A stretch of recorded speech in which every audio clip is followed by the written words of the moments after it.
Well, welcome everyone to the largest state dart tournament in the country. You're looking at it here, WAMO it is called, as we're just looking at a portion of the dartboards we have here in play. That's right, folks. We've got two more arenas, the South Hall and the North Hall, as let me tell you what, this is incredible to see, the amount of people here involved in this bad boy. 280 boards, Nick. 280 boards. Folks, Will Stuart, Nick Dichiria here. Happy to be here. What do you think, Nick? Well, purely I'm just in amazement right now, as it is crazy in this atmosphere here. The doors open at 2 o'clock, and let me tell you, the beer lines got long, as everyone is excited to be here for this one. But like you said, there's the main arena here. We also have a North and South Hall as well, and lacrosse is the place to be right now with the darts going on and the action in the room and the excitement on the dartboards, as we're excited to be bringing you coverage all week long here. Yeah, and we're bringing you two boards of action. We've got our first board here. This is board 232. And then how about this board? We had to bring it on over here for Kevin Schmitz and Mr. Neal, rocking some quality attire here for this bad boy. And that's where we're going to lead off our coverage here, is on board 231 here for John Lindbergh, taking on Jed Neal and Kevin Schmitz. Who's Lindbergh's partner? That's going to be Jake Tydenzik. So actually right now this is going to be game number 2 here, if I'm not mistaken, and it looks like it's in shape to go 1-all here, making it a best-of-3 tiebreaker situation. And I just can't get over the outfits. I can't get over it at all. I told Kevin when I saw him, I said, if you don't play in the top hat, I'm going to be highly upset. And he said, oh, it's happening, buddy. We've been practicing. We've been raring to go. And boy, oh boy, is this beautiful. We're seeing a touch of the top hat here. So we will have to tell Phil to either scoot on the left or right side of the Aki, as that's Phil Glamonski, who's about 7'7", and will tower over this camera. But we tested a couple spots. We made sure everything was up and running. But we're excited for our first day of coverage here. This is a Division I matchup, correct? That is correct. This is going to be the Cricket Devils Division I matchup there, as Tiznik, as I got corrected there. Tiznik. Calm down, Dylan. Calm down. It's all First right, day. all right. First day. First name, even. Tiznik does take it there. So now they're going to be diddling to see who goes first in this deciding leg here for our Division I matchup. This is a first-round matchup that we're looking at. Yeah, and this is the crazy thing about this, is we're seeing all divisions in play here this evening. So there's no way we're getting all our round 1 matches called at the same time. So we're seeing a little staggered start here in our round 1 matchups as we continue on. Yeah, exactly. With the size of this event over here, there's going to be so much action. It's actually so large that people are asking me where the North Hall, where the South Hall, where any of the halls are, because the magnitude to this event is just something else to really be seen here, as it looks like they're going to get everything set up here, and yeah, it looks like they're good to go. So, but yeah, like you said, I mean, just the pure magnitude of this and the scale is something to be seen. There's so many people here. I mean, we just got done with NDA. NDA is massive in its own. There's 256 boards, I believe, at NDA. This one has 280, and they have to bring folks in 2 different sessions, an AM and a PM, just to make this work. I mean, what? That's just the sheer amount of dart players we have here in Wisconsin. So we're happy to be here once again for our second year covering WAMO. And this time, a little different atmosphere. We've got the Crosse Center here.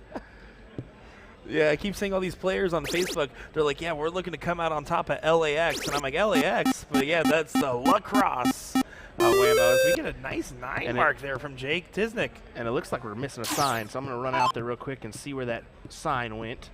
Oh, because no. I'm pretty sure somebody moved it. We'll make sure it happens. Well, you can see right here, Kevin blocked himself on his go-around, and now you can see Jed trying to get around his dart and make the most of the available bet there. With how blocked it is, yeah, going for that changeup seems to be the right play, as Jed Neal hits a great changeup shot there, as this is a very highly contested first round over here. This is actually something insane to see from these players. The amount of talent in this room, the amount of intensity, it's going to be insane to see. Or he's saying, where's the boom goes the dynamite? Well, that's that Sean guy's thing. I don't want to take his thing over there, but we might get a few. We can't pop the boom situation right off the get-go. We kind of have to ease our way in. Now, this is a great opportunity for the Rabbit here. Depending on how he approaches the situation, can come out very well, but he's going to need to find that trip to feel comfortable. Always go. Yeah, you can see the frustration. He went real aggressive on that second dart. A lot of these dart players will have a lot of comfort on that 17, but you can see he just has to go back up. Taking that risk on it and staying down there for his third dart would have been too much of a hand back over, even if he did hit it, let alone if he didn't. So good change up there from the Rabbit. But giving the opportunity back over to Jake now.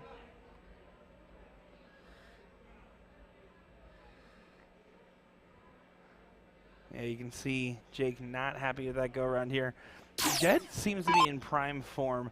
While we weren't live yet, I was keeping my eye on this first game here, and he was hitting 7s, 8s, and 9s left and right. So it seems like he's definitely dialed in for a good week ahead of him.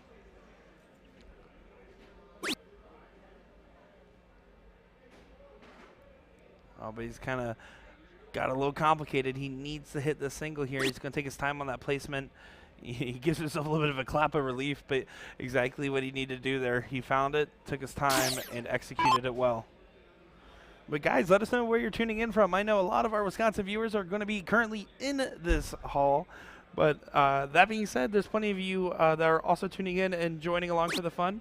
Of course, I am Nick Dichiria, joined by Will Stuart here for your coverage of WAMO, as they brought us all the way across the country over here to see some of the best duke it out on the dartboard.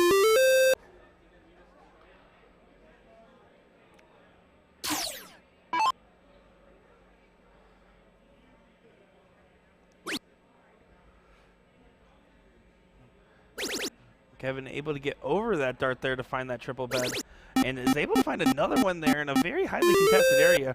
Well thrown dart there for the Rabbit, as Jake's going to look to at least find a 7 mark here to get his team back in position on points. Oh, it's going to be a tough one to get around. He has to get over that dart as well. And only finding 3 here, giving Jed Nell the opportunity. If he wants to throw all 3 at the 16, he more than can if he does so, knowing that a 6 mark on the 15s will not get the other team the point advantage. But he could also just do a 2 at the point 1 to close. So let's kind of see how his approach is here and gauge it. Yeah, so he goes right for it, but after that hanger there, you might just want to take the safer route, and does so.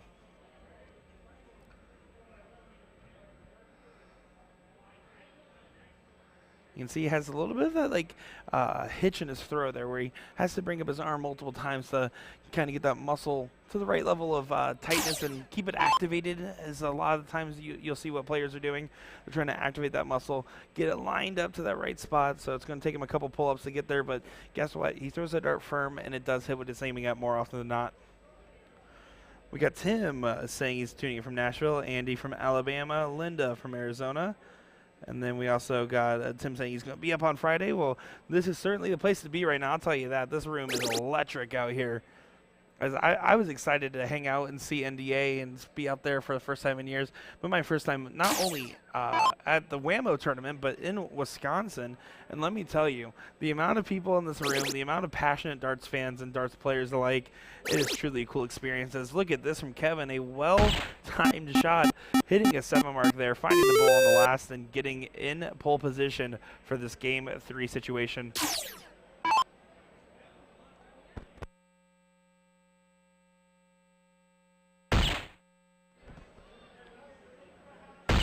You can see they're going to try to mount the defense as much as they can, but they're 2 bulls away now from Jed and Kevin. Dumb and Dumber from taking this best of 3 here.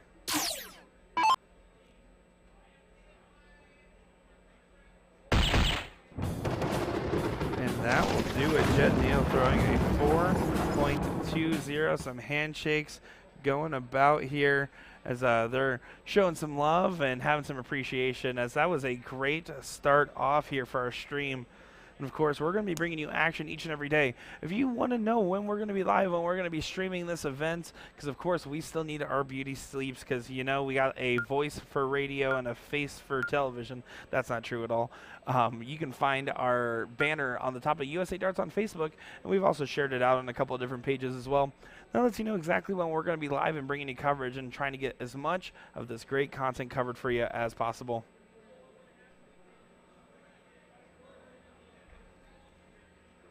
See right there, they're just double checking everything here, and then they're going to get jumped right on over for our next matches. It won't be far away here. Yeah, we're super excited to be bringing you this one. See a lot of people in chat saying the unfortunate that they couldn't make it out here or wish they could be here. Let me tell you, if there's some way you can sneak out, lie to work, get a doctor's note, whatever that reason may be, it is worth it to be in this room right now. I've been to a lot of state tournaments. I've been to a couple of Ohio State tournaments. I've been to a couple of several Florida State tournaments, and I haven't seen something quite like this. So we're just going to be getting set up on our next match here. Should be just a quick second here, as it looks like more than likely we're going to be actually getting a Division II losers side match next, as Will's kind of getting everything dialed in there for us here. So just give us a quick second. We're going to get that set up for you, and we'll be right back over here for WAMO 2023.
Alrighty, I hope you didn't go far, folks, because we got our next match up and going here. This is going to be Cricket Doubles Division 2. So we're going to be covering Division 1 and Division 2, a little bit of a spread here. This is a loser's side matchup here, but of course, just because they're on the loser's side does not mean much, as this is a tough tournament and a tall task to conquer. So right now, what we have stepping up to the line, that's going to be Brent and Mark. And then on the other end here, we're going to have Anthony and Scott going at it right now. Of course, I am Nick Dichiria, joined by Will Stuart, bringing you coverage of WAMO 2023 here. So let us know who you have in chat. You got, as soon as we switched over here, a lot of Let's Go Gillies in chat. So it seems like we have a couple of fan favorites there. I assume that's going to be for Brent Gilly. That was Anthony Wolf stepping up there. This is a little bit of a slow start for that team. Not able to get those numbers secured and closed. Let me tell you something here. Now, this beginning first couple darts here might not necessarily be fully representative of what you're going to be seeing. What you're going to see here is some super tough, gritty matchups. And Division 1 could honestly be playing all the way down to Division 2, 3, and 4. Because this is such a close-knit region of players with the size of the brackets and the size of the teams. I mean, this is really as close as it gets. So when you see Division 2, don't think you're getting lesser quality. In fact, you're getting much of the same quality, as there's some good stuff going on here. Of course, a little bit of that first round blues, right? We're just hitting the second round here for a lot of these players. They're trying to get loosened up. They're trying to get in prime and top shape here. You can see even Scott right now a little bit frustrated, just trying to find that first trip of the day on the board. X is all the way down there, but Scott not able to secure it, so Brent can really make this one hurt if he's able to get those 18s.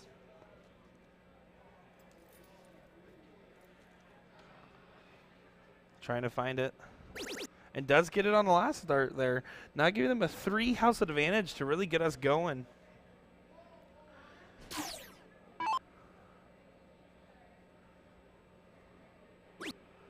So Anthony now just forced to go down to the 17s.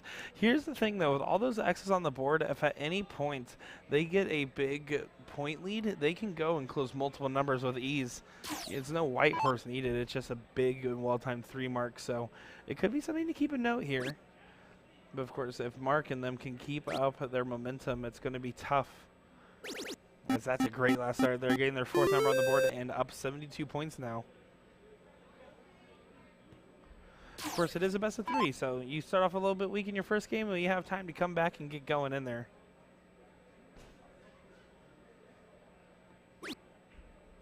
Scott is really just been on the line here. I mean, they're not missing by a mile. They're just having trouble connecting. I mean, he is literally stacking his darts on top of each other, practically in the same hole. And finally gets one, and you can say, like, he gave that look like, where was that this whole time? Why wasn't that connecting? But Scott Wick does get it in there, so don't count them out yet, as now they are on the board.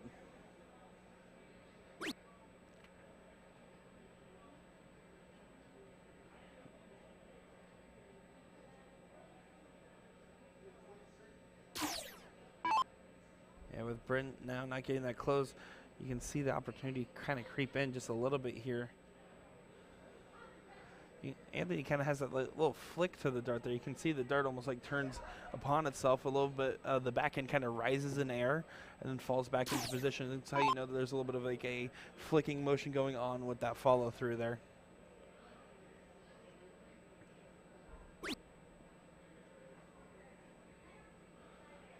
And then Mark is a little bit more direct, but he releases his, even though he follows through with his arm fully, he actually has a very early release on his dart there, giving it a huge arc into place.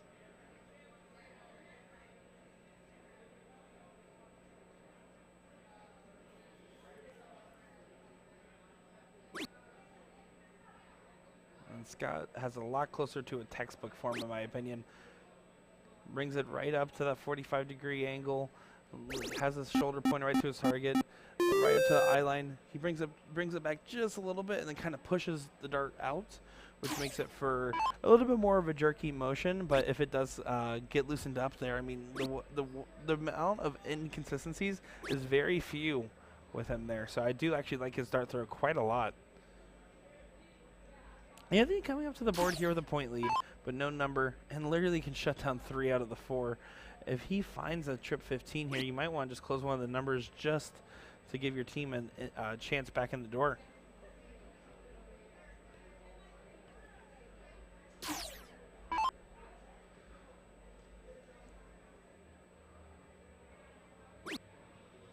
Mark, they're just trying to get rid of those 15s to call it a day. Let's see the frustration. Yeah, just like I said, though, I mean, with Sky here, I mean, if you find the close, I mean, you're going to spend your first 2 darts at the 15 regardless, but then go ahead and close one of those numbers that you have an X on. Give your partner a chance to close the rest. And who knows? You never know what could happen in a situation like that, but he's going to need to find the triple here. So he's going to be trying to work his way in. He's catching the other side of his dart. I mean, his darts have all been 1 hole out. He is so close to finding it, and there it is. But if he hit that 4 mark on the beginning there, he could have tried to close one of the numbers, but of course had to stay there until he got it confirmed. Gilly, on the other hand, not messing around, finding that 4.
Alrighty, sorry about that, guys. We got harassed by some guy that thinks he owns the place. Garrett Rakowski just coming back here and giving us a bother. But that was game number 1 done and dusted over there, as Anthony and Scott here are going to try to get a better start than they did in the last game. They were just constantly starting off with just these very tight misses. And it's one of those things where, like, when you're not feeling loose, especially when it's the first event of the whole week and the biggest estate dart tournaments in North America, I mean, of course you're going to play a little tight. Of course it's going to be a little nerve-wracking at first, right? So to try to get loosened up here and try to get those first few darts out of the way, I mean, that's going to be the key, is just starting off just strong enough to get you through, and you'll get the rest of your game as you go on.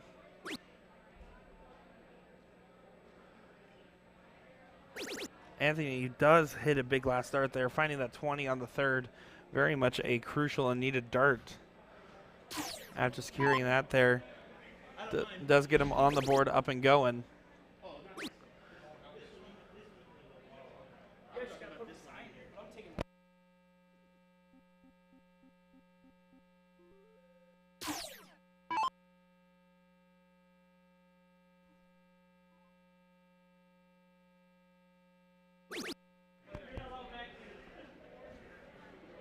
Scott able to get those 18s right away, and then down to the 17s here. He's looking sharp. As I said the entire last game, he was one-holing everything, so now he's starting to connect left and right with a good timed 6 mark there. Rick Kinsey, what's going on, brother? He says, what's up, guys? Sounds good here in Minnesota. Yeah, it is good to be here. How you doing, good sir?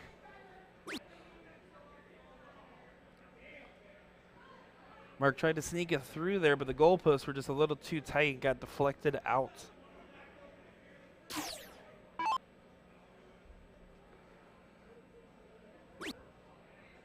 And then going right for those 19s, getting that second number on the board. It's not a bad approach here, or excuse me, third number on the board, as it puts them in a really good spot, as they are not messing around as much as they did that last game where they start off with the first 4 numbers hitting X's on them. Now they're going to be hitting a little bit more aggressive here because they know it's do or die. I mean, you're on the loser's side here. You don't want to go out immediately, but then again, look at that from Brent. A great time to 9 mark there for Gilly. Alrighty, Nick, I think we got her situated. Let me tell you what, you just don't know until you get the flow of people in here how things are going to work. And we've had quite a few distractions come our way, but hey, it's all right. It's all right. Distraction. His name is Garrett, all right? And he means well. Well, that too. But no, let's be honest. The facilities here are fantastic. We did have to move to a somewhat popular spot, a kind of an exit way where a lot of people will be coming and going, but we are out of the way of the music, which is nice. We're not going to have to deal with that, I don't think, the whole week, which is going to be great. And we're also going to see some fantastic matches here as well, so I'm looking forward to it. Scott, Mark, Anthony, and Brent here in this Division II matchup, correct? Yeah, Division II loser side matchup here, as it looks like it is going to be going the distance into that third leg here. Again, thank you all for tuning in. We got a couple great people. Matt Gunn, which we just watched over at NDA. We got Ashton Watt in here, of course, Connor Olson, and a bunch of others. Thank you all for tuning in and giving us your love and support. Gilly here, trying to make a stand and try to make this 2 straight, but not going to happen now. And Scott's really started to heat it up here in this second leg. Yeah, Gilly definitely let me know. He said, those cameras aren't on us, right? And I said, oh, no, definitely not. And he goes, good, keep it that way. Well, sorry, Gilly. Well, you're a liar. We couldn't resist. It makes it better for everybody here whenever we tell them, yeah, it's not on you, because you want people to actually be relaxed and playing their best form. So here we go. Mark stepping in. I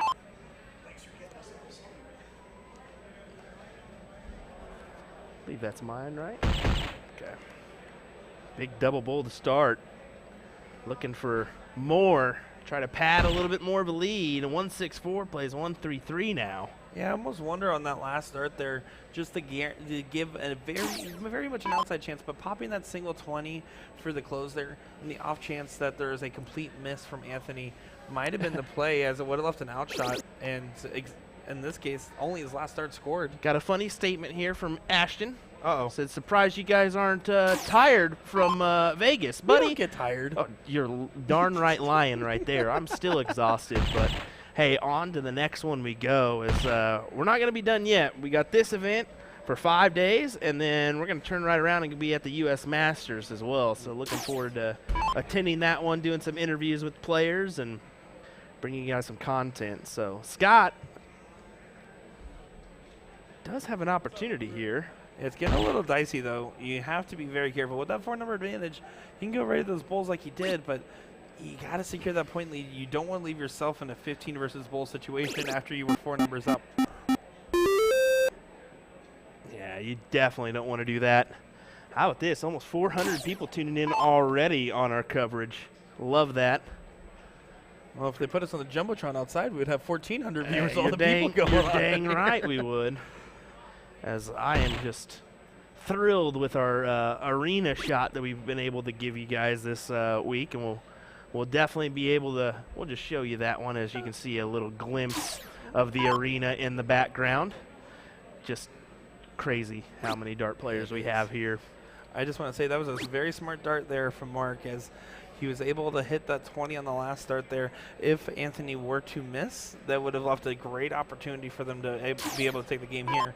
But even now, it adds so much more pressure, as if Gilly can get the early point lead here, and he is going to do so, can start taking away numbers if he likes, or expand that point lead so his partner can just go right at the outs. And that's a great shot there from Gilly.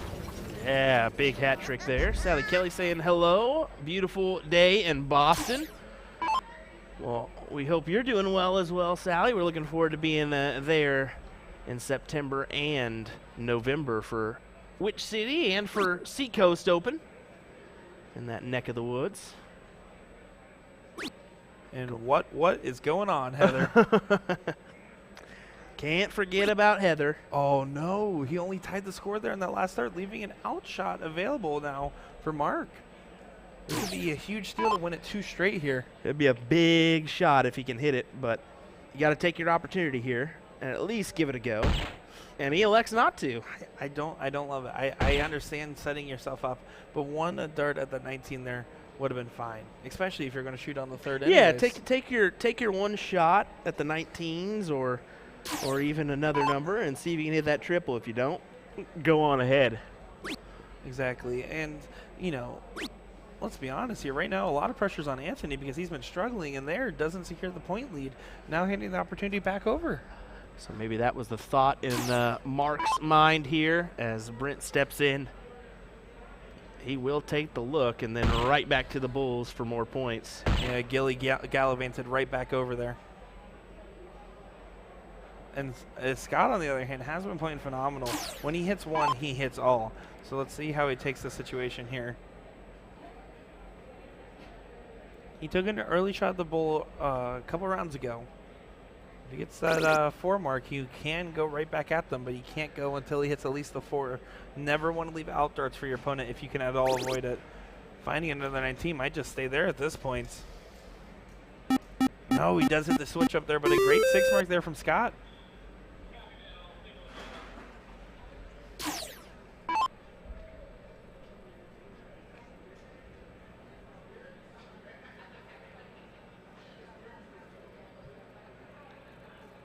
Mark needs 3 Bulls to get ahead here. Just taking his time. Not going to do it now. You can see everyone there kind of either dropped their shoulders or you got pumped up in excitement depending on what side of the team you were on. The pressure's definitely there, isn't it? I mean, no one wants to go home at this point. I mean, this is second round on the loser side right now. No one wants to call their first day over already. That's exactly it. As we'll probably be bringing you action until about, I would imagine, 8:30, 9 o'clock, depending on how the bracket rolls along. But that was our time frame last year. Is we've kind of figured out the 5-hour blocks for this. So that's what we're hoping to bring you for your morning session, evening session, about 4 to 5 hour blocks is our intended plan for the week. So just every time you say blocks, I'm thinking of cheese blocks because of Wisconsin right now. Just can't help it. Yeah, what an opener, by the way, from Nick Dichiria, as he couldn't resist but to add the cheese slice in there. Oh, thank you very much. Oh, Scott needs one more bull here. This would be huge if he can find it to bring it to last leg. And he does do so. 1 apiece here as we're going to be going to a last leg decider. They're giving some knuckles across the teams here, and they're going to go right into that diddle.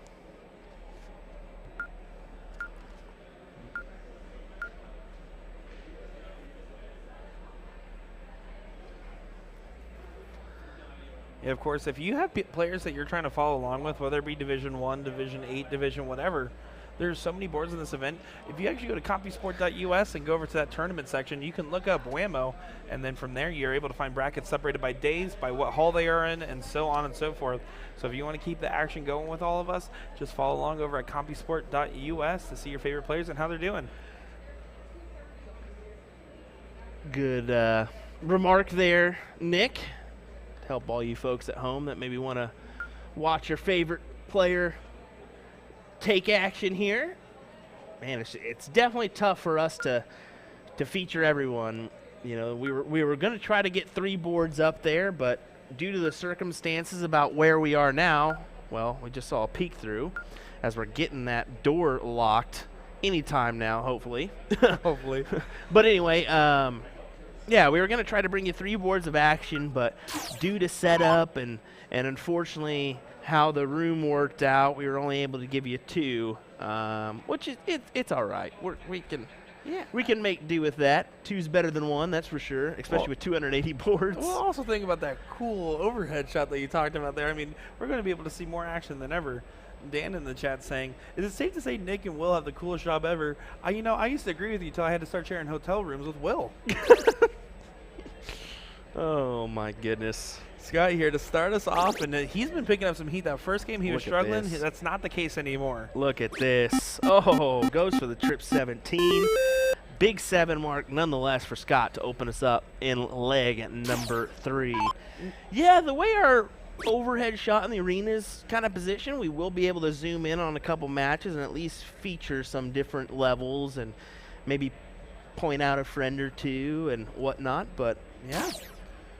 Now, Will, you covered this tournament last year, so let me ask you some questions as my first time out here, right? Yeah. One of the big things is how competitive these top levels are. I mean, is it fair to say that, honestly, other than slight differences in average, I mean, your level 1 can really hang with the level 4 and vice versa? Yeah, your first 4 levels are definitely neck and neck. I mean, a level 4 individual can beat a level 1 individual, no problem at all. And, I mean, just to give you a weird tidbit, and this, I don't want to put this as off-putting towards Fred because it's not.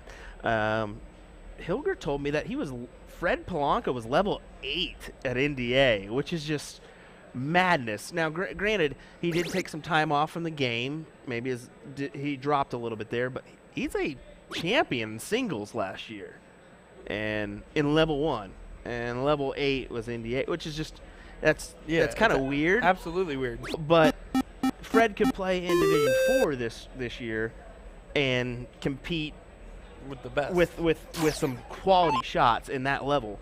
Granted, level 1 has that eye-popping top level to it, but yeah, I mean, it's kind of weird how it works here. Maybe they should look at expanding the brackets in that top division from 32 to 64, right? Which would be good. To spread out that talent a little bit, because I mean, the talent in this room is absolutely insane. Eric, that the boards we are streaming from is going to be 231 and 232 will be the stream boards, primarily covering Division 1 and 2 this evening. Yeah, we did have a question about qualifying for this event. I do know that there is a couple vendors that are on the border of Illinois and Minnesota. So if you're on the border and you have a vendor that has spots in Wisconsin, I think you can qualify for this event. Yeah, it's a little bit of a range, but you still kind of have to cross over into that line. But I know for a fact Anthony Arneson in Florida ain't making that drive every week. That is quite funny that Floridian is wanting to get involved in this, but it just speaks volumes to the talent and the sheer eye-popping magnitude that this is. It is. It's just to walk in this hall and see all these dartboards, all these individuals is crazy. Yeah. I mean, we've covered some big events. I'm just saying quantitatively, as the size of this event, it is just huge. Like, I was literally breaking a sweat going from one end to the other, and I know I'm out of shape, but, like, it's a big tournament hall. It is. It very much is. Big 9 mark, our first of the stream, I believe. No. Okay. But you tried. Hey, we tried. We tried. Granted, you've been on the mic a little bit longer than me as I took care of some stuff in the background. Probably Kevin or Neil got us our first one, but yeah, that's all right. I think that was our second one in there, though. But, yeah, no, there's going to be plenty. Someone said, why aren't you going to say boom every time? I'm like, because I'll lose my voice in the first 5 minutes if I started calling out every 9. And Sean's not here. Come on. Granted, Sean will be still on the mic this weekend. We want to wish him well as he heads to Indiana for the CDC event. Yeah, exactly. Oh, there you go. Jake had one. I was going to say, I was like, someone had one already. Yeah, Sean's going to have a good time over there. Of course, I do miss hanging out with him. And then last year you also had Ryan Mooneyham hanging out over here, so wishing him all the best as well. He's definitely upset that he couldn't make this event again this year. We'll definitely say that one, as he called me numerous times on my drive up here to tell me that. Well, Scott puts them in very good position to win this leg. That's a crazy dagger right there. I mean, you're only up 1 point. If you miss that 15, it kind of gives them an opportunity. But if you hit it, you look like a hero here. I mean, Gilly has either two options. It's either all three at the bull or he went for the white horse. He's choosing the bull route.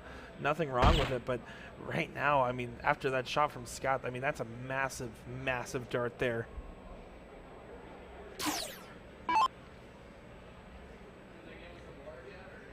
Yeah, Anthony here just trying to get a couple of these bulls out of the way. Not able to seal it yet, but gets them in good spot to do so.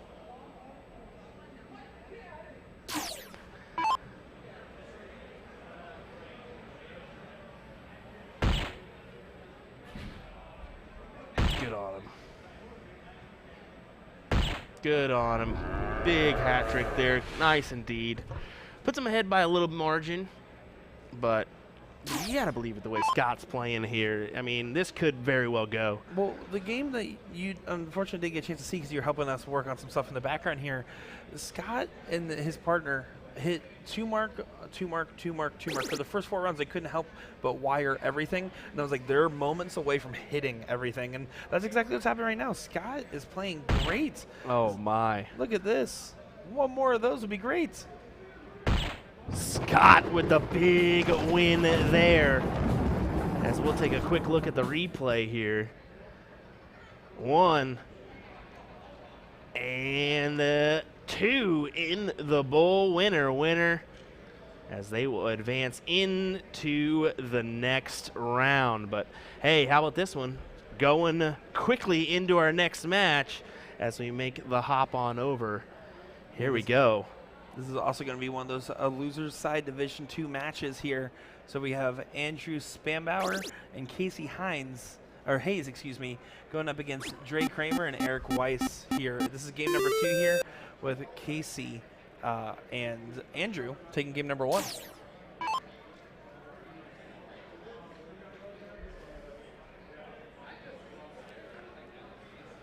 Casey there, you can tell. Definitely a different throw. He throws from that shoulder instead of going back to his eye. It's a little bit more difficult to do that. You gotta, granted, it's a little bit shorter throw. It's still difficult nonetheless. So, wanted to point that out. On the other end here, Dre has a little bit more of that traditional throw. He does do almost like a gunslinger, right? He grabs that dart immediately from his hand and then pulls up from there, kind of giving that like almost draw from the hip type of movement. But otherwise from there, just has the standard bring it back to the eye line and follow right through, kind of almost flicking the wrist at the very end there. Hey, we want to give a big shout out to our sponsors back there, usadartsproduction here. If you need any supplies, head on over to the North Hall. They're set up in the corner there. They got a nice setup with everything you may need. They also got a cool claw machine that Will has already dipped $10 in. Oh, well, let's be honest, because Will just can't get enough. You can take Will out of Vegas. We can't take the Vegas out of Will as he is going crazy with the claw machine. Nick had the reality check that there is slot machines here in Wisconsin, as the hotel last night had 2 of them. And, of course, Will got suckered in again. I tried to stop you. I really did. We must have said his name one too many times. Sean Green in the chat there. What's going on, buddy? Thanks for tuning in. Yeah, Mr. Sean. Hope you're doing well, buddy. Thanks for joining us. Great episode of The Siege last night on Indie Darts to the Point streaming. Yeah, the Kaizen episode with Ryan George. That was good. Big triple there. Another big triple. How about another one? 7 mark. You can see a little fist pump there. I believe we saw Casey last year on the stream as well. As that he looks familiar. That throw definitely looks familiar. Yeah, there's going to be some familiar faces here, especially if you also caught our coverage of the Plover tournament that we did as well. Eric Weiss won D2 at the Plover tournament this year, so he's been having a pretty good year for himself.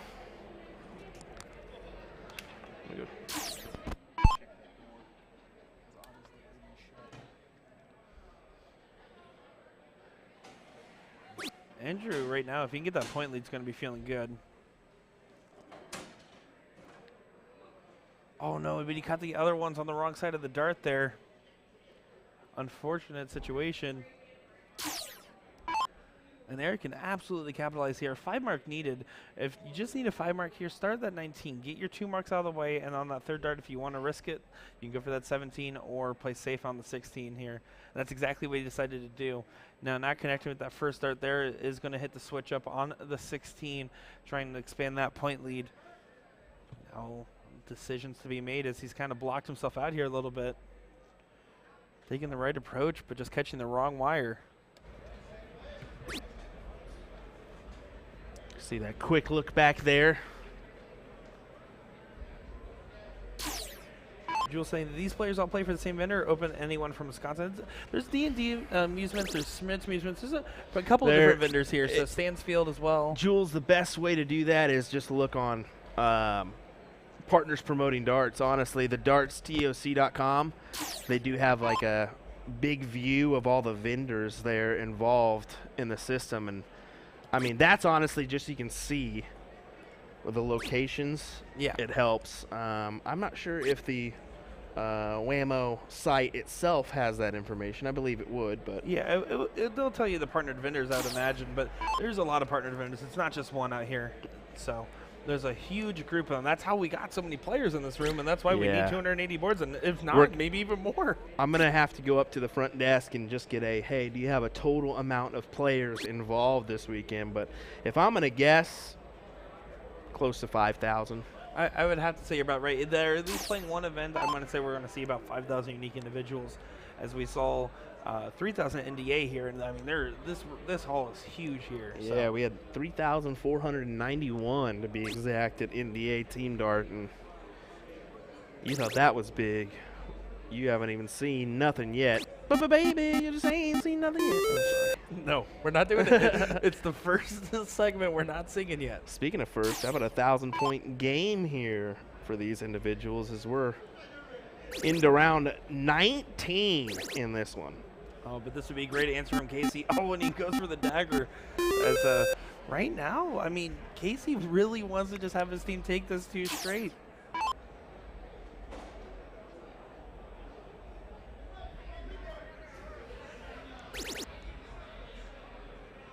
Now Dre getting that point lead there. I don't love going for that aggressive dart on the second there. I think you need, especially with this situation and your backs against the wall, you shouldn't be taking the big risk. You need to be expanding that point lead as much as you can. With that X on the number there means that a single 17 ties that score, then a single 16 is needed to close. So really a 3 mark here for Andrew is the bare minimum, but absolutely easy to do if he takes his time with it. Big triple there. And go for the close and over the 15s if he so chooses, maybe even more points. He elects for the more points, and it's 51 more on the board. Yeah, Andrew and Casey looking primed to go 2 straight here, as that was a fantastic timing for their, putting a lot of pressure now on Eric to execute. I will say, folks, I already think they're calling Budweiser or calling Miller, getting the beer trucks ready because they are flowing here in lacrosse. Well, it's not alcohol, it's aiming fluid today, all right? Let's see what Casey does here. Now, we do have to keep in mind here, it is towards the very end. It's round 21 of 25, now round 22 that we're going to be seeing here.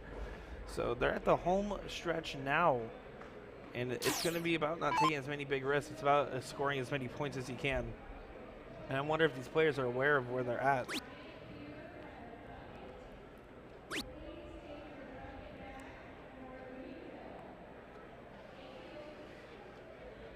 Jules, I understand where you're coming from there. Coming from Florida, seeing our state dirt tournament, seeing what is out here. I'm like, wow, what is going on here? Something in that Wisconsin air. It's definitely a lifestyle up here.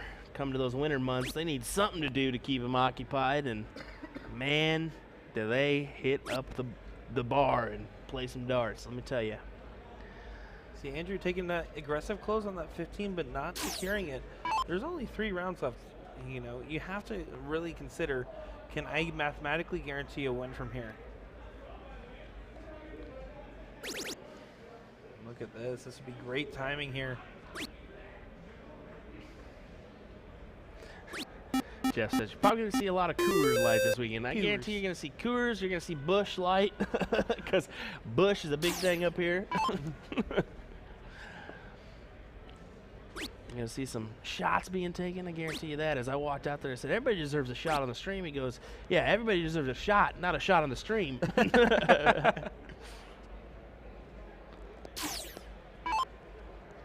this is getting really dicey here. I don't know if these players are aware that they're about to round out. With the way that they're throwing right now, I mean, this is close. What level is this? This 2? This is level 2. And we're going to see a round out possibly? Oh my goodness. I don't think there's any doubt about it. We're seeing a round out. Yeah, I was going to say that's happening. That's just this is doesn't happen. Andrew's last throw, and that was Dre's last throw for this leg.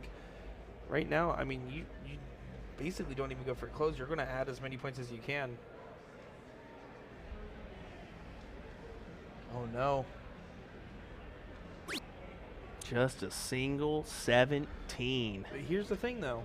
Eric here has to get ahead in points by a significant amount. If not, it'll give Casey a great opportunity to snap right back. We'll see how they approach it. Loads of 15s. Oh, this is going to be a high-pressure shot right here. I don't even know if they understand the gravitas of what's going on right now. Oh. What a gutsy play that was. Now they have to hit 4 bowls. It makes Casey have to hit 4 now. What a play that was there. And if you hit that trip 15 in the last one, would have been even crazier. That is gutsy. You're absolutely right. But if you hit it, you look like a genius. Unless Casey hits 4 bowls, it's possible. Oh, boy. Oh, Put it right on top. Oh, man. What a close one that was. So we're seeing some entertainment already here at WAMO 2023 live from the Crosse Center. Look at that, folks. My goodness, darts in its highest form right here. You just love it. You just got to love it. Yeah, I mean, this is what it's all about right here. I mean, yeah, this is what it's all about right here. This is a good showing from these players. It's going to be 1-all now going into that last leg.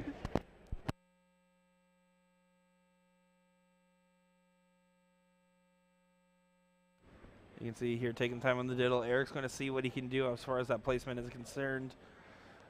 You could use it to his advantage. You just don't want to get caught up with the traffic over there. We can see some waves over there from some of the guys realizing that they're on the stream right now. That might have tied. Yeah, they're going to go ahead and throw it again here. Let's kind of get a closer look and see what happens. Eric's going to try to sneak it right in there, rocking the white flights. And the black one. He has white and black.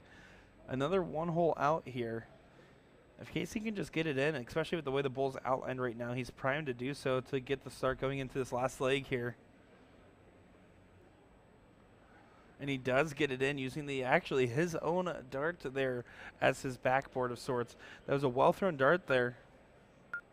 As now we're ready to get things going here. So let us know who you're cheering for, who you got, and who you think is going to come out on top in this match, as this is going to be a great showing here from these players. Casey and Andrew taking on Eric and Dre. Of course, this is going to be that losers side matchup here for you. Chris Anderson saying, if you go to wamo.net and look under membership directory, almost all the vendors are listed there. Yeah, that's exactly a great point there. Ryan saying he's team Nick Dichiria. Well, that's why I respect your power rankings more than any other commentator power ranking I've ever seen. Yeah, this is a bar burner. Especially, I mean, here's the thing.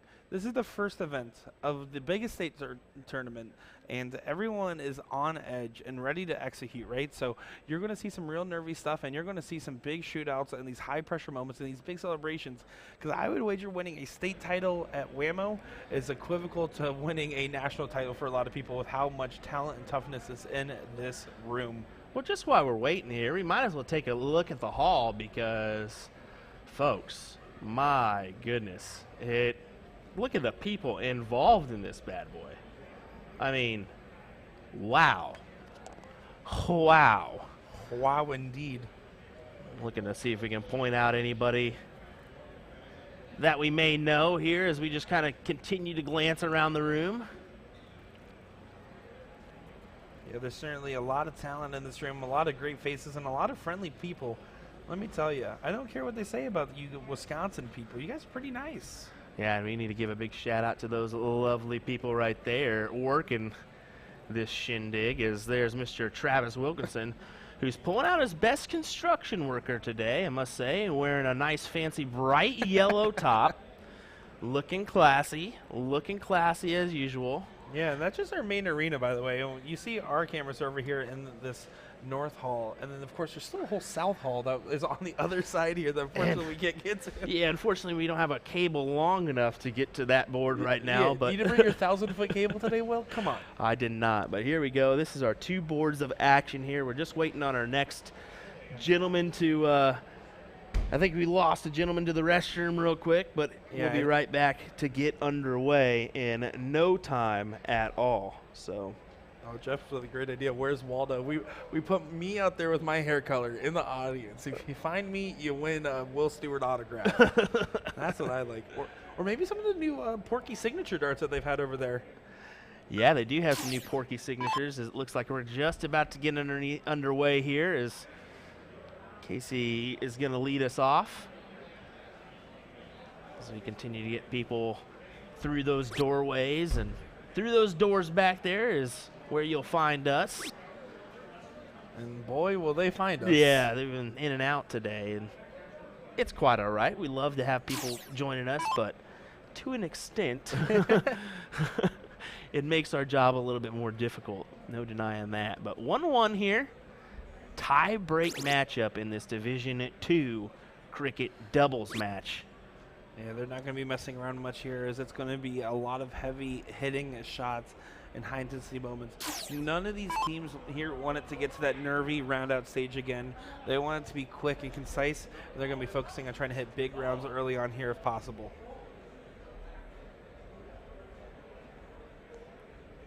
Andrew, though. Andrew and Casey kind of struggling on the get-go. I do like the last start there at the 20, even though not getting that 19 open. Does kind of keep things a little bit close and puts a little bit more pressure on Dre. Although if Dre doesn't feel that pressure, it's going to be a quick one potentially.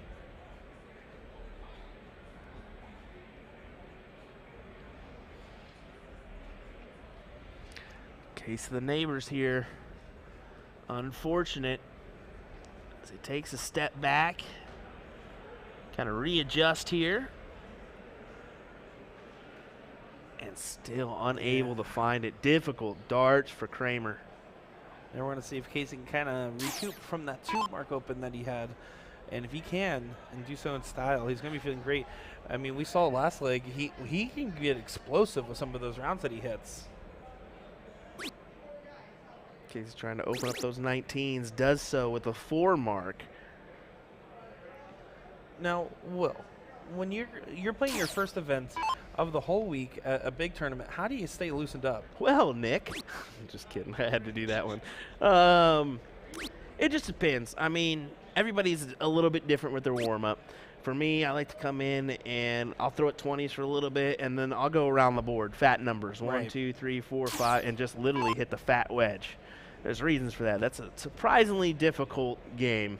But once you kind of finish up that and you feel loose, it's just about making sure you take that 5 minutes out from socializing after you get done with the match to prepare for that next one.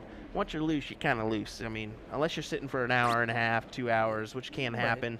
Spend that 5 minutes, keep warm, socialize, hang out, enjoy yourself, because that's what you're here to do. Yeah, kind of stay relaxed. Yeah, you can't get worked up too much, you know. And as Jules Van Dongen says, you Apple drink. Apple juice. You gotta have 1 or 2 of those as well.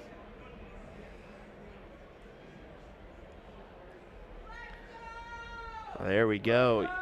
Let's go indeed. Woohoo! You can see the room is amped up of energy right now. You can hear it in the background, which I am going to assume that that's not going to be the last time we hear some screams and hollers. We didn't come here to sit in the library. We came in here to go to a crazy high-octane dart tournament, let me tell you. Well, some of your elites, such as Steve Diker and Steve Hilger, and even Garrett Rakowski says, out of any event that I won, this one means the most. Right. And it's just, that's the mentality you have playing for a state title with so many quality shots. I mean, this state title holds that like prestige of almost a national title in the sense.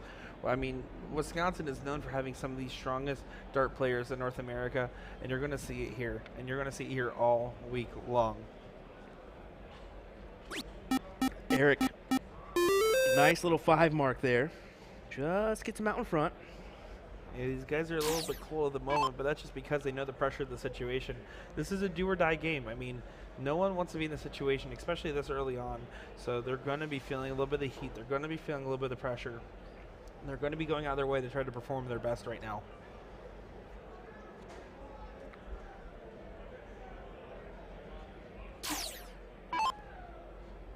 Now, Dre coming up to the board with advantage could attack those 19s immediately if he likes.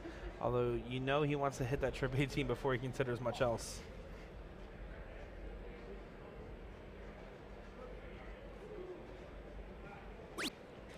Only a single there from Kramer. You can see he wanted more there. Unable to find it, so Casey will step in.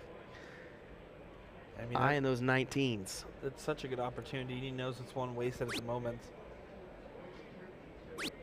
Definitely a little slouchy first start. Let's not lie about that, but 3 singles will get him out in front. Yeah, I mean, you're going to notice the people that do the best, yes, they're going to be in form, right? But it's also going to be the people that can most consistently step up when needing to, consistently hitting good rounds, consistently just being, guess what, consistent.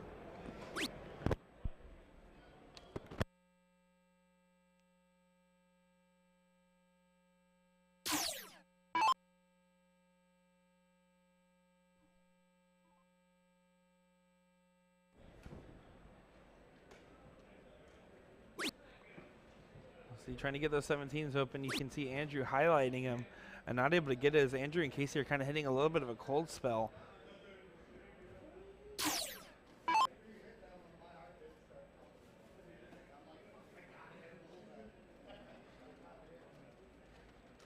Dre's just going to take a moment here, finding a good board state to be at. He's going right for that cushion, hitting those 18s immediately, and then hitting the switch up down the stairs.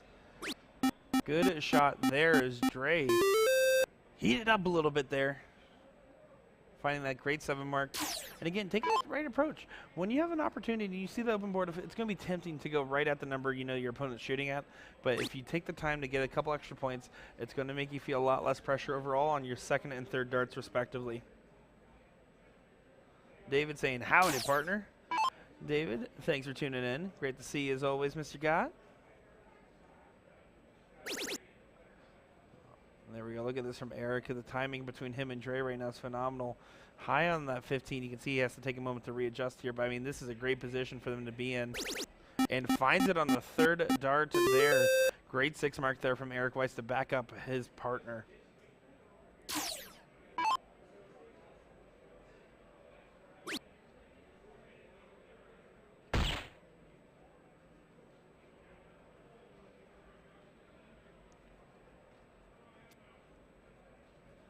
This might be it right here. Dre Kramer needing 3 bowls.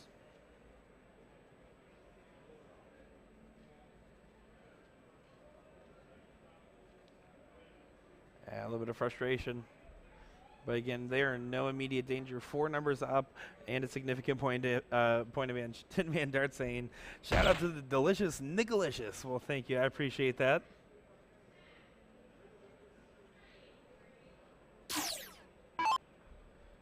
Casey's going to do his best to mount whatever form of defense they can get. But at this situation, even though you need to have that never say die mentality, it's a tough spot to be in. Knowing that you not only have to close the bowls, but you have to get that point advantage and at least get one of those numbers out of the way to start to get to an outshot. I mean, that's a long laundry list of things to do. And Eric's looking to just send it right here. One more bowl will do it.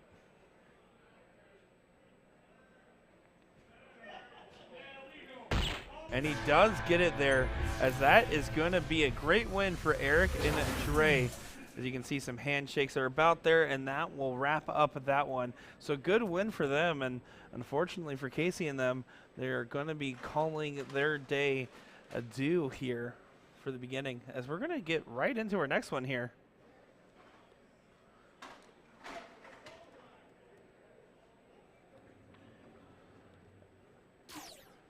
Yeah, no hesitation whatsoever. We're continuing to roll here, so I'm sure at some point we'll have some moments of dullness. But Trey asking us if we'll be at ADA Nationals in July.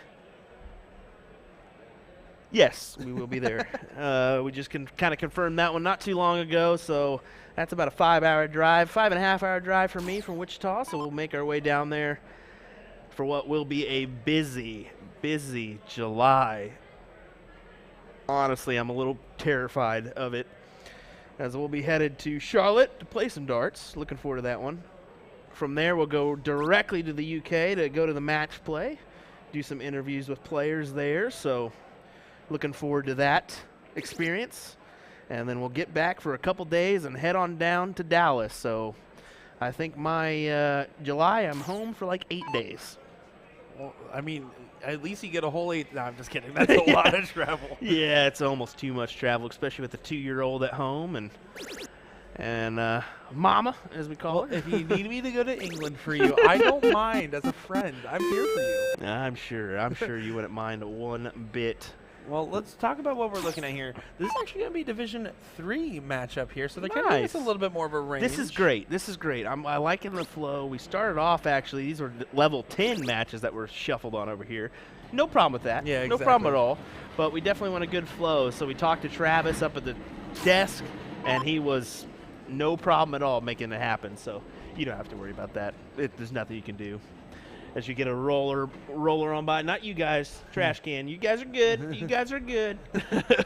Don't mind us as Will's doing a little bit of traffic director work out here. Oh, yeah. A lovely little kiddo rolling through those doors, it looks like. So can't fret Mom and Dad for having the kiddo step outside the chaos for a minute. But, hey, let's get back to this match here. We got Connor. And who's his partner? So Connor over there is going to be playing with... excuse me, I got pulled up the wrong side here. So it's going to be Connor Fluter and Dan Duffin, excuse me. Of what? Sam's Amusement? Is that right? Yeah, that's going to be from Sam's Amusement. And then on the other end, Northern Lakes Amusement for Ben Ives and Dalton T.S. Stuart.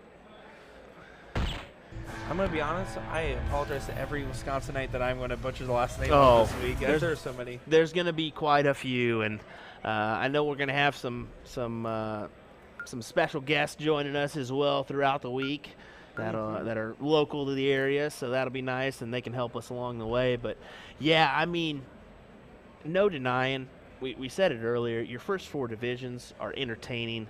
There's no slouch in I mean, yes, your Division I guys, your upper tier, there may be like a 0.3 maximum average difference between level 1 and level 4. Yeah, it's not going to be a huge difference here from these players. It's just going to be some massive showings from these guys. It's going to be some great stuff to see. But that was our first game out of the way here, and we're getting right into it. And again, if you're curious about what vendors have this area, if you go over to WAMO.net and go over to the partnered vendors, they'll tell you all of the different vendors that are going to be a part of this tournament. Connor wasting no time there, starting off with that 6. You can see even the other team there. I mean, there's a lot of friends in this room. Ben Ives kind of giving a good little laugh there, like, all right, come on, let's see what you got here. He's going to try to answer back much of his own. He has a very far lean in there and pretty traditional stance otherwise. He has a little bit of that like big final push. He kind of like twists his body in a little bit. You'll see something similar to like Jules does that a lot, right? So it ended up working out well for him, finding a 7 to enter 6. And look at that concentration there. Yeah, I haven't seen this much concentration from a dart player since I saw Will Stewart's profile picture. He was looking mean and serious there. Virginia saying hello from Tulsa. Hey, Virginia. Long time no see. Yeah, it's been a while, right? That's what was funny as the Arachnid guys. We saw them and we were like, man, it's been a year since I've seen you. And we just saw them at NDA. Yeah, they looked at me and they were like, and guess what? We're going to Chicago next. I'm like, yep, I know you guys don't get any rest and we don't get much ourselves.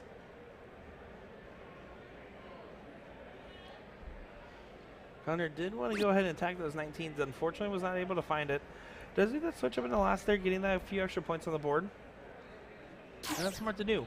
A single 19 in that scenario and that last start wouldn't have done anything. A single 20 does add more points and does add a little bit to that differential. It's going to be something that is impactful there. But Benny, if he can follow that 7 mark like he did the first round there, we'll be feeling great.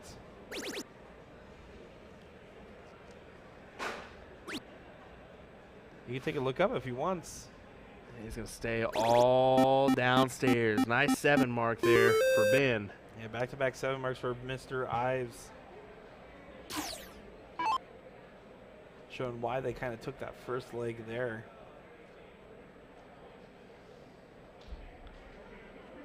And see, Dan has a pretty interesting grip of the dart here. Kind of almost, and you'll see this is a really popular, like 20 or so years ago, a lot of dart players had the form where they almost hold the dart horizontal to the dartboard and then kind of bring it back into themselves before following right through it there. So definitely a little bit of a unique setup there nowadays. It's not as popular as it once was. He takes a shot at the 20s just underneath there. Whew.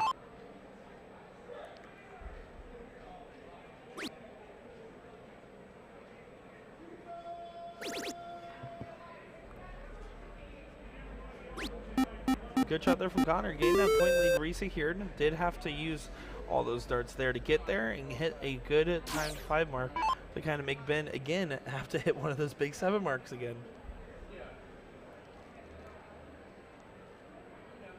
Let's see if he can do just that.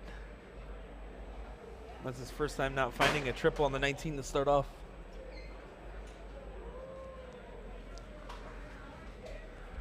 Sorry for the commotion.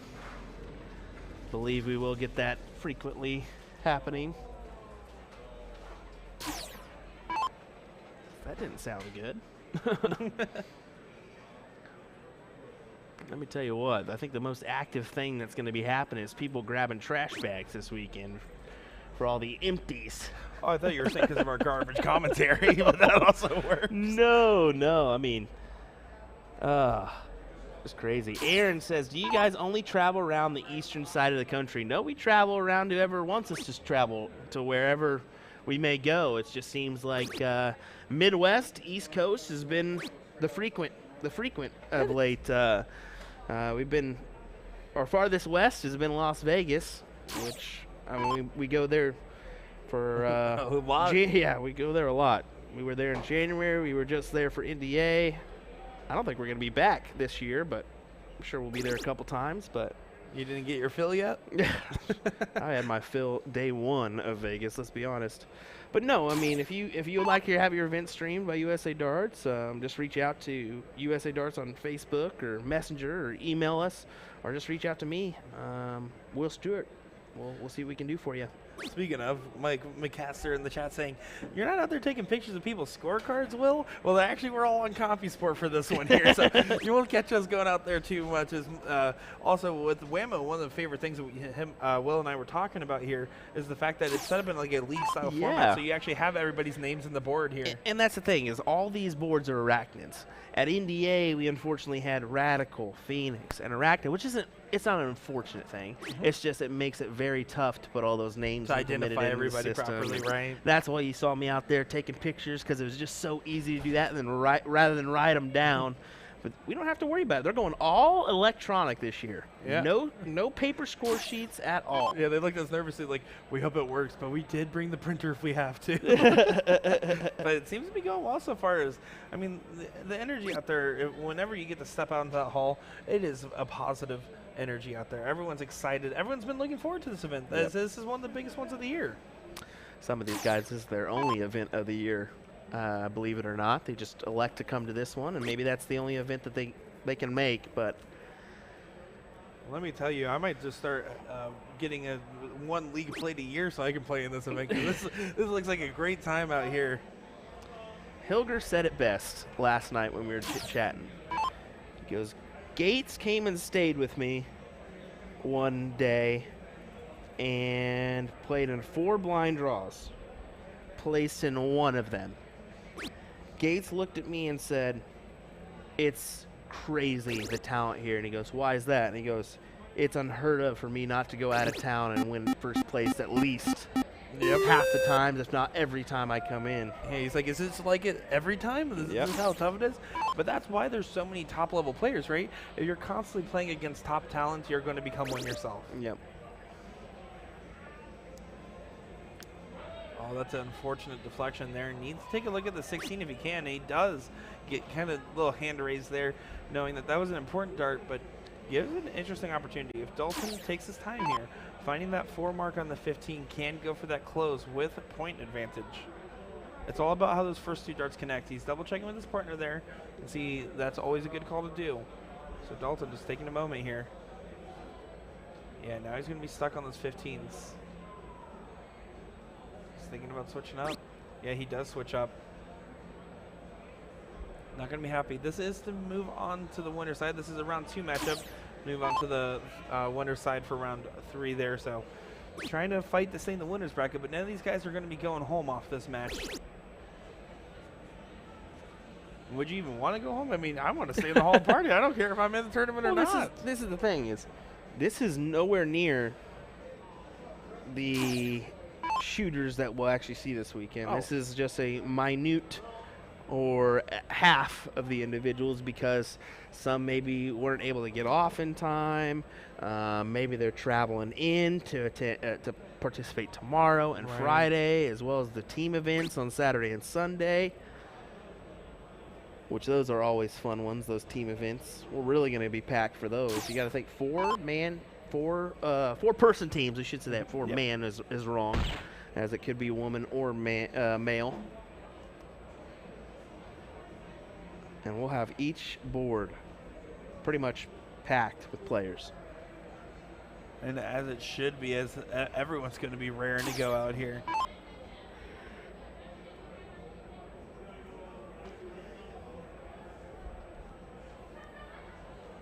Dalton here trying to do what he can. And that's going to help a lot there. Finding 3 bulls puts a lot of pressure here now. Connor only needs 2 bulls to get this, but if you make a misstep, now an outshot could easily be hit by Ben. So you got to be very, very careful here. Needs 1 more bull. Oh, this is a very important dart right here. Oh, this is interesting. Ben Ives now 2 bulls needed to get that point lead. And they want to take this 2 straight if they can. If he gets 2 bulls, finds that trip 15, they're going to go crazy here. He still has a shot if he finds it. Not going to be able to take it out now. Needs to stay on that bull. Stay right there for more points, and it's a big double with the last.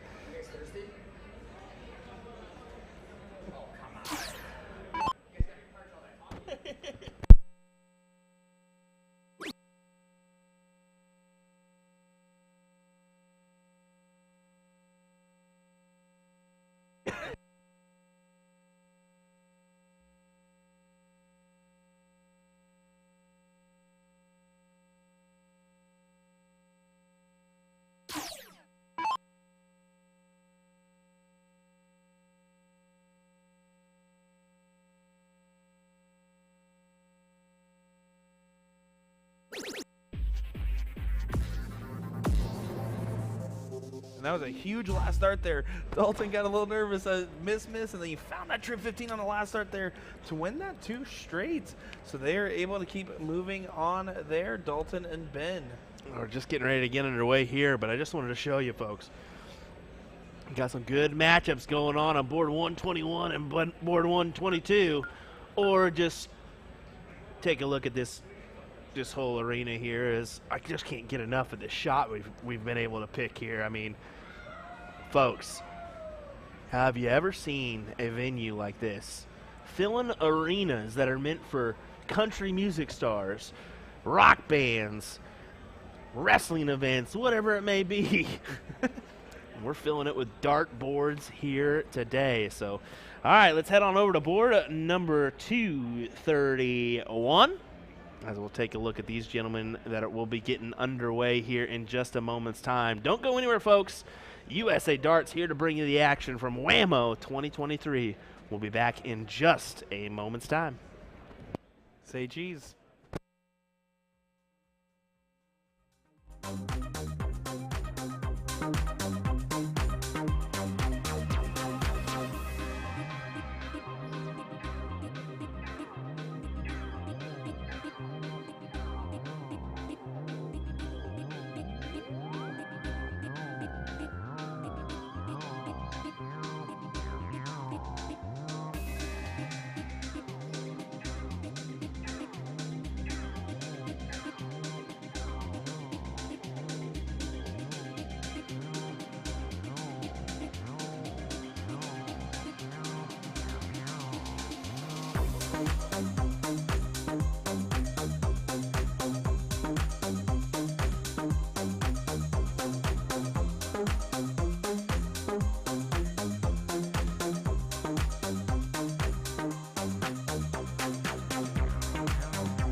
Alrighty, y'all. Sorry for that delay there. As this is Will White and Adam Holt. Let me pull up this information for you, as it's not board 231. It's board 230. Yeah, board 231, not board 232. As Nick will be joining me here in just a moment's time. It does look like we're getting definitely a different group of players every time, which is nice to see. Let me type in this name here.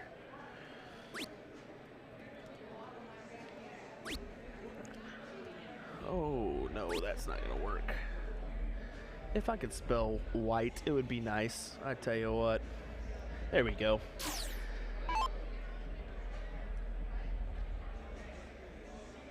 There we go. This is a division number 9 matchup. So we're seeing a very good mix of players, as it's Zimmerman and White taking on Holt and Dutko.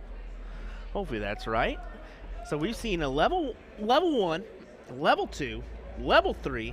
We're getting ready to see a level 4 on 232, and we're seeing a level 8 or 9 here. Lovely. Lovely. Seeing a wide spread here. Here's the thing. And we'll say this until we run out of breath. Every single dart player in the room has the same contribution to why a tournament like this, an event like this, is such a big deal. So that's why it's so important to kind of highlight some of the different divisions, some of the different levels. And the fact is, you're going to have people that are going to be up-and-comers. You're going to have people that are new to the game. You're going to have people that are veterans of the sport here. I mean, for cricket doubles, let's just give you in mind here.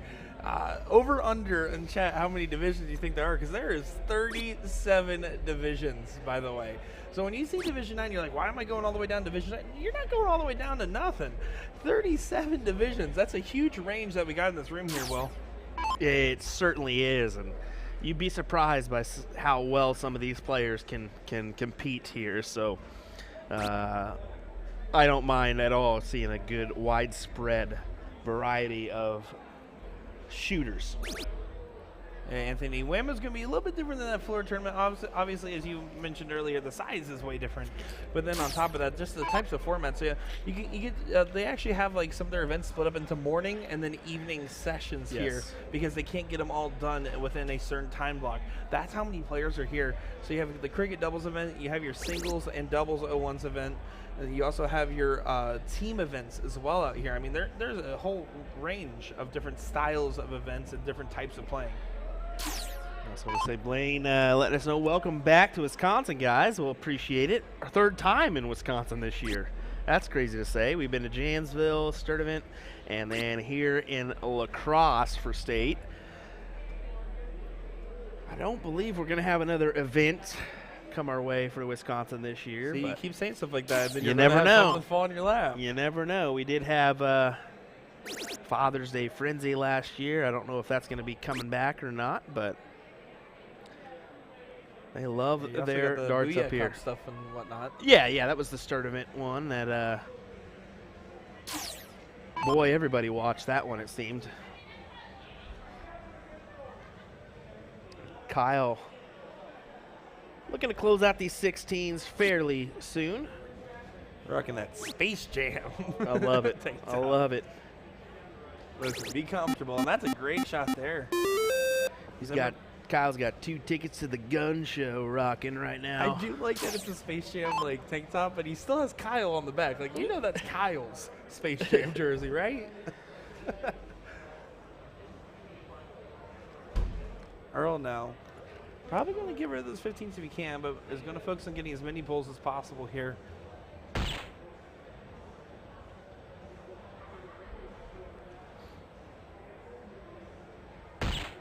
And stays on it. Finding another one in there. Still down 5-3 bowls here as Will White, if he gets 3, will take leg number 1 here to get us going. You can see he releases his dart a bit early there as it kind of like drops down into place, right? And he has it facing directly forward, pulling it back, and then shooting it out. So now Adam here doesn't have game darts, but can make this very interesting. Only being back 5 bowls, it's within range. You get 1 bowl here, I think you take a shot at the 15. He did take a shot on the 3rd dart there, but isn't happy with that execution. Not going to be able to leave his partner in out here. So now Kyle, all he needs to do is just play smart. If you don't find that bowl, don't be afraid to switch over to that 15. Get a couple extra points on the board. No need to take any unnecessary risk here and give up your advantage you have in this leg. And let's see if he switches strategy here. Stays right there. Now's the time for a big trip 15. It's a single instead. It's still handy. It is, in fact, very handy. Does add a bowl there, and it's a smart switch up. So now a 6 bowl difference needed. If you get at least 2 bowls, taking a shot at that 15 is going to be the smart play here. Finding 1. Goes over, closes the 15. Any extra bowls here to set up your partner. Oh, 5-3 on the bull race now.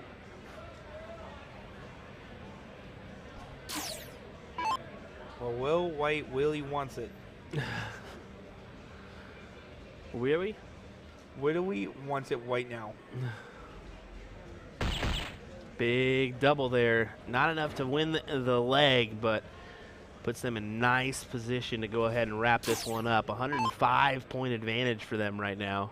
Yeah, Holt needing 5. This would be monumental. It is still possible. Needs to find his way into the double. Not going to go now.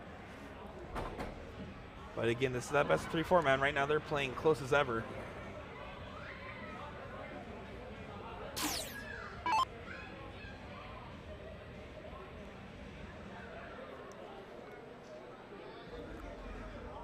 Kyle just needing that 1.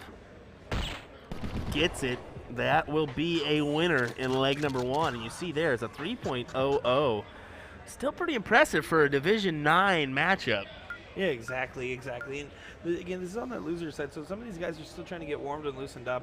But I mean, when you're talking 37 divisions here, you're going to see a wide range of averages and players, and also different team combinations, right? I mean, you're going to see some teams where it's going to be 2 partners very close in average, and you're going to see other teams where you're going to have a lead and you're going to have a beat. You're going to have a difference in styles. Yeah, and I kind of want to say, I think that we're all going to be thankful for this one, but I don't think there's any way we're streaming till 2 o'clock in the morning this week. It'll be I'll find a 12 probably at latest, so we all can enjoy some Z's this time instead of watching till the wee hours of the morning like I know a lot of you were at NDA, which that's okay. I mean, you're talking a 2-hour difference in time there and whatnot, but these guys seem to, that 2-session split really makes it work out in their advantage. Exactly. See Kyle having a lot of frustration there. He's a very confident individual by his demeanor. So finding only a 1 mark there after giving a great opportunity, you can see the frustration kind of set amongst himself. Anthony's saying 37 divisions. I want to move up north. I can tell you, all my Florida friends, you would be freezing, and it's only 65 out there right now. You say that now until the old winter strikes here in Wisconsin, and it's 16 inches of snow on the ground. That's the only downfall for me. It's beautiful up in this area. Driving in, I came through the Minnesota side over, and man, those hills and just the luscious greenery. Yeah. It was magnificent as we see skinny old Garrett Rakowski hop on by. Yeah, so you had a nice drive. Yeah, because I saw that photo your mom put up on Facebook, and boy, oh boy, were you looking cute Magoot, man. No facial hair. I don't even get carded anymore. It was funny. I was playing Nico. The kid's only 4 years older than me. Everybody's like, oh my gosh, this kid's so young. Even the other, are you a blind man? The other German we were playing, he was 31. I'm like, I'm younger than this kid. Everybody's talking about how young this kid is. You know the one that beat Jules with the no goal? Yeah.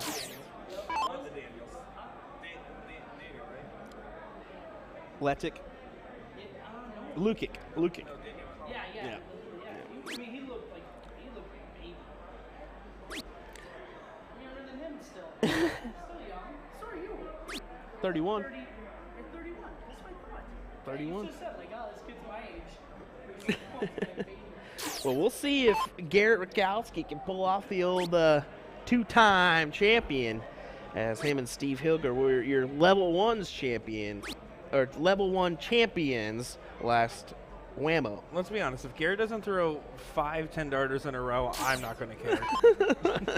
That was the impressive thing. If you haven't watched that video, 4 10-darters in a row for Garrett Rakowski in last year's singles cricket run, which was just amazing. Singles 01 run last year, which was just amazing to see. Exactly. Well, you were talking about your beautiful drive over here. I do want to give a huge shout out to Booyah, as they sent a private driver to pick me up from the airport. Jeremy, of course, picking me up from that Chicago area, then driving over. So beautiful ways over here, and enjoying the Midwest landscapes out over here in the Wisconsin area now. Yep. Jim letting us know it was 3 in a row. Actually, it was 4 in a row on our stream. So that's every time he came to the stream, we saw 4 perfect darters in a row. 4 in a row for us. Well, perfect darters. You can't say perfect, I guess. Some people get upset at that one, but Missless games. yeah, missless games in the format given. Still, that's impressive. To do 2 is pretty impressive on the day, but to do them in a row is really unique. Good last start there from Kyle, getting that close. I do like in the situation, just because you have the X, you're having trouble getting the points on the board. Doing that switch up every now and again is going to be something that's a necessary evil. It depends on how well Adam can capitalize to see how much it hurts.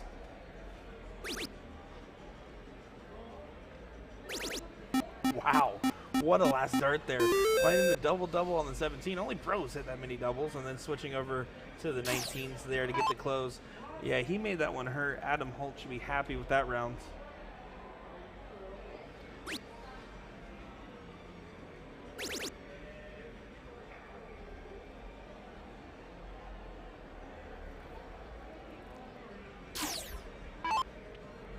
Earl gonna step in.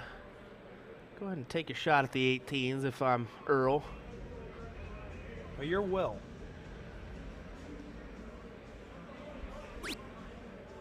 But also Earl. On the high side of that 18 there. But 3 fat ones will be fine. No lying on that one. Especially in Division 9 right here, right? Yes, you want to shoot for the flashy triple.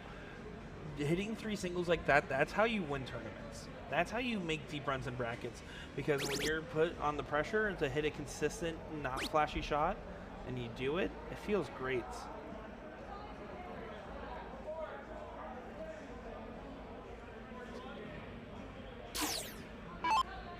Now Adam Holt here.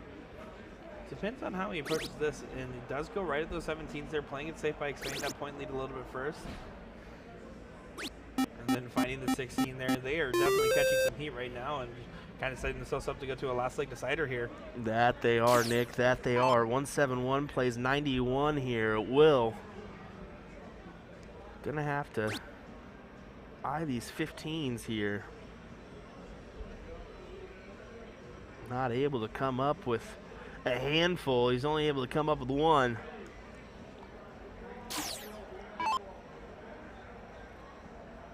Now Earl with a great opportunity. Again, just going to take his time. He doesn't need anything flashy. He has just 2 big singles would be just fine on that 15 here. Get you in great position.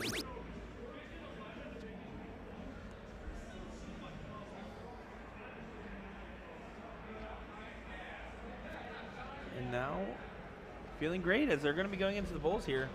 Kyle, on the other hand, is going to have to answer much of the same.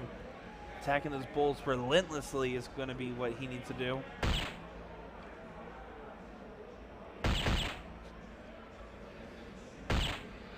Yeah, good little pop there. 4 mark on the bowls for Kyle. But would have liked that 5, granted. A little bit difficult. Yeah, I mean, it's a tough shot to do, but it does apply pressure and keep you in the race. If you can win it 2 straight, you're going to feel great.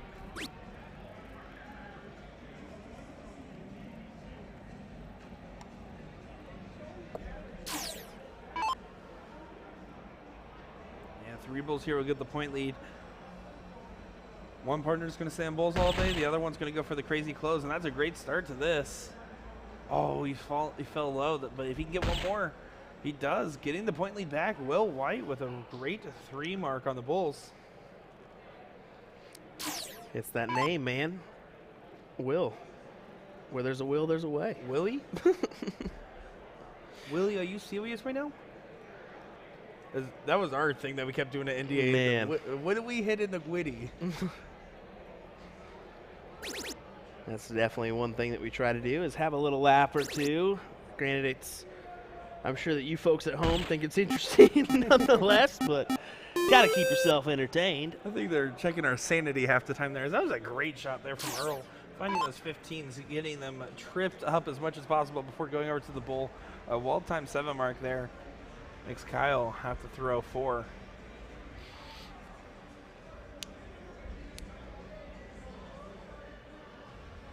Oh, he's kind of blocked himself out now. Doesn't get it here. Adam Holt can get it in 1 dart if he so chooses.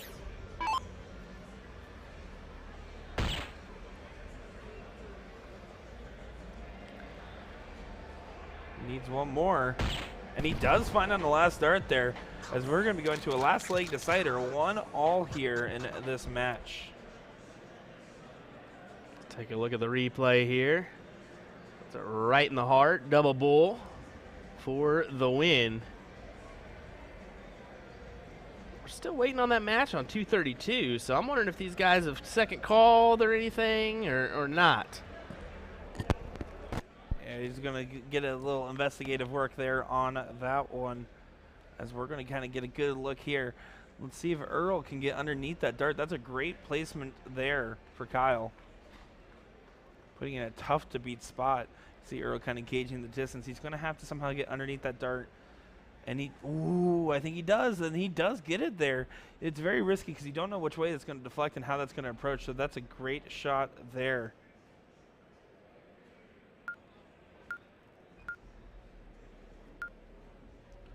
And they're going to get everything set up, but now we are good to go. Earl and Adam to start us off here for leg number 3 here. This is going to be that Cricket Doubles Division 9 matchup. Of course, I am Nick Dichiria, joined by none other than Will the Thrill Stuart here, bringing coverage over in La Crosse, Wisconsin for WAMO 2023. And here we go, Earl to start us off. You can see smiles. Everyone's kind of having a little laugh and a joke, but it's time to get serious as he needs to start off big to start applying pressure early after getting a great diddle that was kind of a hard one to win.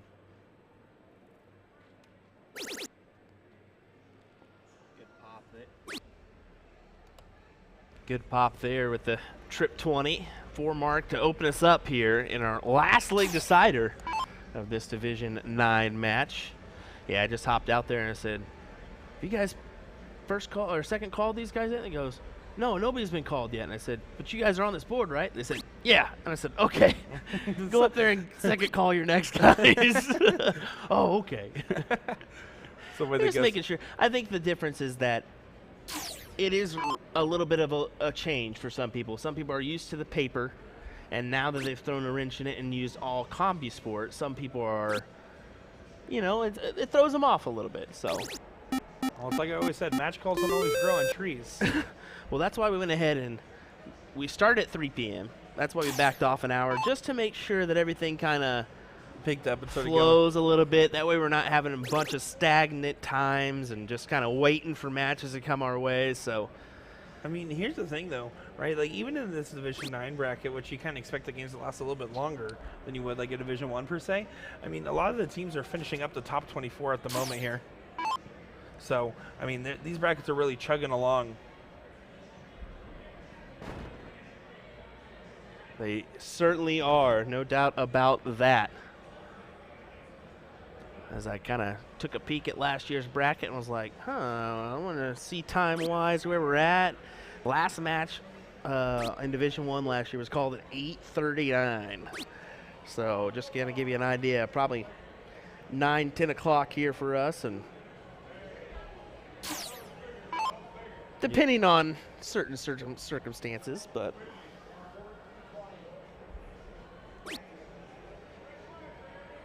See Kyle here trying to get a better angle on that 17, deflected up on the second dart there, and then he does do the right adjustment there. He knew he had to get in that bottom right corner, and he throws it right to it, unfortunately catching the other side of the line, but honestly a really well thrown dart.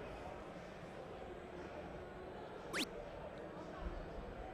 let's see, Holt here, no fanfare needed, just needs one more of those.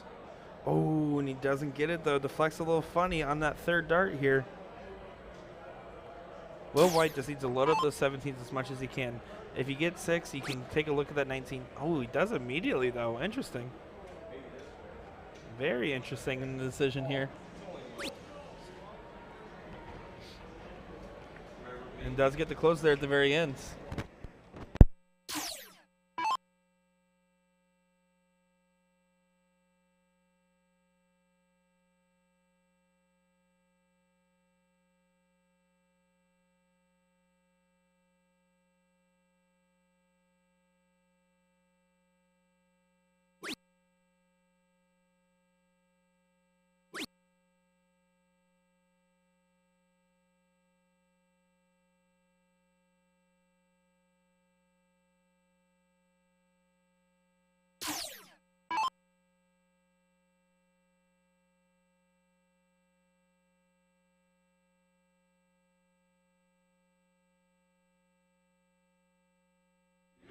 Kyle stepping in here, looking at the 16s, big triple there. He's going to need another, though, from their position. They are definitely behind at the moment. And let's see if Adam can keep applying pressure.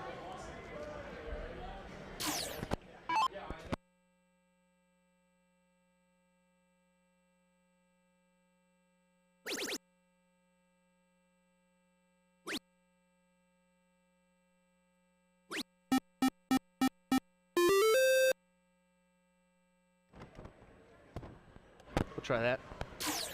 Yeah, let's see here. We got more direct. There you go. Wool now going over to those 15, so he's going to see what he can do with the situation. But it's kind of a grave point at this point. Earl right behind him, throwing well.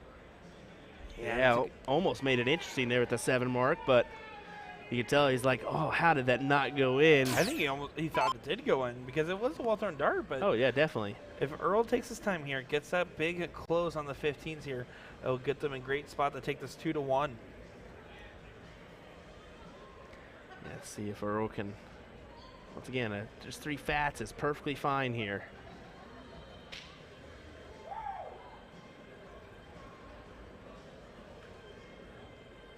He's not going to be able to do it. Does the switch up on the last, and that's a smart dart there. Yeah, good switch indeed.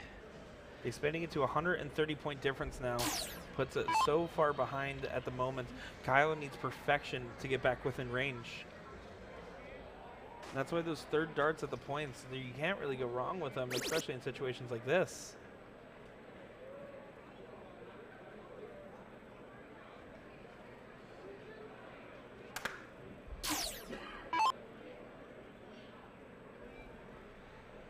Adam just looking for the 3 15s here. And look at that. That'll close him up. More points, or does he go for the bull? He went for the bull, and unfortunately it landed in that single 2. but they have plenty of time, I feel. Yeah, I mean, from this situation right now, it's 3 to close and then 4 to get up. So that's 7 bulls needed versus the 3 for Adam and Earl. Yeah, unfortunately not going to get any closer on the lead there.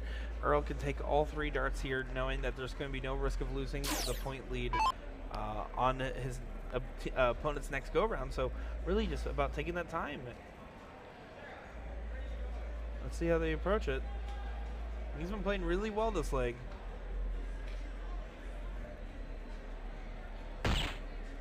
Good placement there. We're going to work his way in for the double.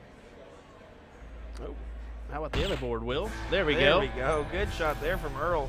Finding the hat trick there and winning it in a game 3 situation for Earl and Adam. Let's take another look at that.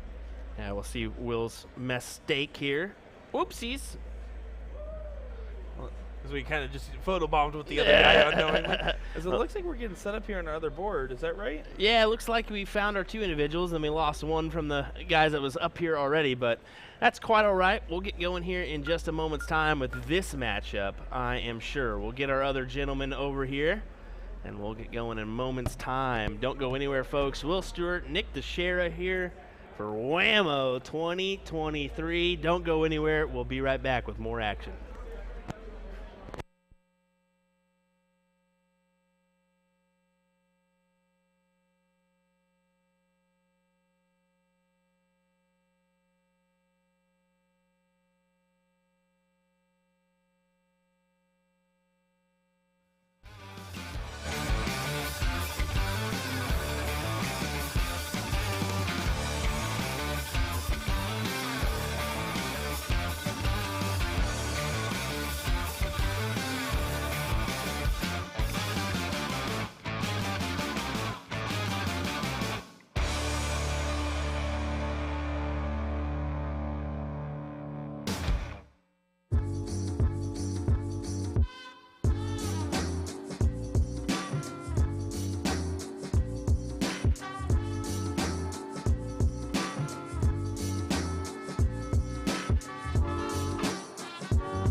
Alrighty, well, I told you not to go far, folks, and this is why. We are ready with some more action here for you.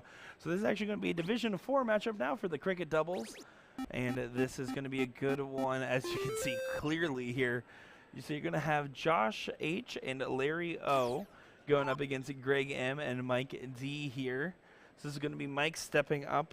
This is going to be a loser's side match here. Winner will get into the top 16. Of course, we are live on Facebook and YouTube here over at USA Darts. I am Nick Dichiria, joined by Will Stuart for the WAMO tournament over here in La Crosse, Wisconsin.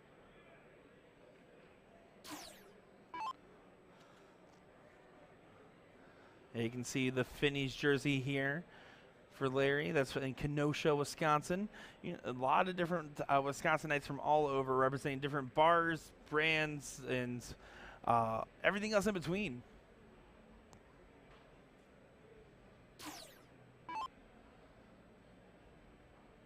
Well, let's see Greg here, what he can do.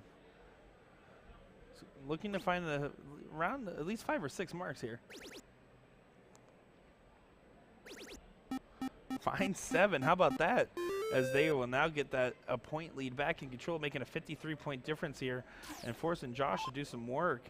First start triple will get the point lead. So again, in this situation, as you can see him give a big shake, a big little wobble there. He's going to look for at least a 4 mark for really considering any big moves. David, I take that personally. I thought that was going to be me.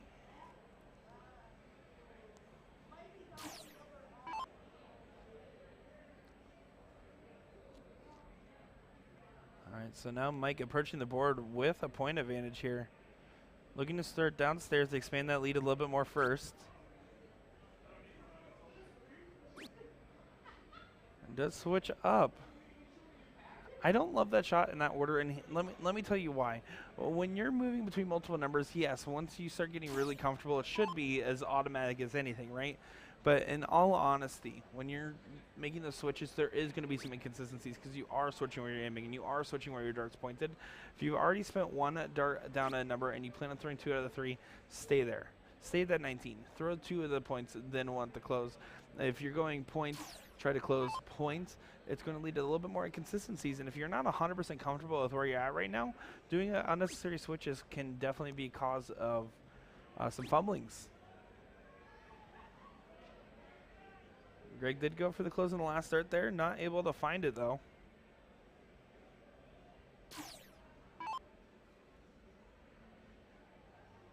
So Josh, if he gets a 2 mark here, we'll get that point advantage. Going to be staying up there now. Yeah, he's trying to find that triple. Some frustration there. Mike, if he wants, can just hit a 2 mark.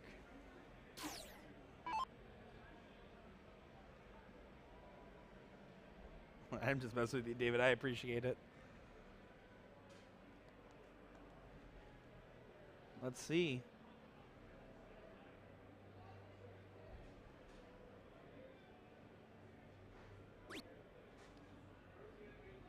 He's looking up.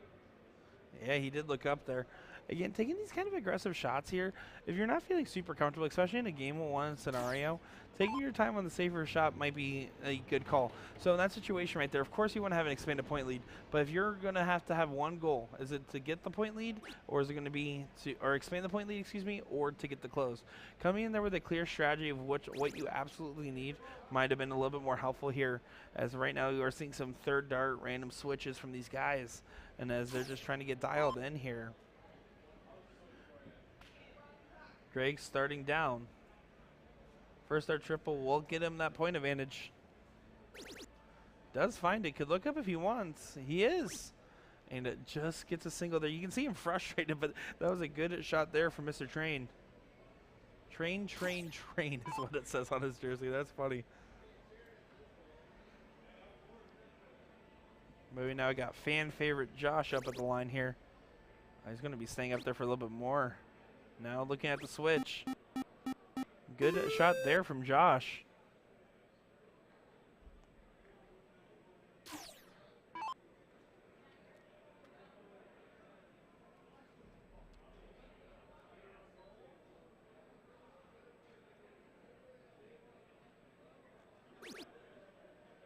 Falling into the double there, but not bad news, as it's better than a single, statistically speaking, and mathematically so. And does go for the close in the last start there. I don't mind when you're on the 19s going for an aggressive close at the 20 when you're a little bit behind in points. At the end of the day, it's the biggest playground. It's the number that most players will practice the most, other than maybe like bullseyes, for example. So getting rid of those early on is never really a bad decision here. As Larry now, he needs to close these 19s, and he does do so. But if Greg here finds a 4 marker in any of the numbers, it's going to be feeling great about their position.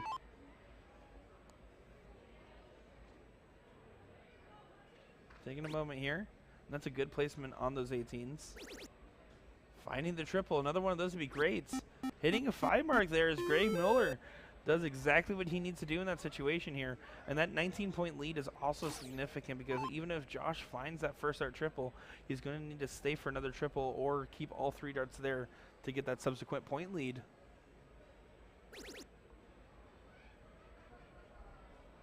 Oh, unfortunately, it rode the barrel into the other segment there.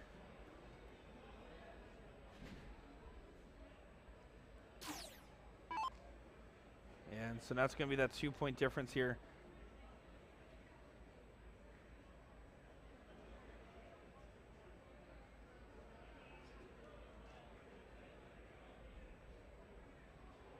Mike knows how important this moment is. He is going for that close.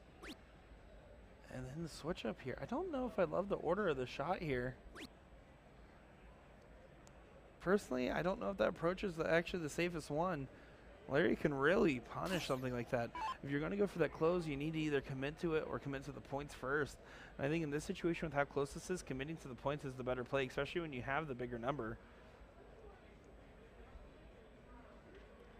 In this case, it might not make too much of a difference. Larry there, frustrated, not able to find the 17s, and now Greg can just finish what his partner started, getting rid of them and moving along. So what was a scary situation is now an advantageous one. And look at that, finds the 15s over to the 16s now. You can see a little pump there because he really wanted it, but that's a great shot. 2 numbers and point advantage, putting a lot of pressure on Josh to perform again. He was finding those 17s with just some unfortunate deflections. If he can do the same work on the 16s, it might be a different case.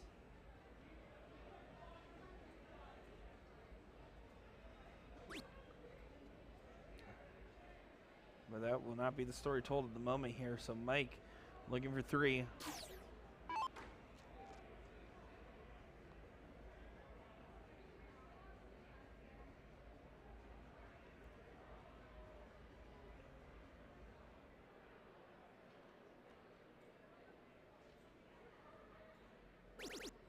And look at that, finds it on the first there. Now with a 3-house advantage going right to the Bulls. Oh, look at this. Good stuff here. Great shot there from Mike. That was a great timing from him and his partner, really coming alive at an impactful moment.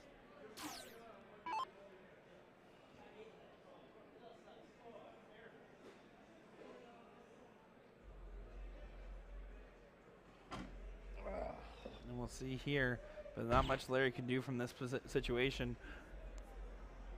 Greg 1 bowl away from taking this 1-0 here.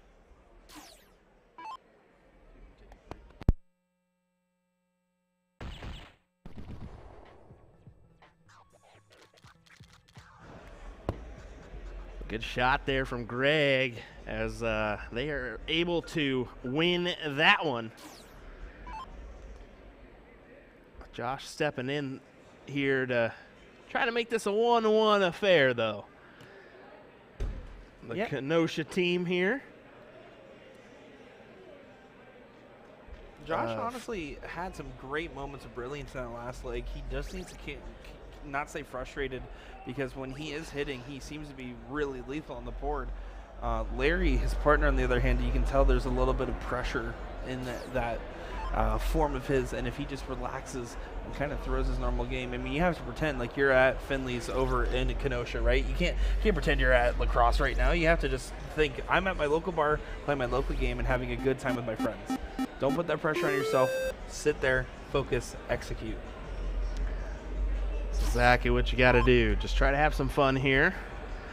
I know that Larry And Josh, we're waiting just a little bit of time before these gentlemen stepped on over for their match, so got to just find a way to take a deep breath here and find the right darts, and that's what Larry did right there. 100-57 our score line here.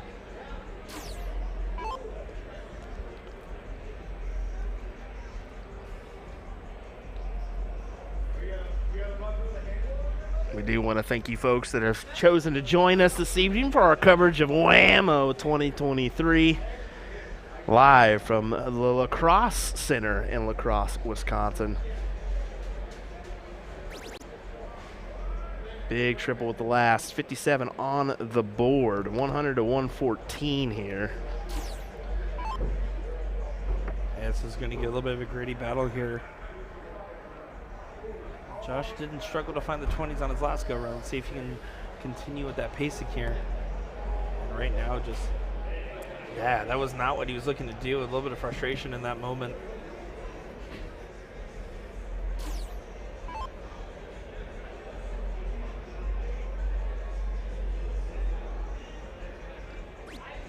Greg did average a 3.8 last game, was by far the top average on the board there, and definitely has been playing the most consistent out of these players at the moment, and has been showing you why he's been going for these big closes here for train. There's an interesting statement on the back of his shirt there. And on the front. It says train on the front and then train on the back.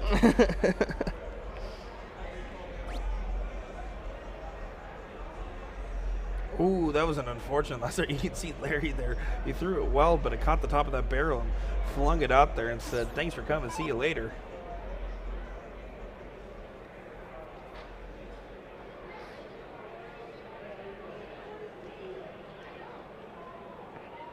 Like, just taking a moment. He's trying to attack those 17s and make sure that they don't get the opening for the other team here, but oh, that's going to be really hard to get in there. He might need to switch back. He does try to switch to those 19s on the last start there, knowing how contested those 17s were. Oh no, I think you got some spam on the most recent comment in chat there. Oh no, wait, that's just Sugar Shane, I'm sorry. No, that's Harry Chris Watson. Oh, that's true. As we hope to see him this week. Will we get to see you, Sugar? Well, we're not going to tell him where we are. You're not allowed back here. Don't enter the curtain, son.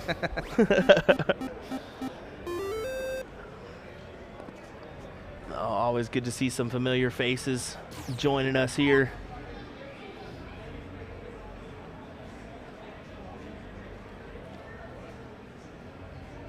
Greg now trying to get some of those 19s along.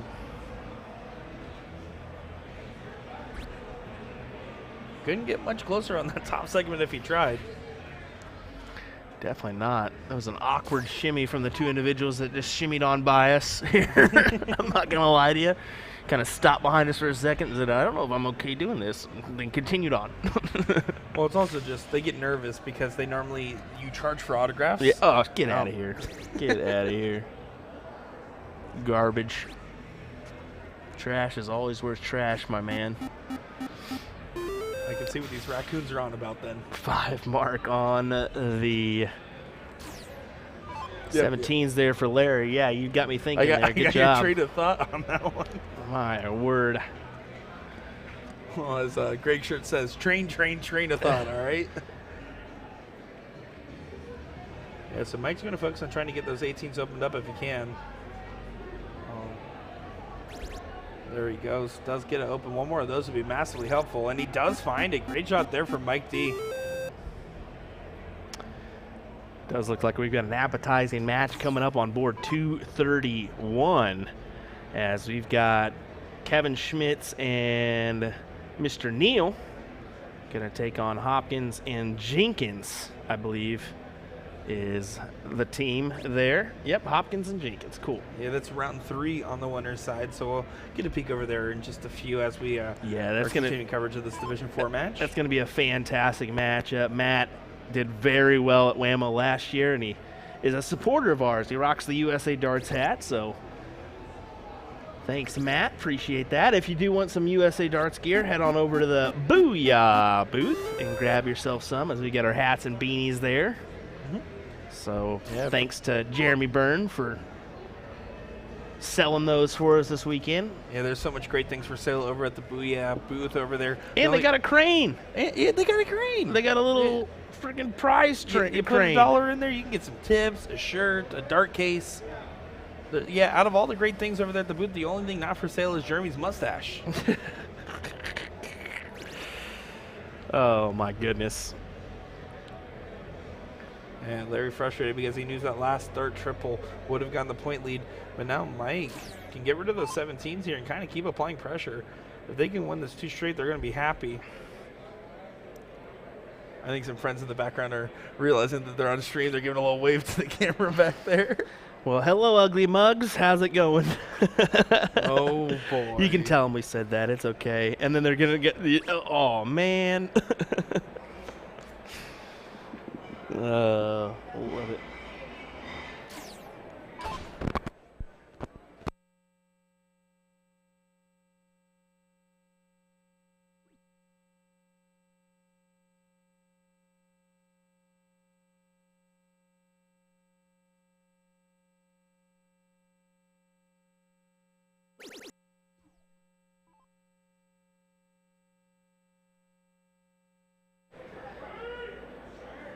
Alrighty, well, they're just getting underway on that board 231. We will check that out here in just a second's time, but keep it right here for right now as Greg is in a good position here to take this 2-0, possibly. Yeah, I mean, Greg's just playing phenomenal. If you can get rid of these 16s, he's going to feel even better, and he does. And almost gets the 15s as well. This train keeps chugging along. Frank tuning in says, miss playing at WAMO. Good luck at to all. Great job at USA Darts. Well, we appreciate that. Thank you.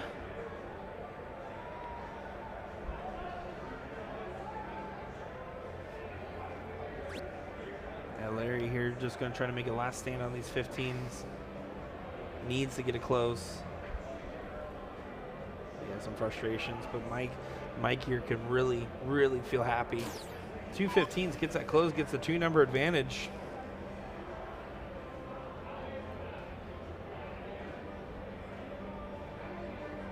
Oh, he's not happy. They say, come on, just 2 big singles.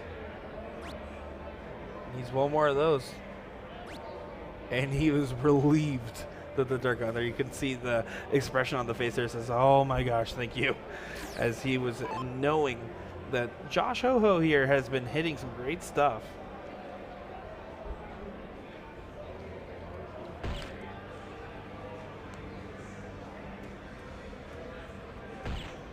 Oh, 2 bowls there is not going to be enough. With Greg stepping up here, could possibly put this away with 3 bowls.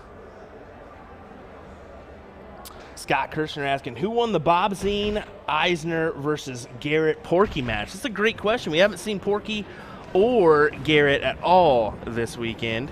And it looks like Hilger and Rakowski won that one, as it wasn't too far away, board 236. So hopefully we'll be seeing some of those matches come our way here in just a minute's time. But I do believe that is winner chicken dinner for Greg and his partner. So we're going to head on over to this match where, boy, oh boy, do they have the best attire possible in this one. Let's head on over to our board. Yeah, this is going to be a round 3 winners side here for Division Number 1 cricket doubles. There we go. Of course, you can see the 2 gentlemen there, Dumb and Dumber, rocking that. That's going to be Jed Neal and Kevin Schmitz. This is Matt Jenkins at the line now. I'm really upset at Kevin for not continuing to rock the top hat. And if he's not going to rock it, I'm going to rock it. So I might go out there and grab it. You should. He is rocking a Booyah Darts hat. Is his sponsor. Boy, what a good attire, man. You just can't go wrong there with that. As we'll get our board sound adjusted for this Division 1 matchup. And this is on the winner's side, correct?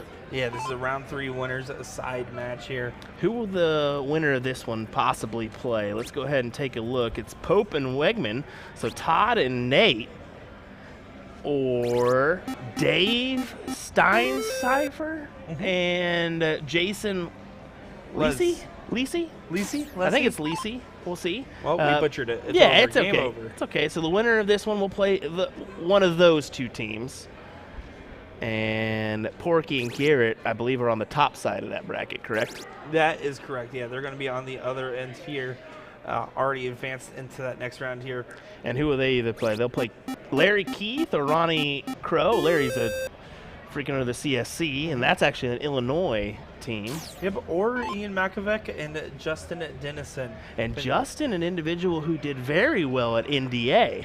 Yes, he is. Finished in the top 32, I believe, in that bracket for singles, so good stuff indeed. Yeah, good run out there. You can see a little bit of frustration, but Kevin the Rabbit Schmitz now stepping up here. Let's see what he's able to do with that opportunity. And he's going to run away with it. Or I guess the Rabbit would be hopping away with it as he finds a 16s as well. Now over to the Bull. Oh, no, he goes. The expansive point lead. Kevin Schmidt's playing smart there, but that's a great shot from him. I believe Kevin is trying to get himself back in the CSC, if I recall him saying that. Yeah, I mean, he's a previous finalist, so. You never know what could happen.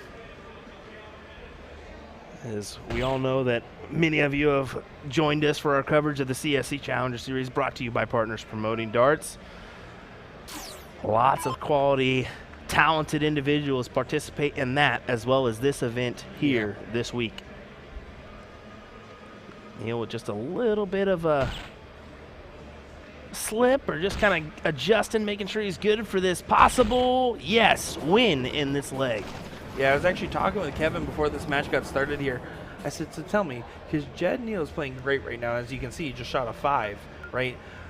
Why is he bringing his arm up and down multiple times? And Kevin said, well, he's on the other end of a hitch right now. He had a really bad hitch, and the reason he does that is because he doesn't feel like he's gripping his dart right, so he tries to feel for his grip as he brings his dart up, and that's kind of where that hitch is coming from. And I was kind of wondering if maybe he was suffering from maybe like the thought of grip issues, where he just wanted to make sure his grip's correct before he throws it. We've seen that from numerous individuals in the past. I mean, Chip Anderson's one, Grandy's from North Dakota. He's been kind of struggling with that one. But Alex Hansen here saying, Kevin told me he's been working more on steel tip, which is not a bad thing if you're a dart player. And I say dart player because it shouldn't matter soft tip or steel tip, as long as you're participating in the game itself. Yeah, exactly. That's the important thing, because you're just getting better. Yeah, I mean, and here's the thing. I played a majority of my events I've ever played is going to be soft tip. But you know what I practice every single day? I practice on the steel board because it helps you get that better mechanics. You get more information on your dart. And so any dart players that are doing that switch to play a little bit more steel is definitely not a bad call to do. Or, I mean, every once in a while, I'll flip it to that 13-inch and have a game or two just to see how big the targets are right after that. Yeah, right. It's a good idea. Not a bad one. Let's see, Jed here needs to get his team on the board. Yeah, with all those flights blocking over the triple there, he tried to overcompensate a little bit, and instead it kind of got away from him, falling in low into the one segment there. So not happy with it. Matt Jenkins can really make this one hurt. That 2-number advantage could quickly be 3, 4, or 5 numbers, depending on how well he hits it here.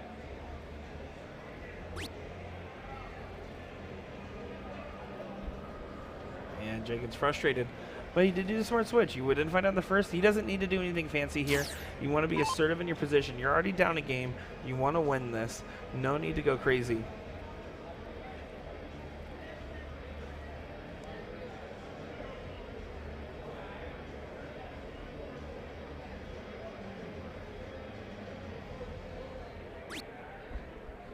It's going to be a good position for Kevin if he can get right on top of it. He does. You can see placed on top and kind of glides right into place there.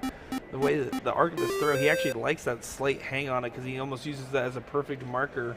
And we've seen it before on his first match that we caught on stream about 2 hours ago there.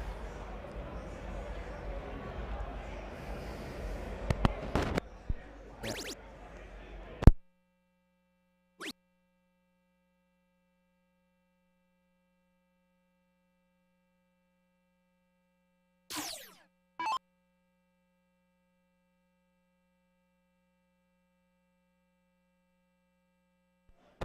I do really like that we can see just the tippity top of Jed's hat in the board view.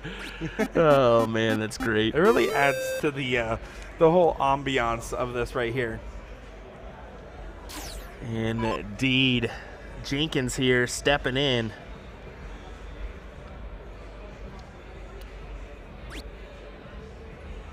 Matt does want this opportunity to kind of get away as they started off up in massive advantage, but Kevin and Jed have just been fighting back from behind here.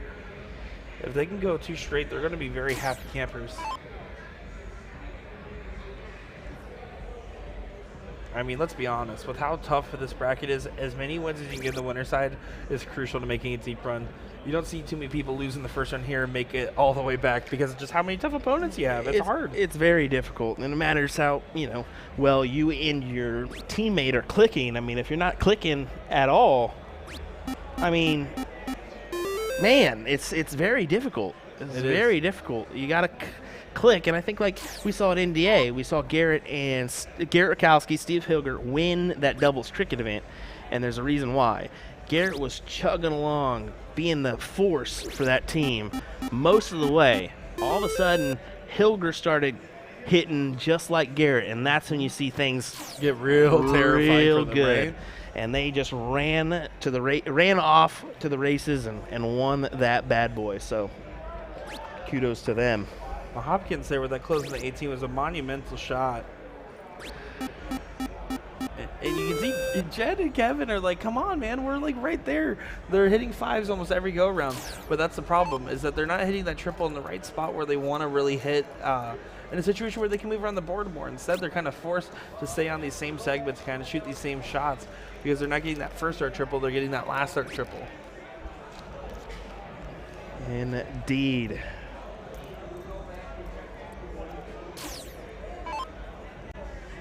The Rabbit's going to stay here looking for at least 5, more than likely trying to get 6 on the board if he can. Wants to take a look at getting one of these closes if possible, but it just is going to be hard to get the case until you get a significant point advantage being 2 houses down here.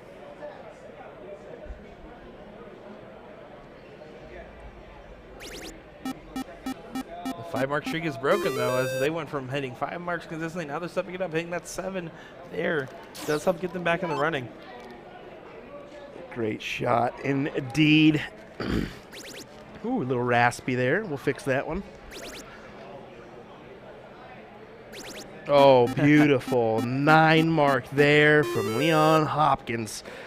A boom. Yeah, Hopkins hopped it right on in. Wow. Wow, Nick. Wow, you're just jealous he didn't think of it first, huh? Let's see how Jed responds to the situation, though. As him and Kevin have started to kind of hit a little bit of a streak here. They're not going to be easily deterred just because of 1 good rounds from the other team. They're going to try to answer back with much of their own. And look at this. Jed needs 1 more of those. Oh, 7 mark there for Neil. Let's say Nick the pun machine about to give us another goodie. Instead, he'll have to wait, as it was just a 7 mark here, but Jenkins steps in. Go ahead and go with these 17s would be my play, but he's electing the points. And I think he knows it's Kevin coming up behind him. And that's a great shot, nonetheless. Good shot, Matt Jenkins. Yeah, that throw was not jank from Jenkins. Gosh dang it. Stop it, Nick. No, you said you called me the phone. Just stop it, Nick. Listen, you set me up, I knock him down. That's how this works here. We have this, it's in my contract. It's literally written out. I signed it. Oh, my word. I'm sorry, everybody. As it looks like we're going to get some action up on our board 232 here in just a minute. Oh, these folks are having some fun, so we'll just kind of make this interesting on them. Yeah, 7 mark there. That was the 3rd one in a row there for Jed and Kevin.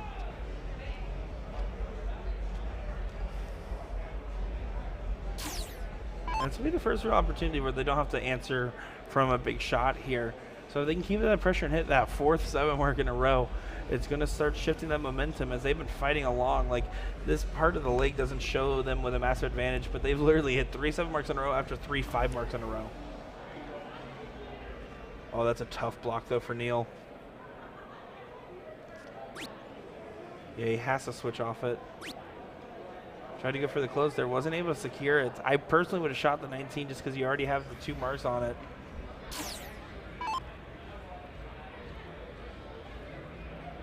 Matt. Does it go right at the 16s? Looks like it. Exactly what he's got in mind. Yeah, see, Wow. that's what Matt's been doing every step of the way. If he feels like he doesn't have a good first start at it, he's just going to move back to the points and play it smart. And that's why Jenkins has been doing so well.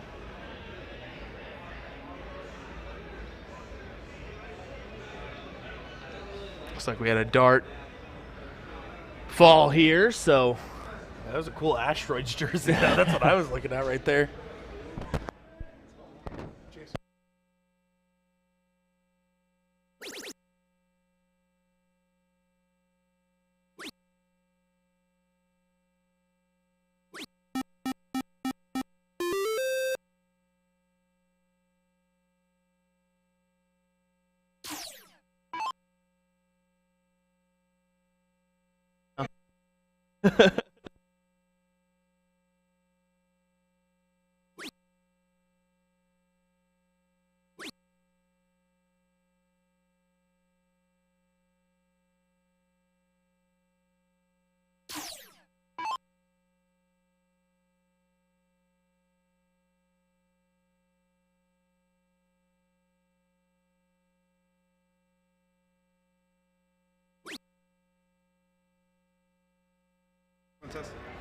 no, you're good. Neil here, looking for another.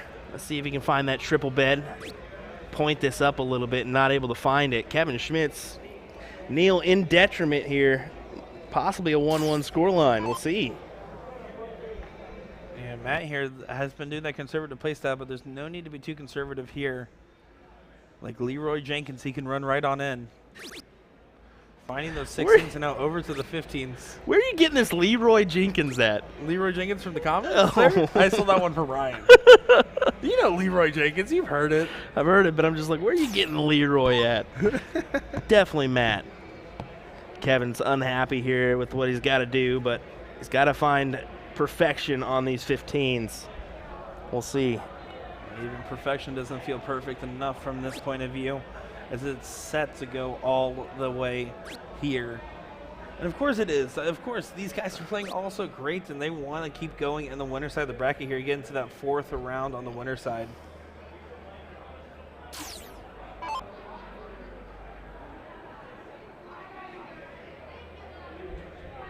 Yeah, Hopkins here just trying to find that 15. Does get it there and can point more if he likes, and he is going to. Kind of putting that last little dagger dart in there if it connects.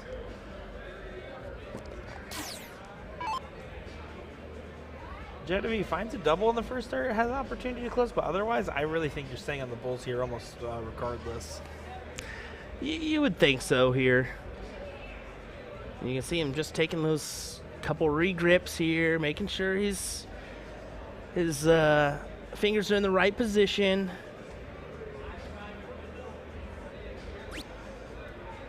And I can assure you, if you're thinking that's bad, I've seen way worse when it comes to He does that and it's couple still throwing great. glitches. Yeah, exactly. I've seen people that take a few minutes to throw, and then once they do, they're off to the races. But it's very difficult. It's very difficult.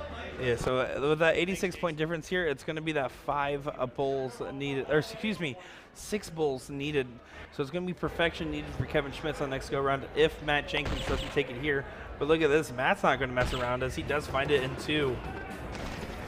We're going to be going to last leg decider here, Will. Yeah, 4.17 there for Matt. As Jim said on both Facebook and YouTube, he's a nice World of Warcraft reference there.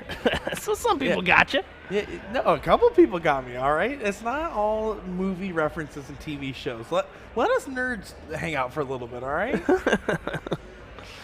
Well, here we go. How are we going to diddle up here?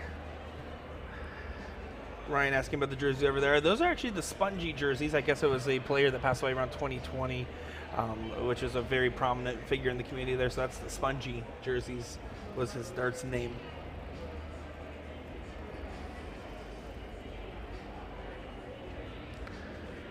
Well, We did want to go ahead and, well, we've been trying to get a view of this gentleman over here on board numero uno, but hasn't worked out for us. I think Jenkins overthrew that dart there, so Kevin's going to be able to get the start. So let us know who you have here. We got Kevin and Jed going up first for us. This is going to be the Division I cricket doubles. Kevin taking a moment, taking a big breath here, trying to rally, knowing that this is an important leg to win. And of course, the lovely wife steps in and says, "Dang, those are gnarly jerseys there." Yes, they are. Yes, they are. They do have the top hats to match, Hannah. Although this gentleman decided he's too good for his top hat. Kevin. Yeah, that's Schmitz for you, just always messing it up. It's all right, as long as they put on some good darts for the show. Yeah, exactly. No, Jed came back here because this was the first team we featured was Kevin and Jed. Jed came back here, he's like, "Dude, I'm so happy you got our outfits on the stream." And I was like, "Oh, I mean, it would be a waste if not." So I heard you guys are funny.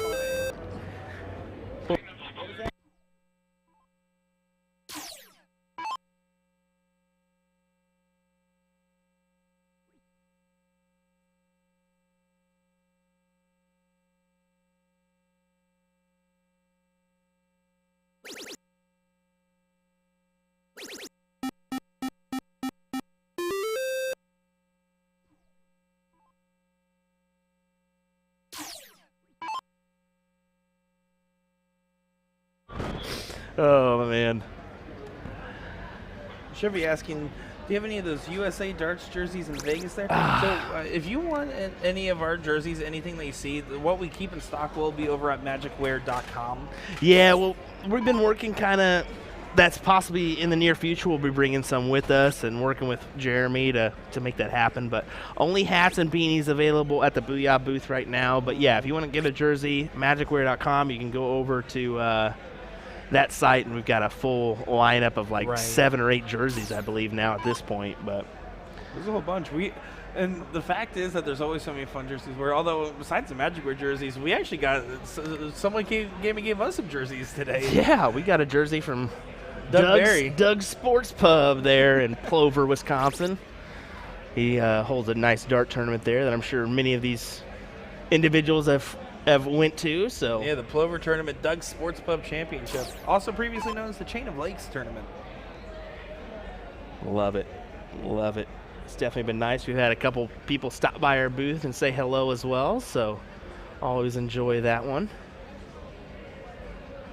Yeah, if there's ever a random silence, it's because the autograph line kind of got through the curtain here.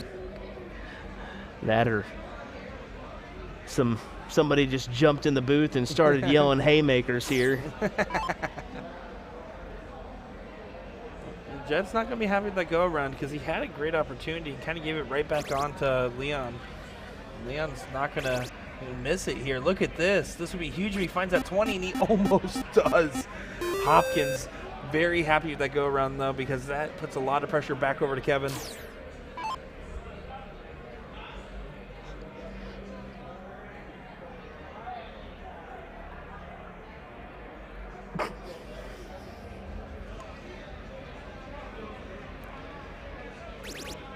Kevin finding the first one, though.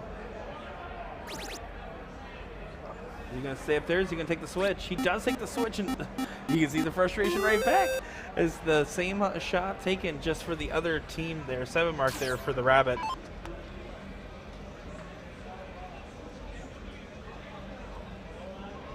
Matt talking himself up here, trying to speak it into existence, wanting the 9.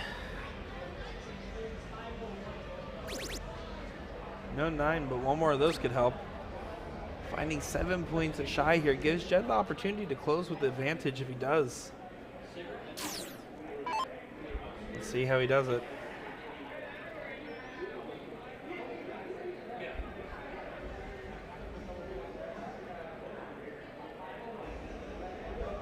Just trying to get dialed in there again, trying to get his grip perfect. Finding those 20s is going to do the switch to the 18 now. Finding the double 18 And then going right back over, it looks like he's going to try to point more on the 20s to be huge. And that is a great shot there and a beautiful 6 mark from Jed Neal. Back and forth battle here in this last leg decider between Dumb and Dumber. So you're saying there's a chance? Yeah, we were due for some Dumb and Dumber lines. Yeah, that one's from Ryan. Yeah, Ryan posted that one in the chat here. Definitely did a yoink and twist. He said, I was like, that's a great idea. Yeah, you got to. That. I don't know why it hasn't popped into your mind earlier, but.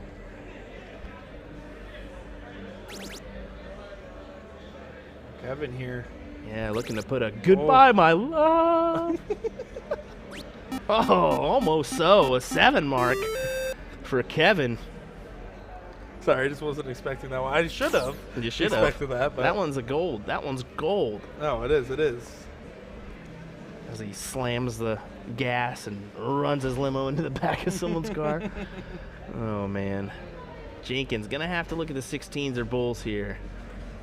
And by look, I mean, going to have to fill her up.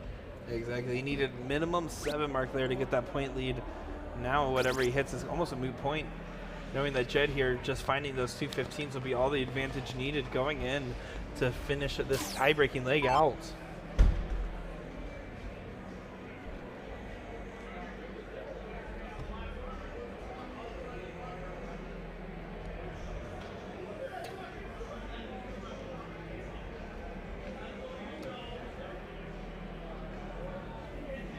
Jed just trying to get over his hitch here just so he can get dialed in.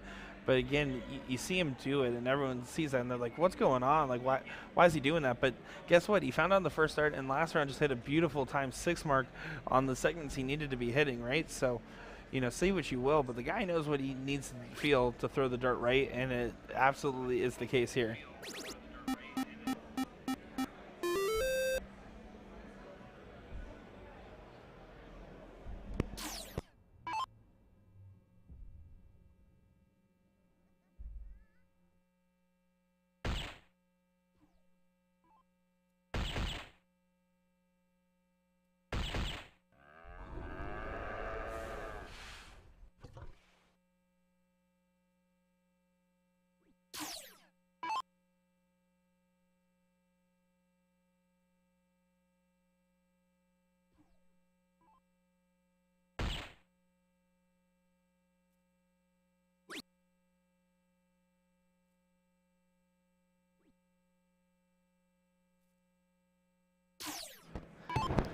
See if that's better.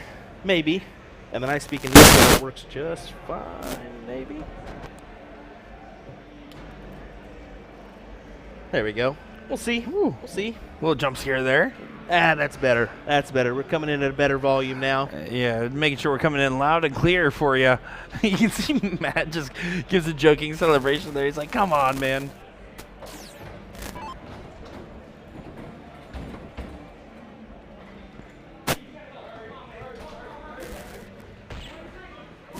Yeah, one more bull here for Jed.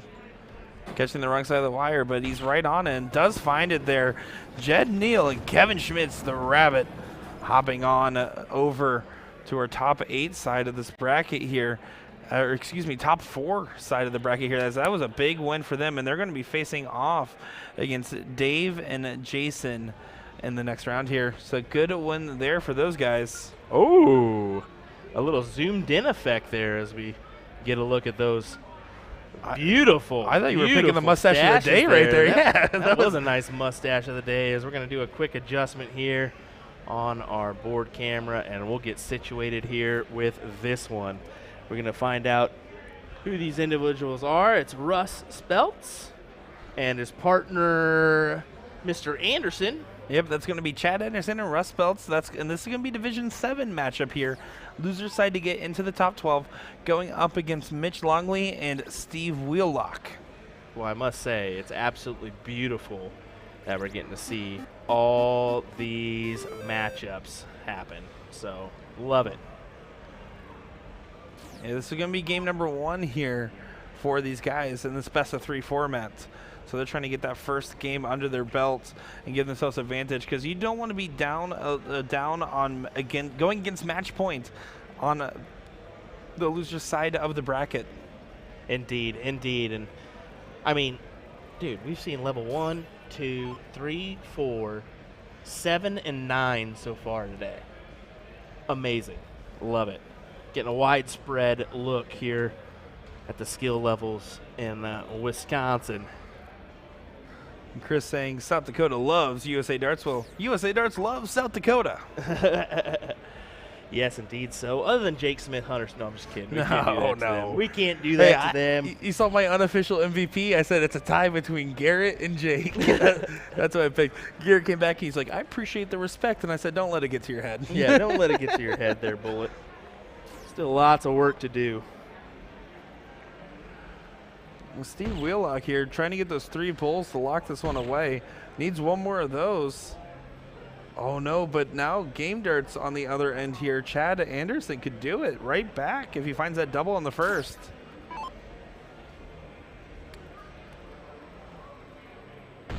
Yeah, Bull would be handy. One more of those. It was a well-thrown dart. I thought it was going in the double.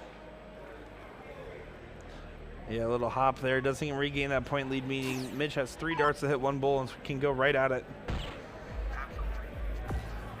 You can see he gets on the first, gives a little pump there, and says, all right, here we go. Yeah, good win there.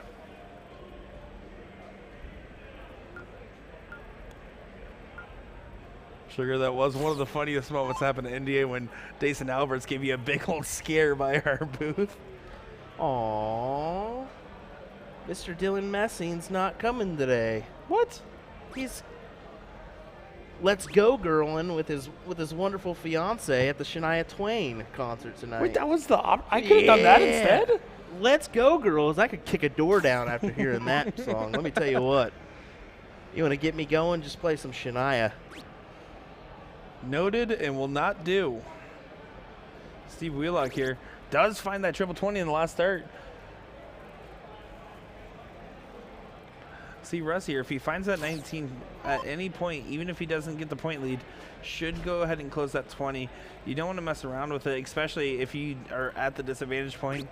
Yeah, he's going to go ahead and just pop it there, and I like the shot personally. And finding the 19, making it very impactful. Speltz there, playing it well. And Hemingway needs a hit.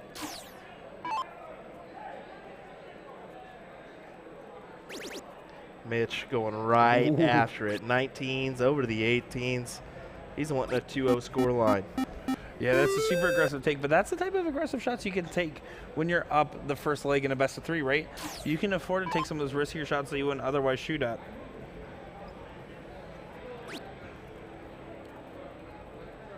Oh, that dart's hanging.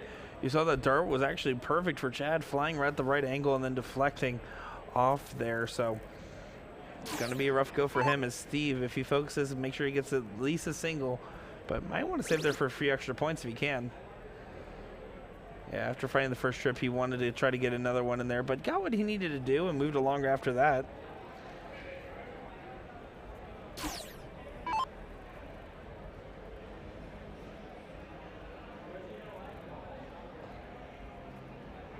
Let's see how Russ does this here. He's looking up now to try to close those 18s and not happy with that go around there. A very frustrating moment for him, as Mitch can kind of run away with this one from this point. He's going to be able to go right those 17s. Yeah, you will. This is kind of in the control of Mitch, or Longley, and Wheelock. Just an interesting name. You're used to seeing Whitlock. Yeah, it makes you do a little double take. Like, what lock am I looking at right now? Yeah, exactly. And Chad just getting all over those 16s, but not able to actually capitalize. It was a well-thrown this round. I mean, you shouldn't be upset by the grouping on there. But again, Steve, he can make this hurt. And he will make this hurt. One more. And those 3 impactful singles. Getting that close when you need to get the close is so important in doing well in events like this. I mean, you want to hit to the top 12 in this bracket, right? You want to start getting into those big payout ranges. Winner of this will go up against Tony and Zach Malberg in the top 12.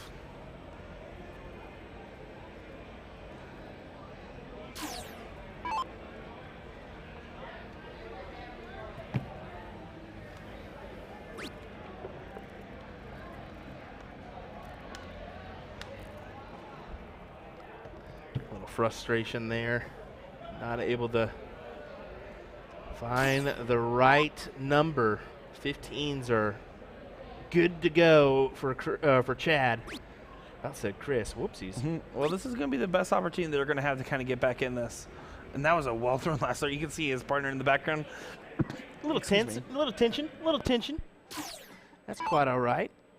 Hey, how about you viewers at home enjoying this action? 400 plus on Facebook and YouTube. Got to love it. We appreciate you joining us here on our coverage of WAMO 2023. The Wisconsin Amusement and Music Operators is what that stands for those that may have not known that. I want to be honest, that's such a fun name for a tournament. WAMO. Like, it just rolls off the tongue so nicely. In Florida, ours is fast. So fast is fine, but WAMO, it just has an impact. You feel like when you say WAMO, you know it's all in capitals, even though I'm just using my words.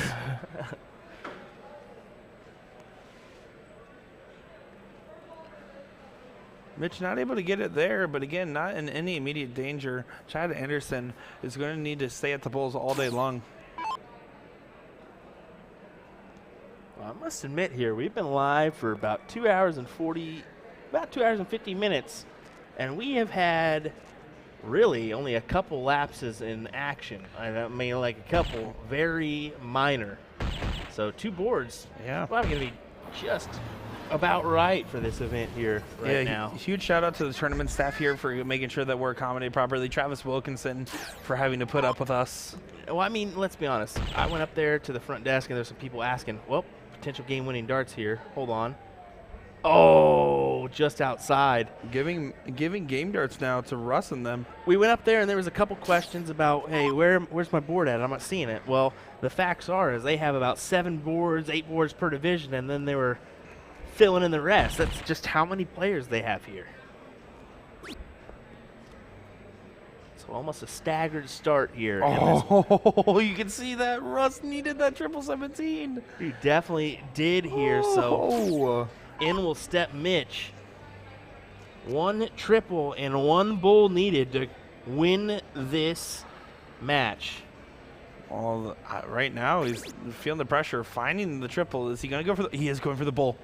And he finds it there. Oh, Mitch lets out a big sigh of relief, as that was a little bit scary there. But that is a big win here in this Division 7 portion of the bracket. Yes, it is, folks. And I tell you what, we are going to be right back as we've got a quick second before our next individuals come to the board. So here's what we're going to do. We're going to take a quick word from some of the sponsors and whatnot involved, and then we'll be right back with more action from the 2023 WAMO State Dart Tournament in just a moment's time.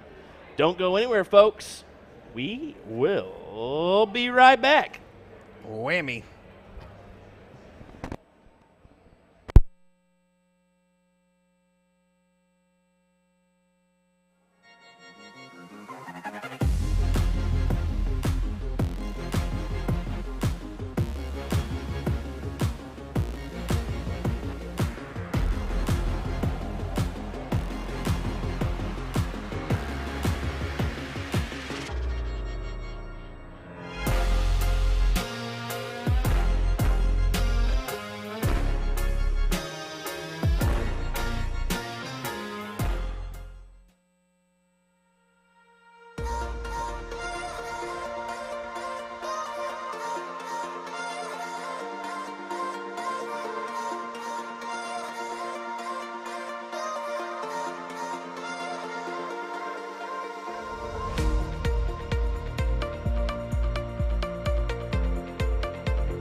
Just a reminder, folks, head on over to the BooyahDarts.com booth.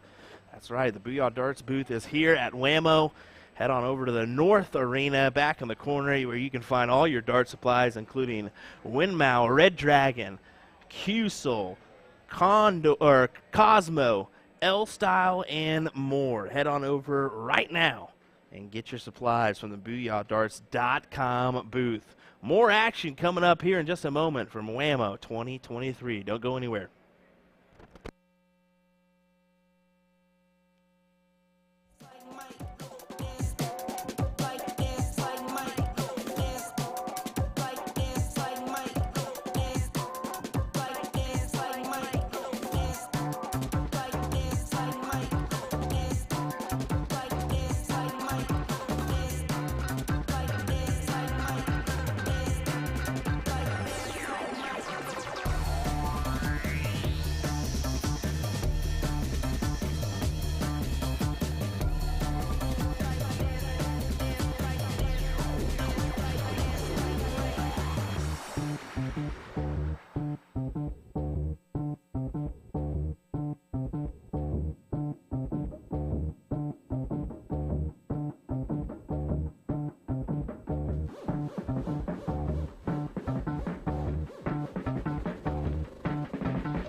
Alrighty, folks. Sorry about that little wait there. Took just a second for us to make sure we got our match over here. Did go up there and speak with Holly at the desk just to make sure we kind of had a what's coming our way. I think we're going to try to get that king seat of Division 1 up next. This is a Division 6 match, according to these individuals. And who do we got here, Nick? Yes, this is going to be right now. That's Brad Scott stepping up to the line there, playing with Andy Armstrong for representing Schmidt's Amusement. On the other end, representing Bullseye Inc. is going to be David Rue and Joe Stats. Well, sweet. Well, we appreciate you guys hanging in there with us for a moment as we had just a little. Of course, you say, hey, man, we haven't had a wait and a break in a minute, and then all of a sudden you get like a elongated break. So I guess that's how it goes. But here we go. More action from WAMO right now. Don't go anywhere. Enjoy this coverage.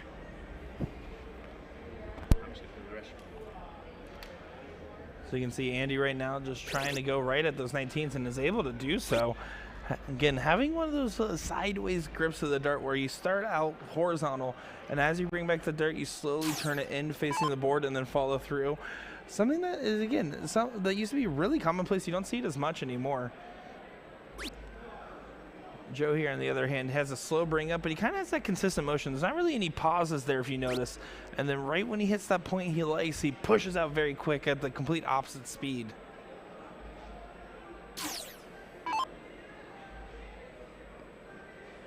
So now, Brad here with a great opportunity, right? With those 18s still only X'd, can really make this one hurt quite a lot.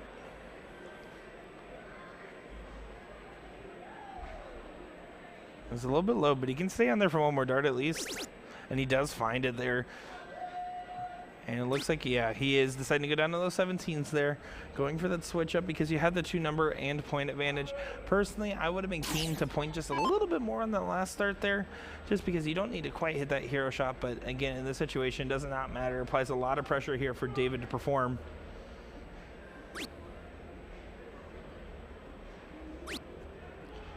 Dave's going to have a hard time finding the triple there with the way those are placed, and you can see exactly why, right?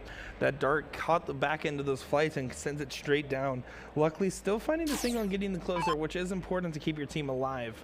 But unfortunately not what they're looking to do, as Andy Armstrong now just needs 2 singles or a double on the first start there. Can move right over to the 16s.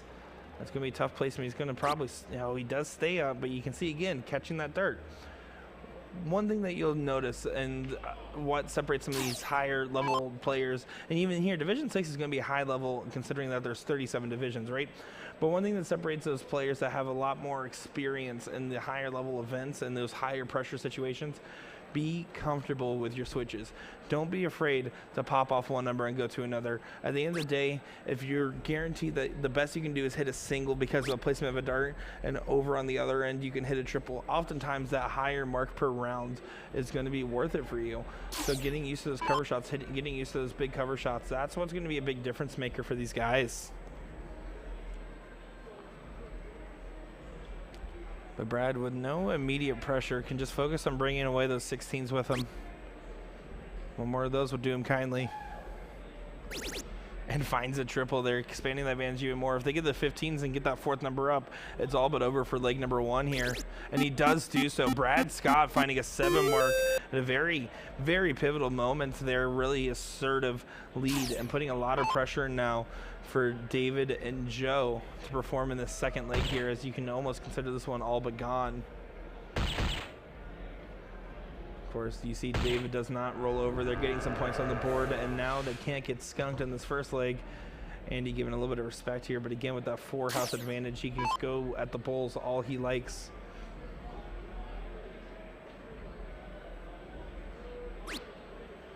Going high there, but again, it's not necessarily bad because he found that 20, getting some extra points on there, again, removing even more pressure. So now Joe here needs to hit at least 3 bulls to get that point advantage. If you hit 3 bulls, you have the opportunity, if you want to close the number here, to give your partner an outside chance. But considering that the other team only needs 2 bulls, you're going to be staying there all day. Anything else is just going to be too risky at this point. Sean, I believe Will is actually going to look into that right now. We're going to try our best to make sure we can get that Division I King Seat match for you. As of course, we would love to have it on the stream here. Yeah, only getting 2 bulls there. Joe knows that he needed 3 at the bare minimum to add a dart there for the other team.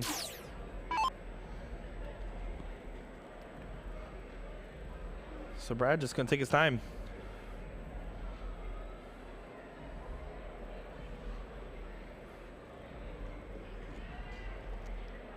Already had a big go in the last go around. Doesn't need to do anything fancy here. One more of those. And there we go. Brad Scott gets it there and plays really well, throwing a 4.64. This is Division 6, by the way, folks. And this is not too uncommon. You don't see anybody here necessarily shocked, because that is just the level of talent in this room, and it's about who brings their A game at the given moment. Dave is going to be starting us off here for leg number 2.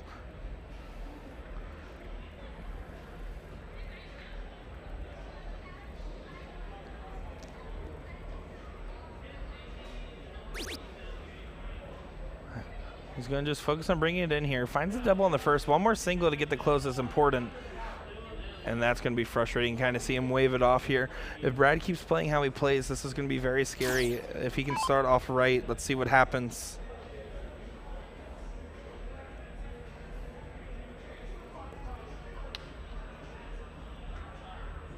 Brad just trying to get dialed in.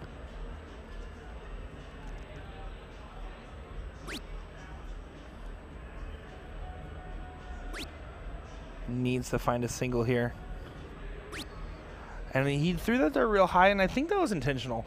I mean, at the end of the day, if you risk deflecting because you went for that triple, or missing because you went for that triple and not getting the close there, gives such a huge advantage with that 2 marks already on it for Joe. Now they're going to waste 1 or 2 darts here closing before opening up. Oh no, and doesn't find it here. Basically giving Andy the start here, basically resetting this match and saying, all right, this is going to be a brand new game right here. We're just not going to play with the 20s. All right, boys?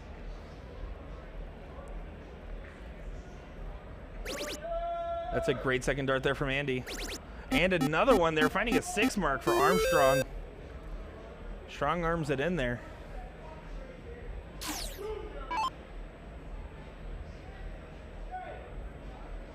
And so now David here. Going to try to get their own number on the board. And a great last start there from Rue.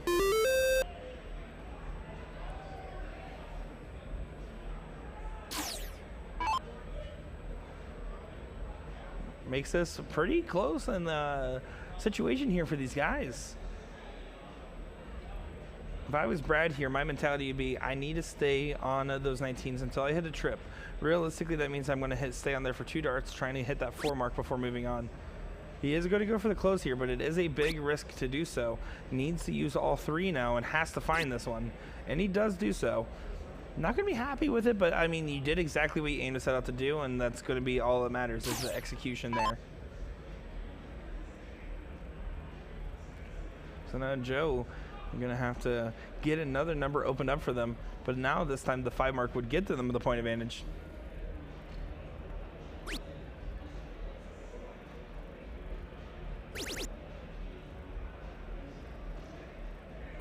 And look at that. Now this time the 5 mark gets the point advantage. Just like I said, Joe executed that very well there. It kind of shows that even going through the 3 mark closing the 17 might not have been the most advantageous thing, just because it doesn't really gain you that much advantage if they continue up with that same level of streak.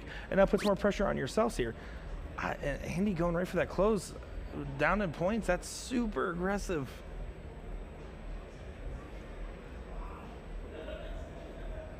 Yeah, you can see his partner there pointing, saying, get down, what are you doing?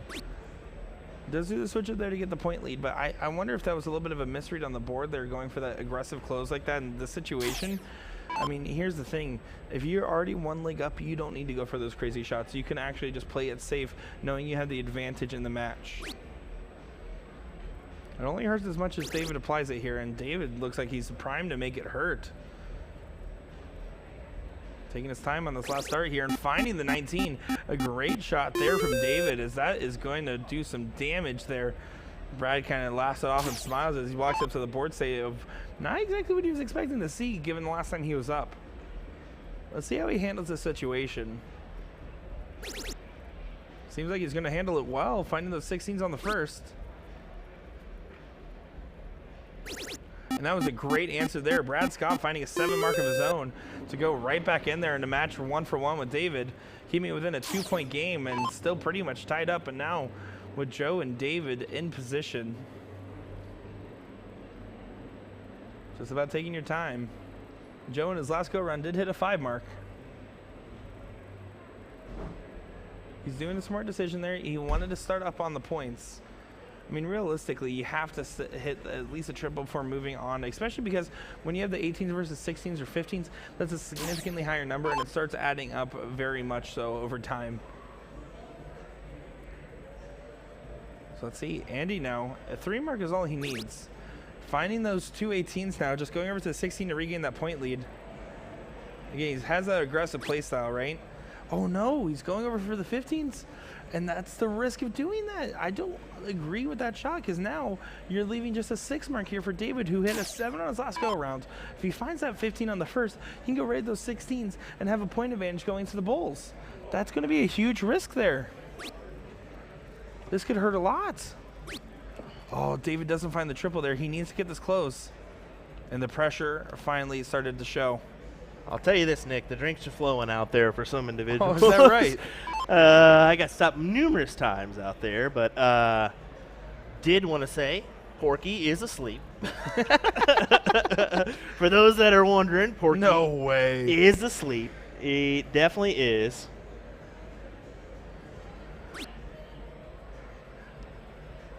Yeah, you can see right now Brad is just going to take advantage of the situation. He needs to get rid of those 15s if he can. Don't give your opponent the shot. He's going to take 1 dart for it. And he finds it. Great shot there from Brad Scott. You can see Andy Armstrong in the background just kind of giving a clap saying, hey, listen, partner, thank you for coming through there. And that's exactly what he did. He came at 3 for his partner there. And, you know, you can say what you will, but at the end of the day, these guys are playing well together right now. So that, it doesn't matter the strategy. It matters the execution of the teamwork. And that's exactly what we saw there, a great execution of teamwork.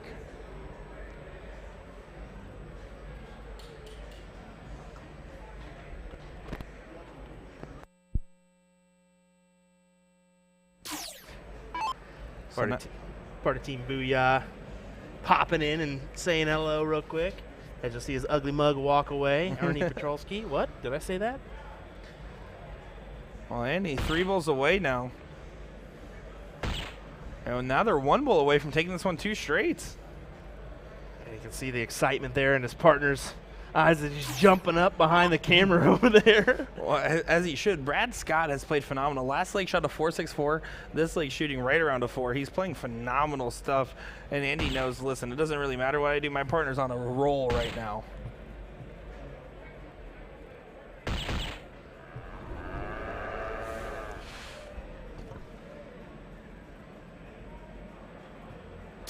All right, here we go. 1 more bowl needed here for Brad. Takes a little deep breath there because no matter what, his heart is racing knowing how well he's playing right now. Just need the 1. Can he do it here? Not a bad marker. Take a closer look, why don't we? Oh, ricochet there. Perfect look at the ricochet. And he finds it. Splits the uprights with that one. Take a quick look at that replay there. You see, splits it right in the middle. Good shot as they are able to take the leg and the match.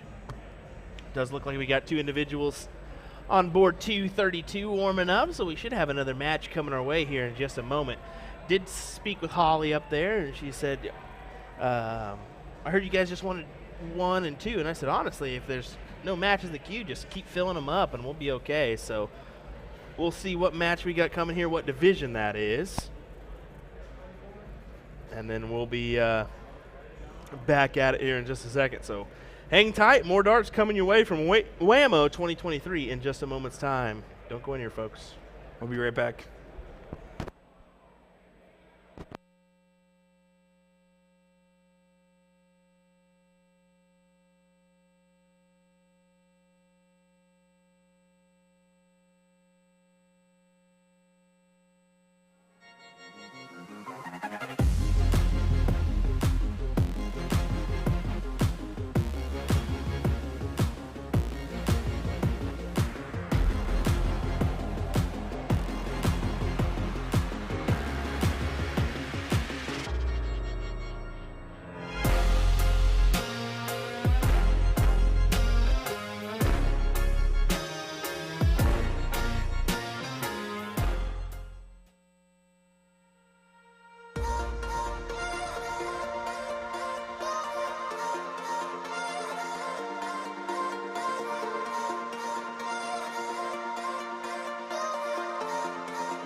Well, alrighty, folks. I hope you didn't go far as we're right back into the action here.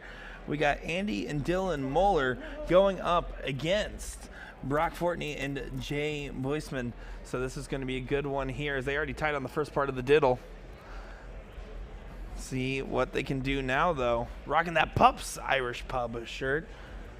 Brock and Jay representing Stansfield Amusement and Amusement Devices for Moeller. So it looks like we're going to be good to go here for this one.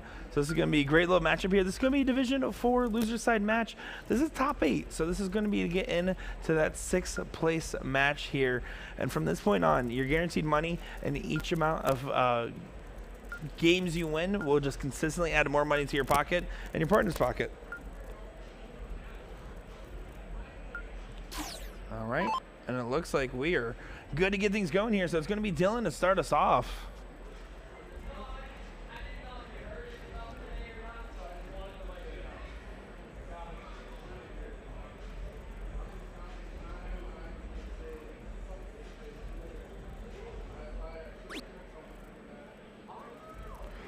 Yeah, of course, we do want to try to our best to feature different levels and divisions of talent, right?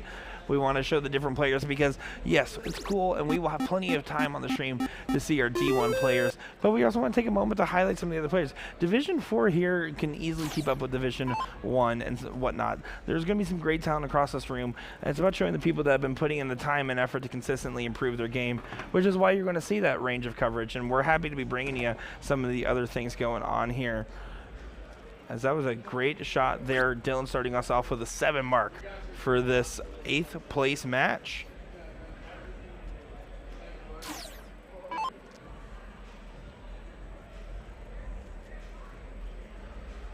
See if Andy can follow up with that momentum here. Yeah, Nick, it's been really a thrill to see all these different divisions here, and hopefully we kind of get that along the way. I mean, I'm of course assuming we're going to see more of the Division 1, Division 2, whatnot. But it's nice to see a good influx, you know? Yeah. And from here on out, I mean, we're going to have the lower levels in the morning, the upper levels in the evening. So there will be a little bit of discrepancy there. We'll probably see the level 15 or whatnot, the top echelon of that upper level. What kind of throw was that? Crazy, man.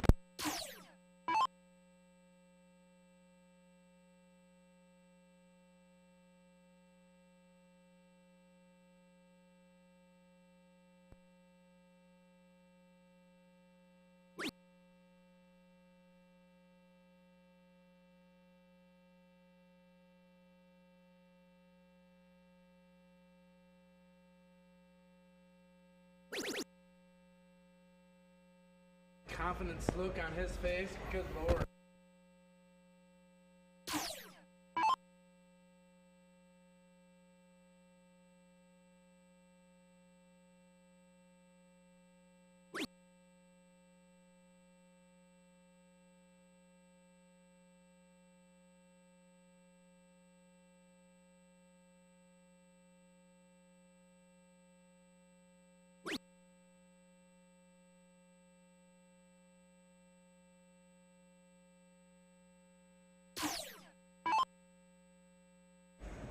All right, let's see what Andy can do here. 56 right now, the score line.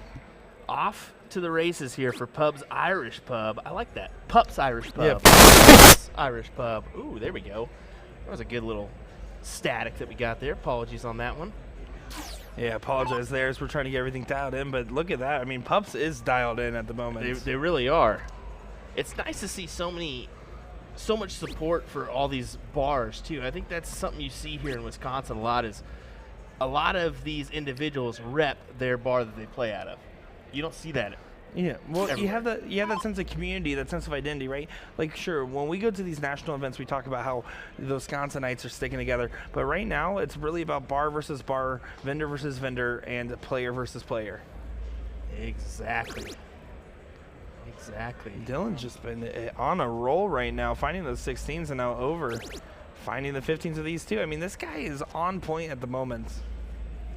Going for the bulls at the last start. Just a hole outside on that top side of that bull. And that's a guy that practices misses. I am proud to be a Wisconsin Wisconsinite. Oh, I didn't know you guys were live.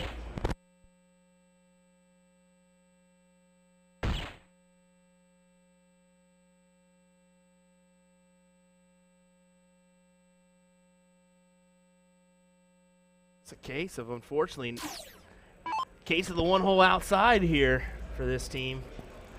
As it's definitely going to be a forgetful leg in this one. Exactly. A little bit of frustration there as they're close to greatness, but not finding what they're looking for here.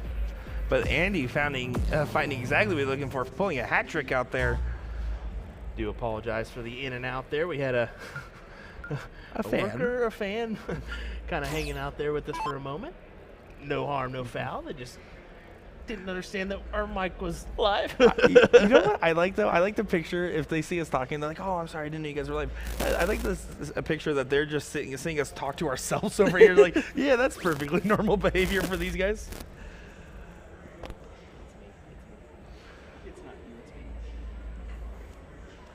Yeah, so Jay, they're unfortunately not finding those 20s. Austin saying, watching at Skybox. Awesome, Braswell. Thanks for tuning in, as always. Of course, the not as cool half is Stacy Braswell. You said it, not me. You said it. Yeah, don't be surprised if you may hear a couple no-nos in the background, as we have definitely been a frequent spot to walk by today, and unfortunately, we have no control over some of the mouse. I told you to take away the neon sign that says Will Stuart over here. Get out of here. That's what I've been saying from day one. Get out of here. Get out of here. No. It's been grand here at the Lacrosse Center. I keep trying to say Convention Center. It's just the Lacrosse Center. This place is just...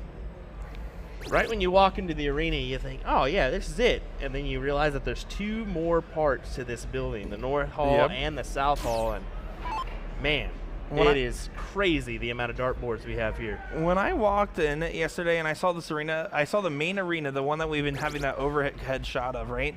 And I walked in and I was like, wow, you guys have a pretty big tournament here. Well, color my face red when they said this is one of 3 halls. And I was like, oh, my goodness. Told you it was a big event, man. We saw it last year in the Dells. I believe they only had 180 boards last year, if I recall, but maybe it was 280. It could have been. Well, even with 280, you almost imagine they want more. That being said, they've been chugging along with these brackets pretty quick. That's the thing about it is when you really look at the time frame. I mean, we're looking at a Division 4 matchup here, and we're currently in a 7th, 8th place match with one sitting in the 5th, 6th spot. So we're moving. We're tearing along here. Yeah, we're cruising for a bruising. Get out of here, Nick. So we did mention before that it's probably going to be a 5-hour block most of the time that we go that we stream, and man, we're seeing it here. Well, I was going to say, if worst case scenario we do run early, I know everybody's been clamoring for us to go at it on the stream boards. I'm just throwing it out here. Just saying. Could happen. It's not going to happen. But if it does happen, I'll be throwing the Porky signatures. Well, B-Rock stepping up here. And now his team doing pretty good in their position. Feeling pretty happy with the situation going on. They're able to go right at those 18s. He's going to be able to just keep attacking, finding the double there. Now, that is going to be one of the more interesting things that we have seen so far with this event. And I'm going to be honest, I want your opinion on this. We've seen a lot more players go for doubles than normal, I feel like. Is that a regional thing? Is that like really popular in the Wisconsin area to go for some more of those double shots? No, we're just starting to see the game evolve. That's what we're seeing. The game is evolving before our eyes. I mean, the game of cricket 5 years ago is not the same game we're seeing now. Steel tip strategy is being implemented in soft tip. Soft tip strategy is being implemented in steel tip. It's just insane how many quality shots we're seeing go for big opportunities, such as, hey, I need a double here. This double 16 is probably going to be the right play. So, hey, to each their own. I enjoy a good double look every once in a while. You practice them enough, you should. Yeah, exactly. Exactly. You practice them, and you're seeing a lot more players actually put the practice and time into it. I'm always one of those players that feels real comfortable throwing at a double every now and again as well, but only on the ones that make the most sense. Your 16s, your 18s, your 20s. When you start getting to those 15s, 17s, 19s doubles, that's when you start sketching me out a little bit, everybody. But Dylan's going to keep chugging along here. Finding those 16s. And there we go. Gets one more, getting that 1-point lead. Great shot there from Moeller. I guess they're both Moeller. From Dylan Moeller. And I wonder, I believe this is a father-son duo that we're watching, by the way, from Pups. Love that. Little father-son tag team action. Yeah, B-Rock not happy with that attempt at the 16 there. Honestly, might be keen to go for one more 20. As I feel like I keep stealing your lingo, Will. I'm going to be honest. I've said alrighty, folks. I said keen a bunch. Now I'm saying, look at this deal over here. I'm getting some of that Will Stewart, Kansas lingo. Oh, uncle, nephew. There we go. Got a Uncle, correction there. nephew. Okay, cool. That's still pretty cool that they're playing together. Very, very neat.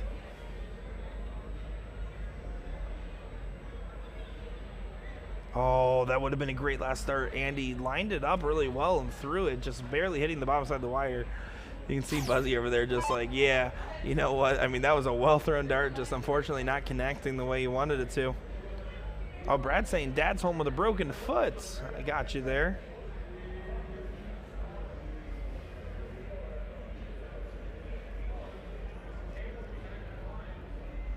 Ooh, but Jay not taking advantage of the opportunity. Kind of handing it right back over. And Dylan, which if he taps into that energy he had the first leg, this could be very, very scary. Brad saying, Dad's not playing because he had a broken foot. And someone saying, that's not an excuse. There has been a couple players that have elected to play with the cast and or brace on, which is just madness to think about.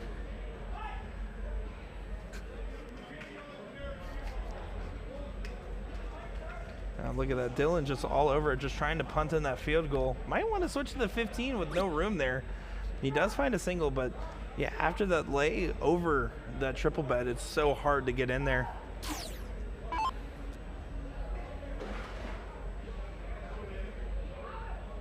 B-Rock will get another attempt. That's the same place he put that dart. He's going to be quick to switch off that. You think? I think not. Yeah, he's going to go up now. That last dart, still finding the neighbor. Just a single mark there for Brock.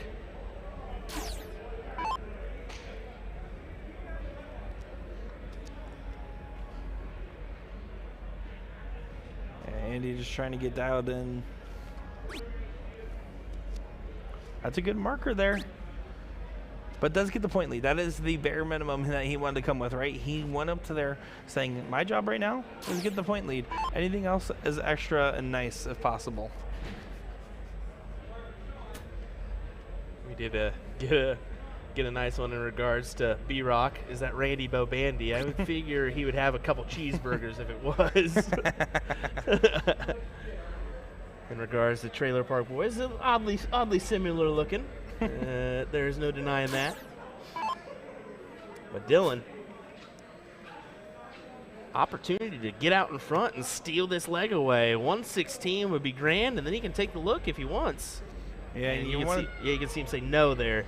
Yeah, wanting to get a look as soon as he can at those 20s, just knowing that bigger number. Oh, he's looking at it now. He's looking at that double. Is he? Or is he looking at the triple? Big triple. How about that? Great closure from Dylan. Just a single point ahead, but still it'll do as Nick kicks the living heck out of my table and about knocks it on over. Nobody would have known if you didn't say Yeah, it. nobody would have known until the stream just died on us. Look at that from B-Rock. Oh, he can take a look over the 16.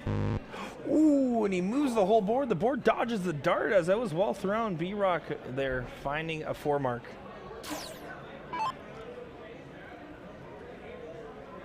Well, now pressure back on Andy and the Pups boys. Realign in there after that first one. He's going to realign again. No, he's not. I almost think you need to. And he does need to, as you can see the boys in the back giving us a little love. Thanks, Garrett. Appreciate it. Like two of the ugliest guys in darts, Kevin Schmitz and Garrett Rakowski. Let me tell you what. Oh, yeah. I need to pull up the picture of Garrett and his skinny mini attitude that we got earlier. Oh, yeah. It was a funny to see that picture going around on Facebook. Oh, yeah. A young young Garrett Rakowski without facial hair. What? Yeah, now he's old. All right, well, a little bit of a stalemate going on here. Dylan having the opportunity once again. Now with the X on his 16s, he knows that he needs to capitalize on this opportunity here. Jason Watt in chat. What's going on, Mr. Watt? At Ashton. Now we got Jason hanging out with us. Oh, look at this. Good timing from Dylan. Oh, still a great 6 mark there from Dylan. It absolutely is. A 34-point difference means a 16 would have added a bull, would have been the safer dart to go on the last one. But still a great opportunity at the moment here. Yeah, Brock needs to get rid of those 16s at one of his darts, and he's going to try to, but he's struggling to find it. Does finally get there.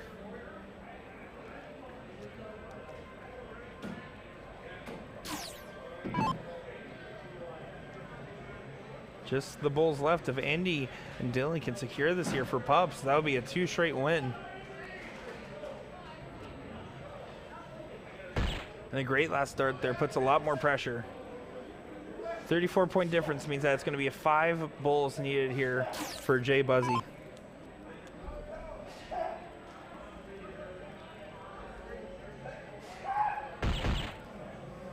Oh, that's a good start. Oh, just barely though. He knows how important it was to find that dart, especially because he had still room in the double. Yeah, that's definitely a difficult one because that could have been an opportunity to take this leg, and instead he's going to pass this on over to Dylan. Needing just 2 bulls to advance, and somebody is having a sneezing attack out there in the hall, and it is nuts.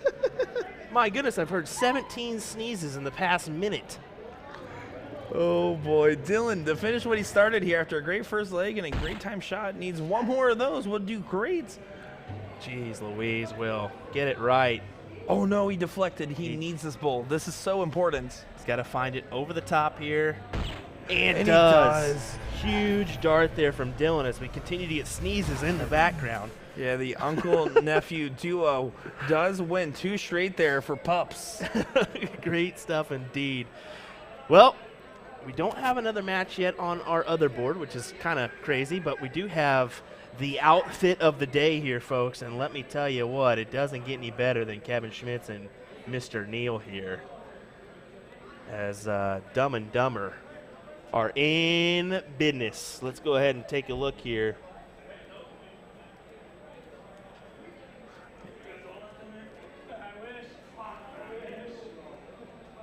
As this is our WAMO outfit of the day. That's right, folks. We got Dumb and Dumber here.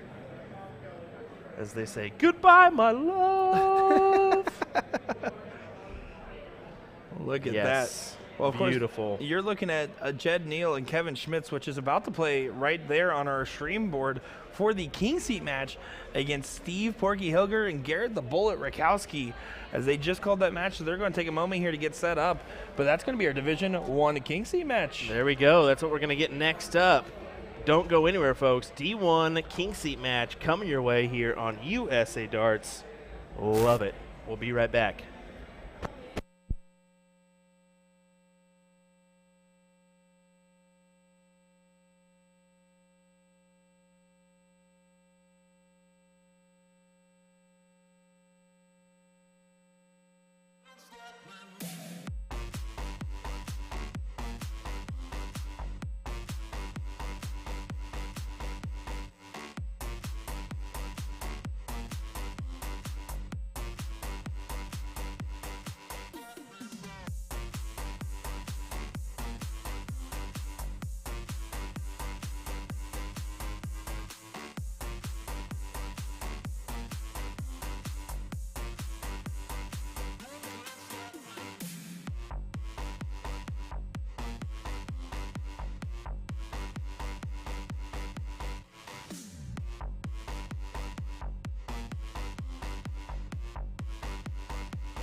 Folks.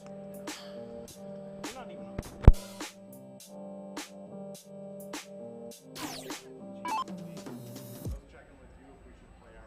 Oh, whenever. Everybody in the chat. Why is this not working? Oh. That's why. That would be why. I was about to say, I'm letting you all know in the chat, we would definitely turn it over to this match if there was one, guys. Garrett and Steve are just literally warming up, so then there's nothing to see here. Trust me on that one. We promise you guys, we're going to be continuing to bring great coverage. We try to have those graphics up on screen. We want to let you know that we don't want to miss the action, so we know that you guys don't want to miss it either. Don't worry, everybody, as we will bring continued coverage all week long and for this evening as well at WAMO over here. How are you going to accuse me of taking a nap, everybody? You know better. Well, actually, you know better. Actually, do you want me to? No, I'm just kidding. I'm just kidding. Porky was the one that just took a nap. Let's be honest. He feels refreshed. Look at him. He's shining. He's ready to rock. But no, we'll be live here in just a moment whenever this match kicks off. I think Garrett and Steve are just having a.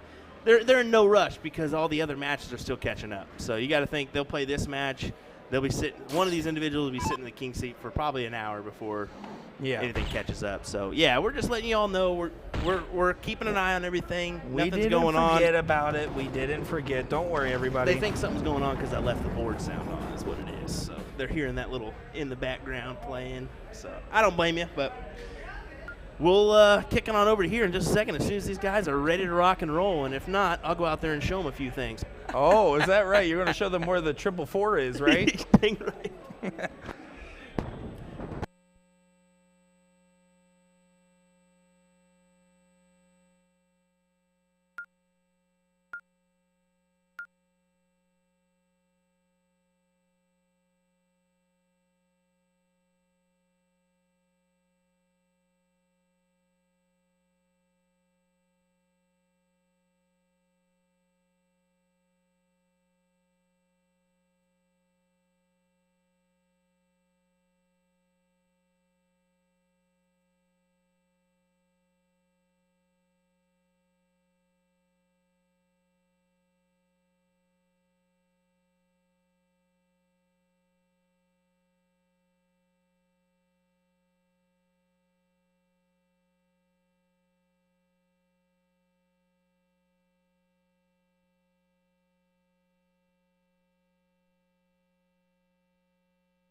Alrighty, like we said, folks, we were not going far. Garrett Rakowski and Steve Hilger won the diddle to go first in this king seat matchup for cricket doubles Division 1, going against Jed Neal and Kevin Schmitz. Of course, if we're listing off names, mine's Nick Dichiria, and I'm joined by Will Stuart here, and we're excited to be bringing you coverage of this king seat matchup here.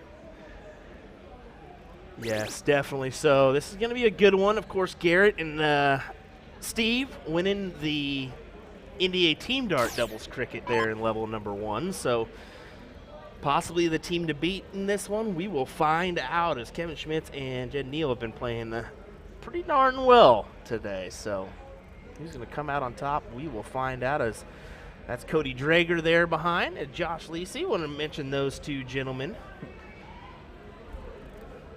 Cody Drager, I'm not allowed to talk to him because last time I played against him, I surprisingly beat him, and he's never let it go since. You know, so. I'm just kidding, Cody.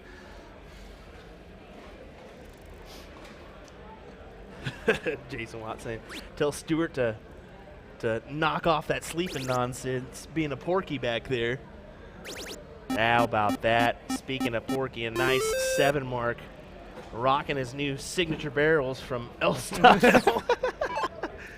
Yeah, Porky there at the North Country Buffet, the line at 4.5 for plates. He did go for the over. I hit the under, unfortunately, at 4 plates. You always got to go over on plates for Mr. Porky. I was trying to keep up. I said, this is, I literally looked at him and I said, I want to be like you when I grow up.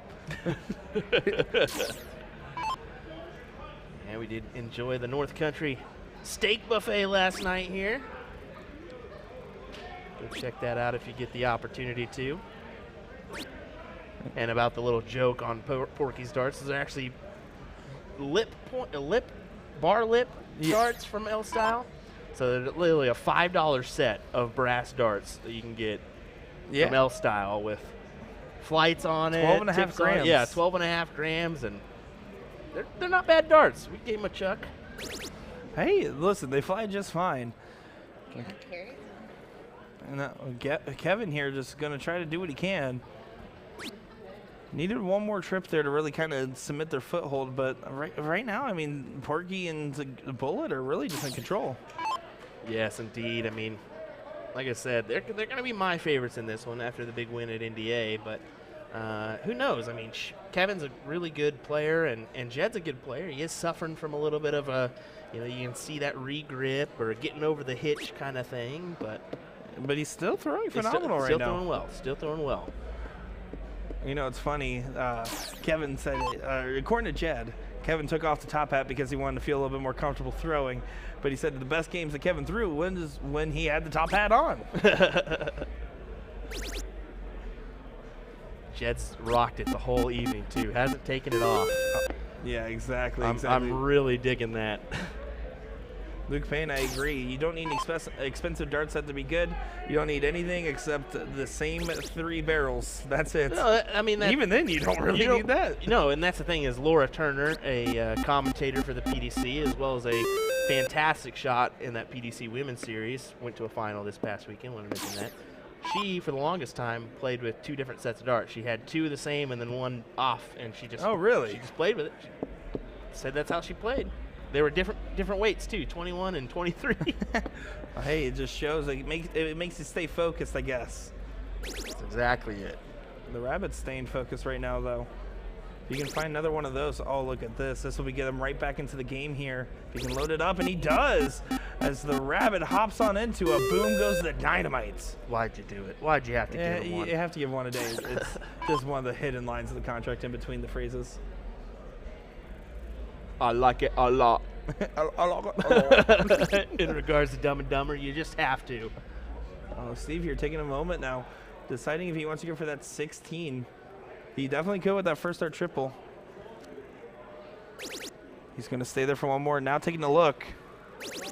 And he does respond back with a 9 mark of his own. My word. This is what we're going to see in this level 1 King Seat match as Ricky Bobby's back there asking for the horn to be blown here. Yeah.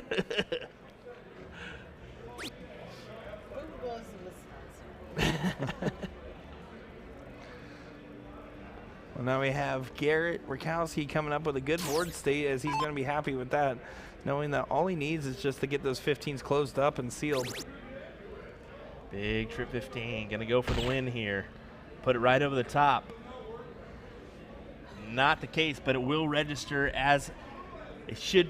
Go ahead and change that to a bull because it is in. Yeah, he realized it there. He's backing it up, confirmed with them, and he's just going to pop that one in. So that is a great 5 mark there from the Bullet to kind of give them a huge advantage and basically guaranteeing leg number 1 for them. Did want to mention that I think that's the first misregister we've had today. I haven't seen one. Yeah, no, I mean, it's certainly something that definitely could happen. See if we can keep him to a minimum. Yeah, Schmitz can't really do much from that situation as he knows Steve Hilger is not going to mess around here with 1 bull needed.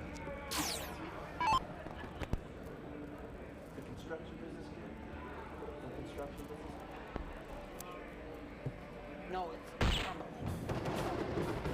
Big win for Steve Hilger and Garrett Rakowski as they take the first leg.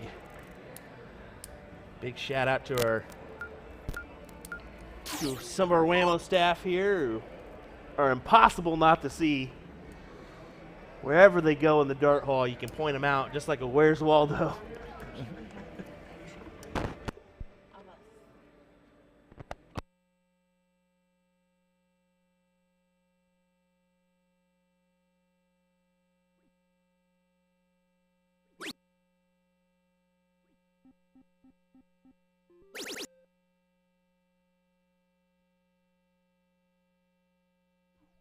Yeah, so that's a great question here in chat, by the way, from Kyle Marshall. So actually, you were asking questions about soft tip. So in soft tip, if the dart sticks and the board happens to count it as the wrong dart, you can actually go back and actually correct it in there. As long as it's sticking. Not quite the same as a bounce out because it's still in the board. Just sometimes it's an electronic error that could happen. Yeah, the steel soft rules are just a touch different. I know some of our European crowd that we do see more and more often in this deal are kind of. This soft tip stuff doesn't make Kyle's sense to tuning in me. from Ireland. Oh, okay. So yeah, that would be more of a UK, European over that fan region. base. Yeah. Well, Jed with a huge 7 mark there to kind of submit some control here, forcing Porky to go over to the 18s or 17s. Keen to go on the 17s.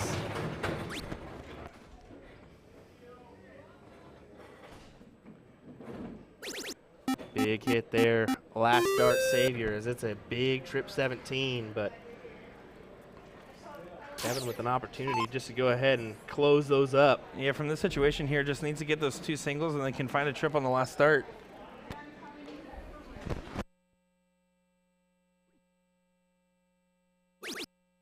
Yeah, finding that 17 on the first now is able to move up, and he likes to have that cushion, so he's not going to be afraid to go back to the points if he needs to, and does do so on the last start there. Great shot there from the rabbit. We'll just do it afterwards. Yeah, so Garrett now is going to be forced to pound those 18s, get all 3 in if he can. Not going to do so. Still a good hit. I mean, that's a great 6 mark, but it's just going to be 2 to close for Jed. Yeah, and now Jed told us, he's like, I like playing aggressive, so he's not going to be afraid to go right this close, but I don't expect him to go back to the 20s after. If he gets this close like this, yeah, he's just going to keep moving along the dartboard here. He's really off to the races and running. Now with that hanger, he's going to have to go back up because he can't shoot that 16 again from that position. I may sound dumb here. Yeah, you but usually do. I'm just kidding. This is kind of a trick I use every once in a while. Is in that option, I may have elected to go just 16s and just open up a new bed because you know they're going to try to close it right out from you. And if you possibly hit a 6 there, they think about, do I go ahead and close them? Do I go ahead and stick with the 18s? Yes, you may give away another house. It's just that when you're 1-0 up, you have options there to do. You can, and that's the mental gymnastics of it. And I think that's actually a great point there. You'll see it with different players preferring different styles. I personally am the same way. I like to just open around, especially if I'm not worried about how much they're hitting a particular number, to force them into that position where they don't feel comfortable anymore. It's like, well, do I stay on the number I can't hit? Do I try to close behind? Like, you're right. It does make them have to think a little bit more, and that wouldn't have been a bad shot in this situation. But right now, they're just chugging along. Kevin, they're going up to the 20s on the last. And it is pretty dang, let's be honest, it's pretty dang easy for these guys to hit a 5 mark plus. So no matter what, probably could have taken it out next dart, but Garrett's still with an opportunity here. He elects to go ahead and close the 20. Yeah, that's a great switch up there. Finding that close. Makes Jed go ahead and just a small thought here, but go ahead and close those 15s and move right along. Yeah, Jed's not going to be too afraid of this position just because, he likes that aggressive play style. But it made sense for Garrett to do that considering how blocked he was. And right now it's going to force Jed to make this an even game now because Hilger's going to probably hit 3 bulls. You saw that aggressiveness there as he tried to go for that double 15. Granted, inside wire, smart move. stick it inside wire because then you can follow it up with a single and it's closed. Yeah. Hilger, bowl, look. 6 bowls is what he needed, but if he can get at least 3 here, he's going to feel happy, knowing that puts a lot of pressure on Kevin. We get a big roar out in the arena there, as I just got word that Ricky Bobby is live streaming the live stream right now. Oh, Ricky. So Kevin here needs to hit these 3. Hilger put a lot of pressure on it by finding that hat. Ricky Bobby. Taking this moment. Oh, I love Ricky Bobby, but I hate Ricky. Big double there, just needs a single to go ahead and close it, and that's exactly what he does. Winner, winner for Kevin and Jed as they will advance into the last leg decider. Let's figure it out here. Hilger getting the first look at the bowl, and that's a great dart. We'll take a closer look at that one. Yeah, it's still good placement, though, as Kevin can kind of glide right on that barrel. It's not really a blocker, but we're going to see if Kevin can take advantage. He likes to slope his darts right above end, so he might not be too affected by it. Let's see. It's going to be a hard dart to get through, though. You can see him set himself up, making sure he's okay.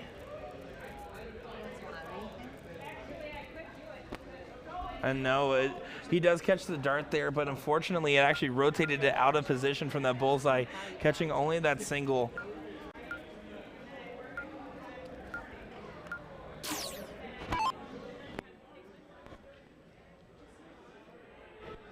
Well, we get some knucks for these players. Garrett Rakowski going to start us off. And boy, oh boy, I need that picture of Garrett right now to just throw up in that bottom right-hand corner, my bud. I don't know. You don't want to scare all the viewers. Look at that, though. Garrett's picturing those 20s and finding them. Great 7 mark open there. Look at that. He's fired up. Did you see how fiery he was there? He gave a big clap on that 7, saying, I want this one right here. I want to guarantee a spot in the finals. Brian asking, what level is the other board? Good question. We'll find that information out here in a moment. Is it level 2? Okay, level 2. Never mind. Your moment was right there. Nick coming in with the Actually, Bobby. swiftness. I give credit. Bobby's the one that caught that one first. Okay, so appreciate that. Bobby Ames, yeah, it's right on, it helps if I look right underneath the next No, comment. it's okay. Reading in Kansas is not like the thing they're known for. Well, So I listen, get I it. got a good education, and let me tell you what, okay, boy? Yeah, you can't tell the difference between an alligator and a crocodile, I'll tell you. One's in a see you later and one's an after while. Well, at least it's not me and Ryan in the booth right now, because his Ozarkian accent and my Kansas accent just sends these Wisconsinites for a loop, let me tell you. Oh, look at that switch up from Hilger there, finding those 19s, and then still able to get underneath his dart. That's one of those things that's going to be really hard, right? When you're throwing those lighter darts that's 12.5 grams, when you're throwing them, they're going to be a lot less forgiving because if you touch the barrel, it can fling a lot more, especially because he has molded flights on it, right? That fact that he got underneath and threw that dart just shows the level of control he has on his throw. It was good chatting with Porky for a little bit last night, just about darts in general and where he started and where he's been. Yeah, Definitely a good chat there. Yeah. Wish we could do that more with some of you individuals in the chat. Yeah, it looks like they're going to back it up there as it was in the trip segment there. But yeah, you're right. That was one of those experiences that was definitely worth the chat there, right? Getting to know him, getting to see the insights, getting to know the backstory. I mean, everyone in this room has their own story that led them up to the moment that they step up to Iraqi. Did get a question about Kevin Luke. Kevin Luke is not here. He's from Washington instead of Wisconsin. So Those dang W states give me every time. he's just he frequently gets around to all these dart tournaments, so we can't blame you for thinking. Yeah. Look at this King C match. I mean, you could easily be misconstrued to say, "No, this is just any national tournament with just the level of talent on this board." I talked to Garrett, and he said that his month of May is just it's just crazy. My July is crazy, and his May is nuts as well. So just goes to show you. You know, it's hard to be a dart player, a dad, a husband, and also an employee. Somebody. It so. is. I can relate. I mean, being a cat father myself, my cat gets so lonely when I'm at these events. That's just terrible, bud. Hey. Could have tagged him. Just could have brought him in the carry-on. Yeah, well, bring Fred over. Fred would hate this. Oh, Jed's not happy with that single there, knowing that they need to get the trip. This is an unfortunate situation. He does get it on the last now, but really, I mean, you see Garrett amping himself up there, knowing exactly what the situation is for him.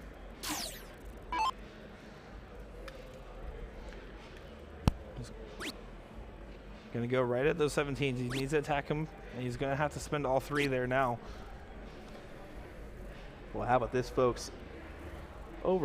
Almost 600 of you folks joining us here on all our platforms, Facebook and YouTube. We appreciate you joining us.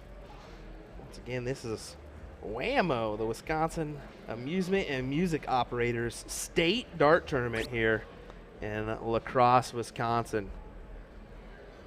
This is your level 1 king seat matchup. Yeah, the rabbit finds it on the 3rd dart there, but it's not going to be enough to get them in range. Hilger just needs to keep doing what Hilger has been doing, which is playing real consistent, tight darts at the moment.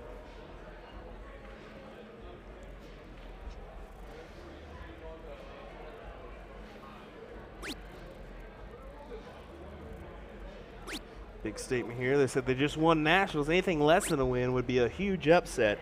I don't know if you can consider it a huge upset. I mean, Kevin Schmitz and Jed Neal are quality shots. Don't get me wrong. That's just the level of talent that we have here at WAMO. I mean, they just littered with talent. And if Garrett and Hilger can pull off the win here in this one, they would be a 2-time back-to-back doubles champion. Now, I did hear a rumor because I wasn't here previous. This is the 2nd year they've had doubles cricket instead of singles cricket. So the year before we attended WAMO, it was singles cricket. So Garrett and Steve got the first doubles cricket ever here at WAMO. They could get the 2nd today. You never know. Yeah, they're in prime shape to do so, as they're now down to just the Bulls left, and they've really been chugging along.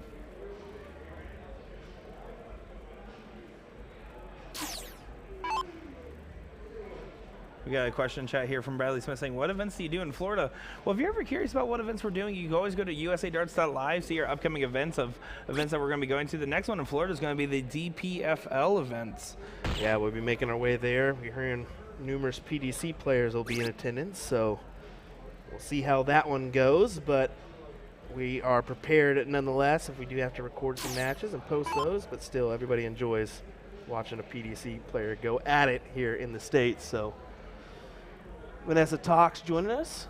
Hope you're doing well, Vanessa. Thank you for joining us here. Hilger in prime position to win this one, though. Between the 3 bowls, there's a big double. How about one more, Steve? And you can see a little pump there from Garrett in the background, quick to do some handshakes and some hugs. It's all smiles over here. Yeah, let's see if we got a replay here of that one as he puts the double in. Outside with the 2nd, but does capture it with the last. Hilger and Rakowski are your king seat holders in division number 1. We're going to head on over to our other matchup as we have a division 2 matchup. Nick Benson and Wright taking on Kozlinski. Yeah, I appreciate that you really just went for the swing there. Yeah, so that's going to be Mark K and Derek W. Quality good. Now, this is going to be the Division 2 King Seat match, by the way, that we're looking at here. This is going to be, I believe, if I'm not mistaken, this should be game number 2. Well, we gave it a whirl. We're sorry that we butchered it, as both these guys have really interesting names. Game 3, so this is tiebreaker. Wilimski and Klazinski. And Klazinski. I gotta go ask these guys. Just walk away here. But yeah, this is going to be a tiebreaker here for this one. Division 2 King Seat to get into a guaranteed finals spot here. Nick Benson trying to get those 16s, and he does find it on the third dart there. That's a huge dart. It's one of those, if you hit it, you're a genius. If you miss it, you look like a silly goose, but he did not look like a silly goose, and he does not have to go into the pond. Mark going to try to do some damage over there on those 15s. And hits a 6 there. Keeping the dream alive, but not regaining control.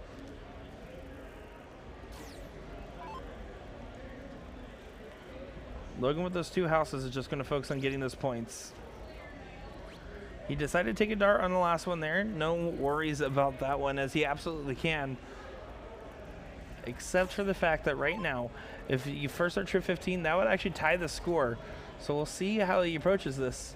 Not going to find that first start trip, but can really make this an interesting board state here. This one's going to be neck and neck. Yeah, we were right. Kalinsky. That's what I was saying the whole time. Hey, I know, right? Saying it the whole time. Well, here's Nick.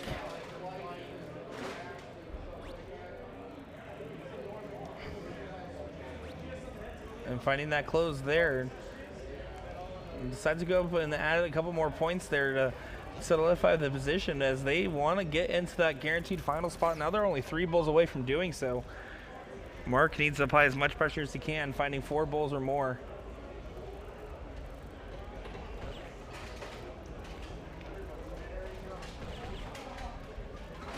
Gets 3, which means that if Logan and Nick here do somehow miss, there would be an outshot available, but they would have to leave that opportunity.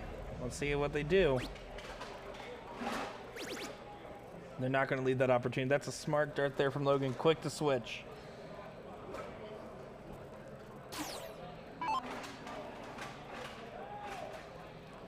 Derek looking to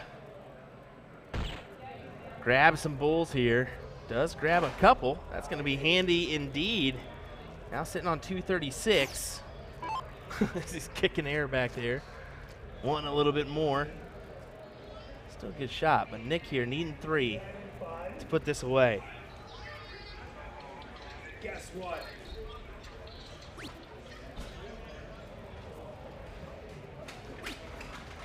Yeah, a little bit of frustration there from Benson.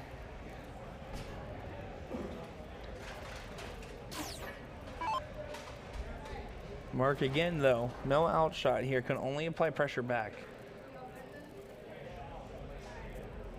Oh, no. That was an unfortunate deflection there. Definitely was, and you can see him kind of aggravated just a little bit. Definitely wanted that one. Would have been handy. So here we go. Right, with the opportunity to win this one. Yeah, he's taking a deep breath here because they're starting to get a little bit of that finish line anxiety, right? I mean, you're 3 bowls away from winning the match, and to get into the finals, guaranteeing second place at worst case scenario, you're going to feel that pressure.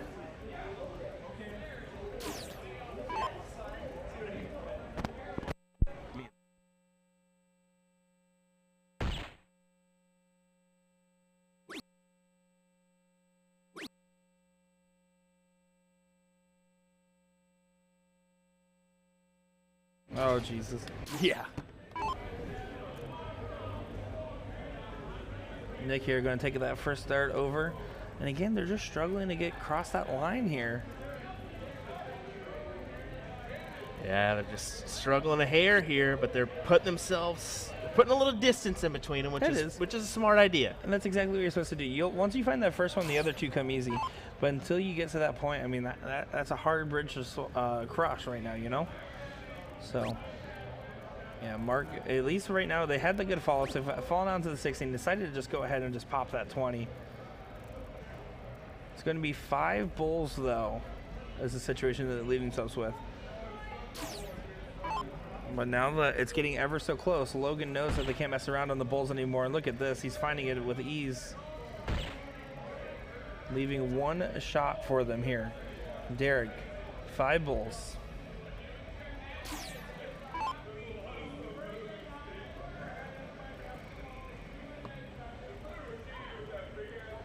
It's not going to go. Yeah, just finds a single. So more opportunities for Logan and Nick. Yeah, Benson here, 1 bull to go to the finals, Division II. And look at that sigh of relief as he is so happy that it has happened. That was a great shot there, and Nick and Logan will continue on as they were feeling the pressure there in the Kingsley Imagine. It showed the nerves on the board. Definitely so. We'll be waiting for our next matchup here as we look to conclude our coverage here in our Wednesday evening session. We'll be right back with more action as we take a look at the hall. You can definitely tell it's cleared out a little bit, but we still got some action coming your way. Don't go anywhere, folks. We'll be right back with more coverage here in just a moment's time.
Alrighty, folks, this is the king seat of level 8. So we wanted to at least throw this on over here for a minute, as it's Spencer Lawrence and Troy Grazana taking on Gerald Schroeder and Larry Venner Jr.? Venner Jr., okay. Couldn't quite see that one. But, yeah, we'll keep it right here in the meantime, folks. We are keeping an eye on our main streaming boards, as we'll have another action coming in here in just a second. So hang tight. We figured this one was just a little bit easier on us to view, so we flipped it on over here. We'll see if we can find a match in the arena as well, just in case this one goes out. So bear with us. We'll have some more action coming your way, full stream in just a moment.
Alrighty, folks, we got a match here. This is division number 11, 5th 6. It's Fred Burkbauer and Robin Womble of Amusement Devices, Inc.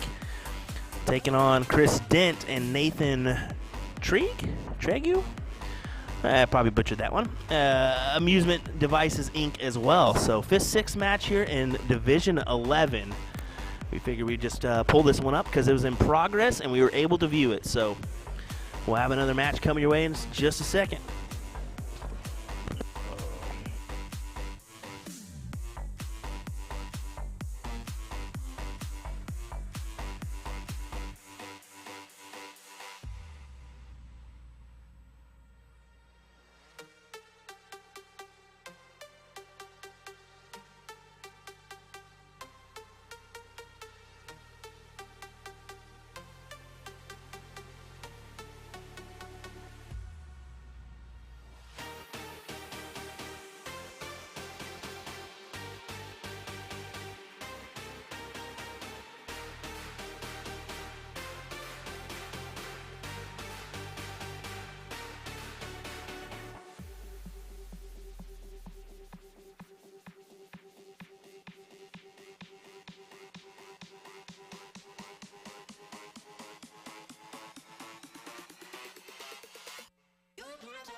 set my soul on fire.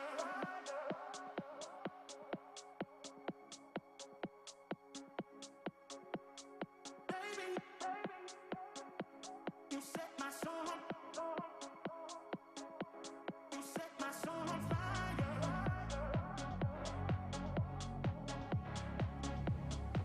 Alrighty, folks, so just give you a little update of what's going on here. We're going to get that Division 1 third place match and then that Division 1 final going on here. So they're about to call those matches here. Will went out there to make sure that we got everything good and going here. As, I mean, you can start to see our hall is clearing up a little bit as our first events is getting wrapped up over here for most of the brackets. You still have the South Hall pretty full. And then, of course, this is the arena that you're going to be looking at here. So just give us a few moments here. It's not going to be long. We're going to get that Division 1 third place and then Division 1 finals here to conclude our coverage. And shouldn't be not too long, folks. Of course, I'm Nick Dichiria, joined by Will Stuart, and we'll be back in just a moment here.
Alrighty, folks, here we go.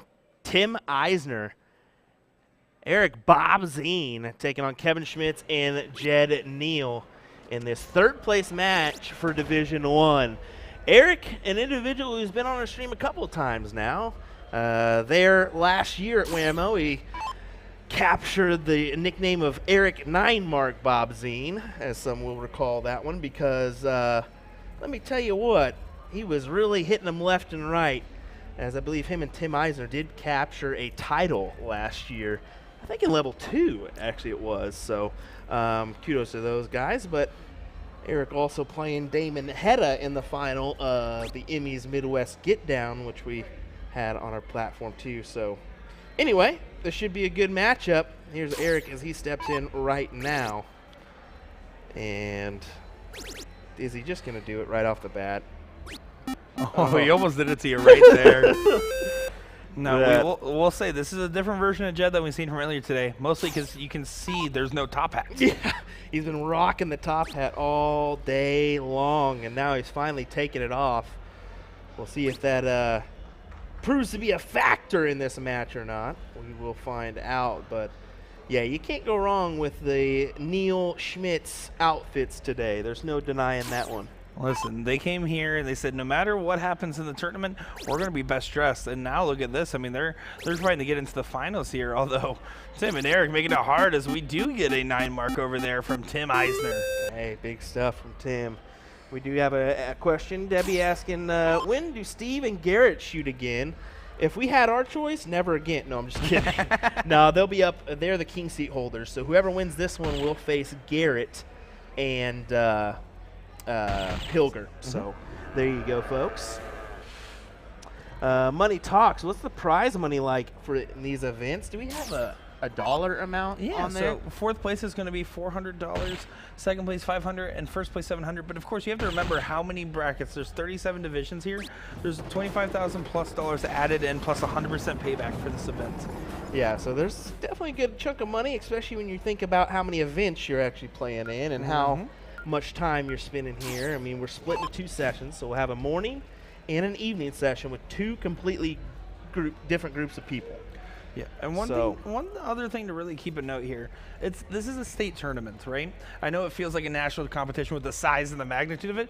This is a state tournament. You're playing for a lot of pride. You are going to see everybody in this room and say, hey, listen, I got the trophy last year, didn't I? I'm glad you said that. You're exactly right.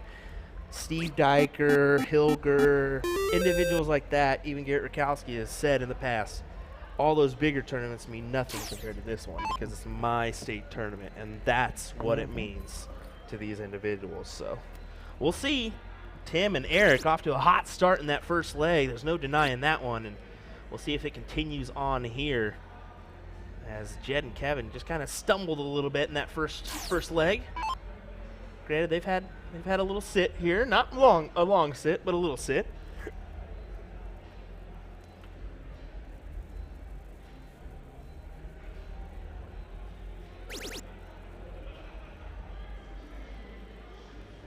You can see Jed there does find that third dart triple, but not really happy with that go around, knowing that he didn't really assert any control there.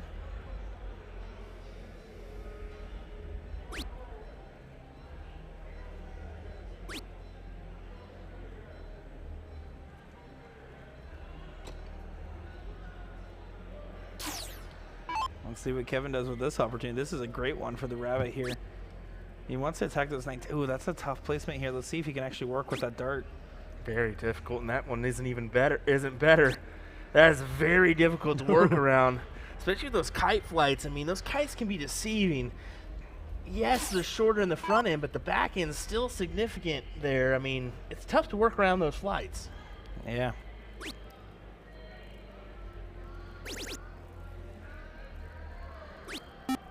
Well, there you go. Tim Eisner does take a third dart look there, feeling like he was a little congested over in that triple 18 area of the board, but not able to get that 20, meaning that Jed here can just focus on submitting that point lead.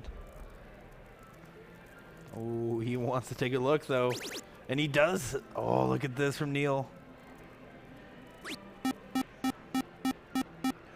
Finding a 7 mark there. I'm going to be honest, and this is truly how I felt here. Seeing Jed wait for his next match after his last one finish up, I saw him in the chair, and he looked like he was kind of like a little too relaxed, a little too tired, and felt like he was kind of exhausted. And I was worried about how that might affect him now that the adrenaline dump is over of that King Seat match. I shouldn't have been too worried. To me, I don't know how they do it. I don't know how Hilger manages to fall asleep wherever he wants, and even like Leonard Gates. Gates does that a lot, but he's even flat out told me, if I fall asleep and don't properly wake up and adjust myself, I'm dead in the water. Dead in the water. Well, these players know better than to fall asleep in front of our cameras, as they're all on high alert over in that section.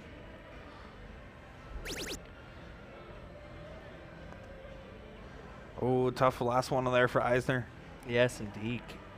Now Jed will step in here, looking to gain the 15s and bulls for the win in this leg, I should say. I was going to say, he was quick to attack that, not having too much worry there. And that great switch up there, Jed Neal with a 9 mark there for you. Throwing it on here in this second leg of our third place match. Leaving the bulls for Eric. And that's Eric with an A, because he's an A-plus player.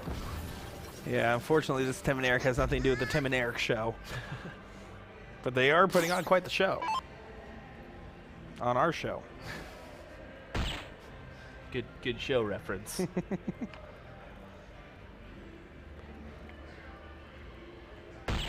And great last start there from Kevin. Big Very cut. assertive win in that leg there, making it 1 apiece.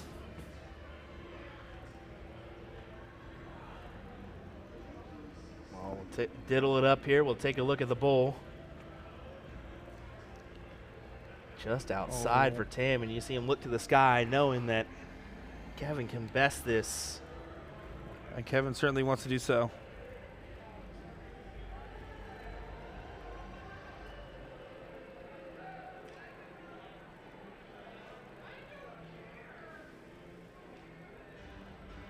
Oh, no. My goodness. You can see him look off as he's saying, what just happened there? Tim and Eric steal one away. Yeah, you literally heard our reaction before it even left his hand, because we saw something was not right with that setup. And, yeah, Schmitz kind of has his head down there shaking that one off.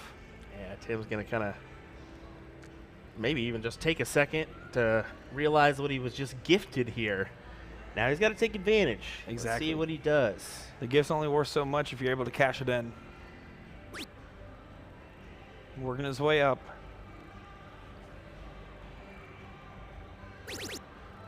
Great last start there, but not the explosive opening that you would expect to see in a D1 match where it's ride or die.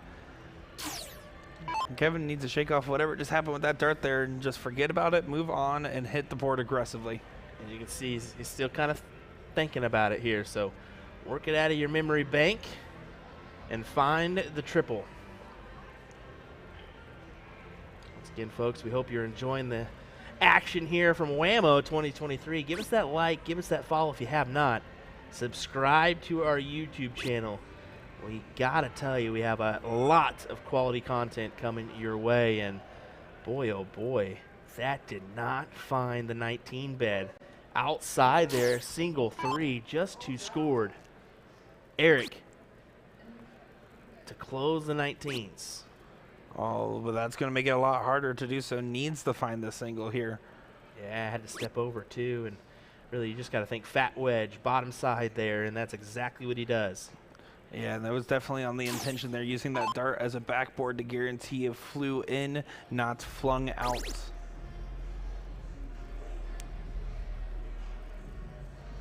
Let's see what Jed does with the situation. Finding that first one gives him a lot more options, but he needs to find at least one more.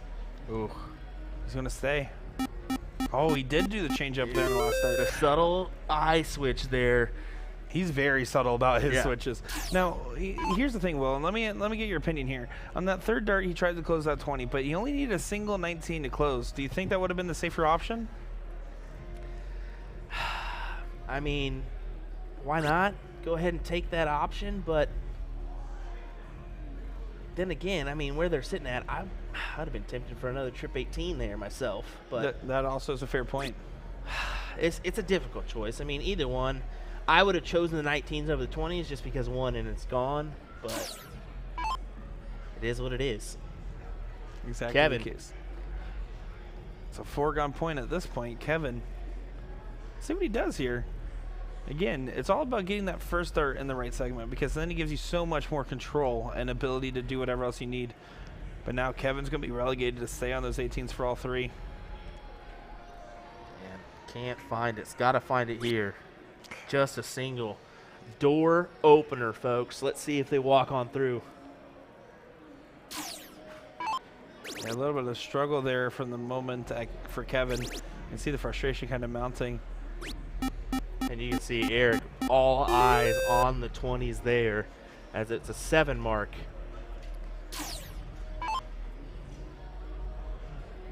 Jed did hit that 6 on his last go around here. Let's see if he can do so again. He's going to need to.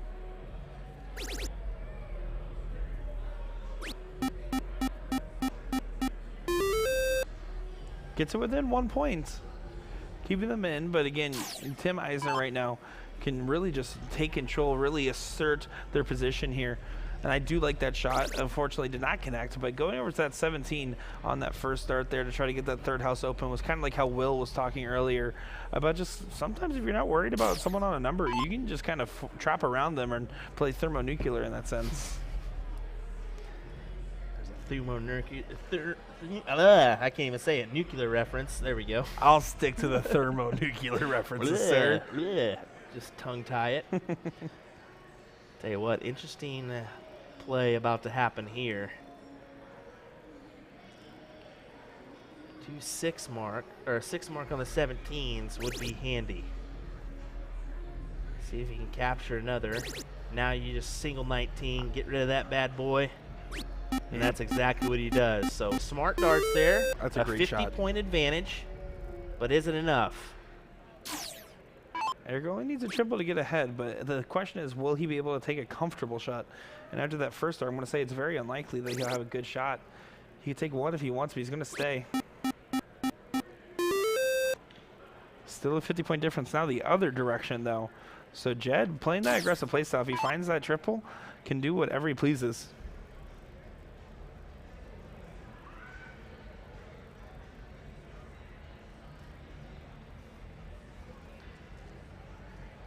Can let you folks know that Garrett's looking uglier than usual as he walks by. Okay. It's just a smell for me. You can see for yourself here as he walks on through the doorway.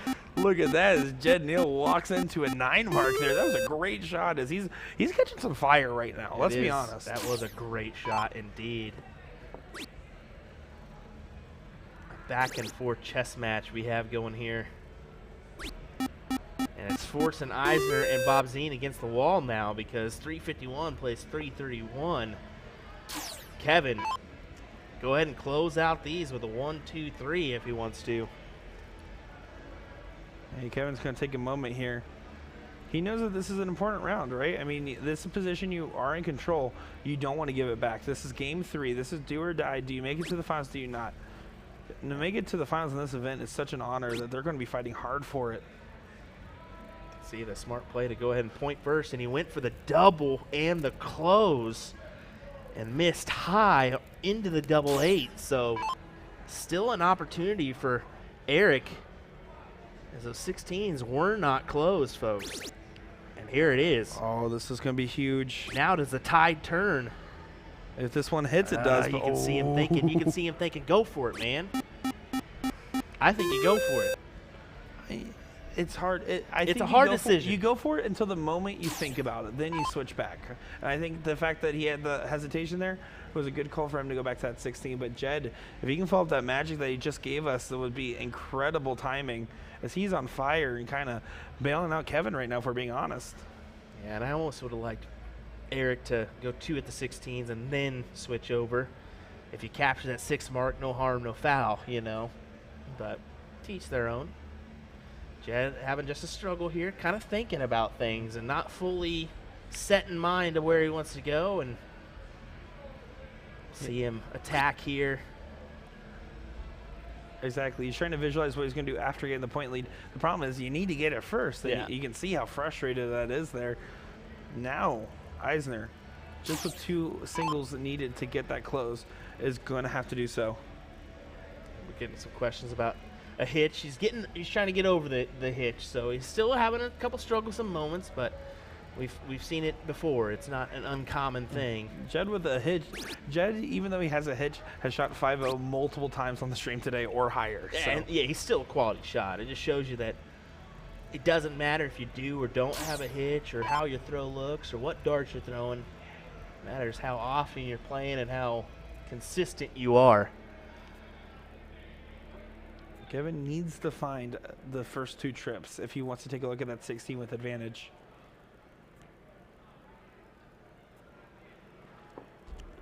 This would be a time for the Rabbit to come hopping back into the match.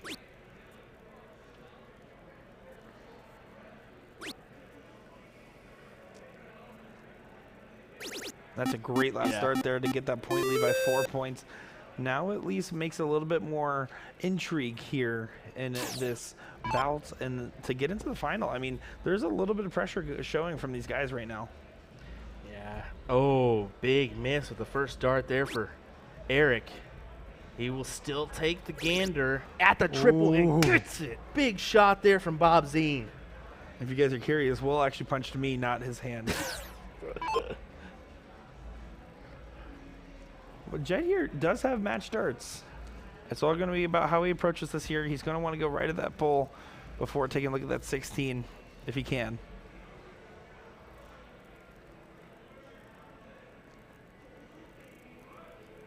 Not going to go now, but can still put a lot of pressure on this.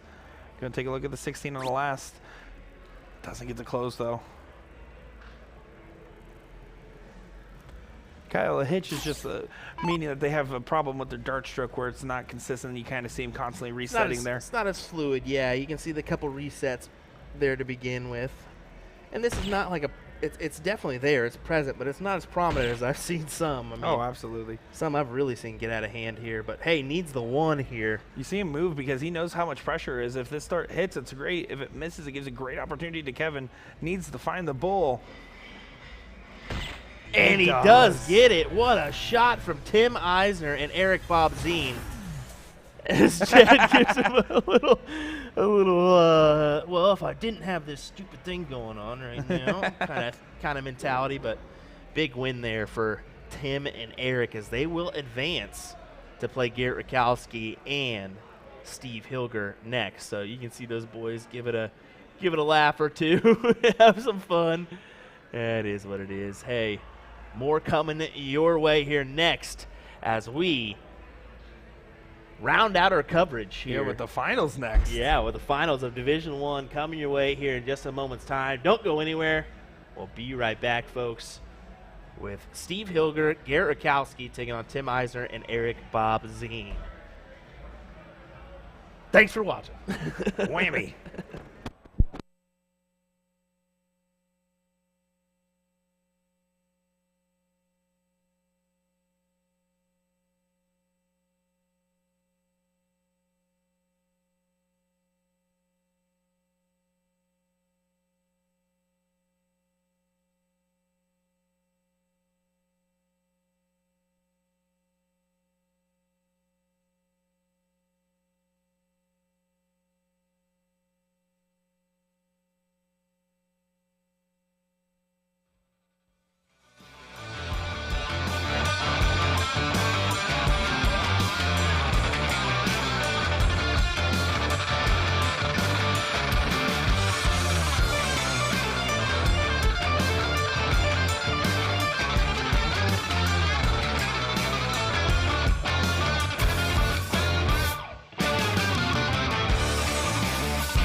soul, in my soul, in my soul, in my soul. I deserve alive.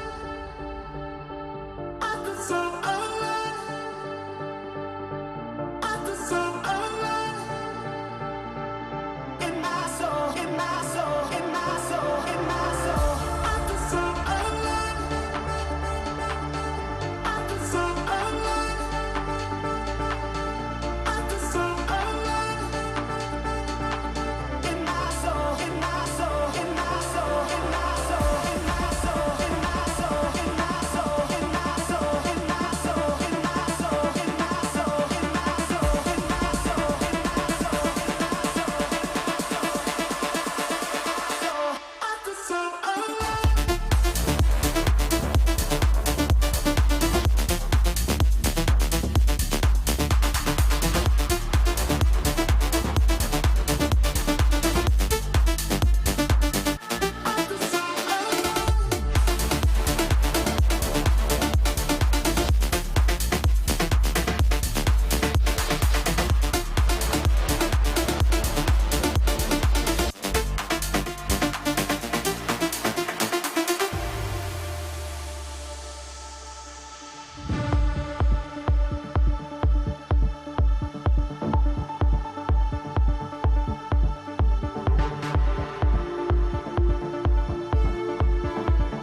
All right, everybody. Finals time here, as I couldn't help but resist it and go out there and say, Tim, what did you go do? Get your insure in, buddy? Jeez, man, we've been waiting forever. Nah, that's quite all right. Looking forward to this one as we have our finals, ladies and gentlemen. In doubles cricket, your defending champions, Garrett Rakowski and Steve Hilger, taking on Tim Eisner and Eric Bob Zine. Should be a fantastic matchup. Will Stuart, Nick Dichiria here. Nick, what do you think about this one? I mean, this is exactly what we wanted to be. 3 out of the 4 guys that you saw on our flyers leading up to this event right now. I mean, between Garrett, Steve, and Tim, they're building up a lot of hype, a lot of momentum going into this final. And, I mean, of course, Garrett and Steve, after coming off a big win at NDA, want to go back-to-back here for 2 years in a row. Well, I do want to say, off the top of my head, I believe Bob Zine and Eisner were your level 2 champs last year. Oh, really? Is that Let me go ahead and just see if I have this tab available here. It does not look like it, so never mind there, buddy. Apologies on that one. I'll see if I can find that information in the background, though. So should be a good one nonetheless. Put this one up here.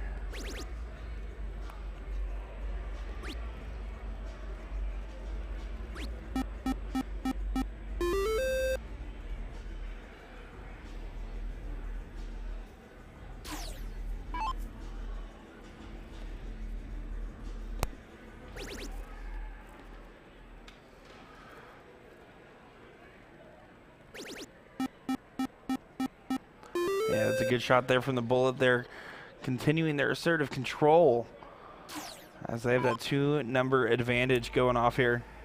Yeah, it looks like Matt and Luke were the division champions there. That's right, because Eric Bob Zine and Tim Eisner took second last year. In Division 1. Division 1. So that was my mistake, as I actually did see him in the finals. So this is a repeat of the finals. So that's pretty cool to see. That is very cool to see. Hilger here needs 3, finds 3.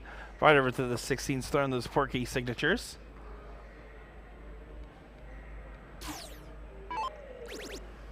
And Eric's just going to switch over. And Eric's been playing in phenomenal form right now. Going right to those 15s. He's going to have to get underneath that dirt. He does, with room to stack it. And wow, that is a well-thrown 9 mark. Listen, we see a lot of different types of big rounds, but you can see everyone there giving some respect. Not only is it at a pivotal point where you need to shoot it, but then to shoot it in a high skill of working your way underneath that first dirt just shows the level of control. That was a great shot there from Eric, but of course Garrett not messing around here. Responds right back with a 7 mark, getting them 2 bowls away from taking leg number 1 here.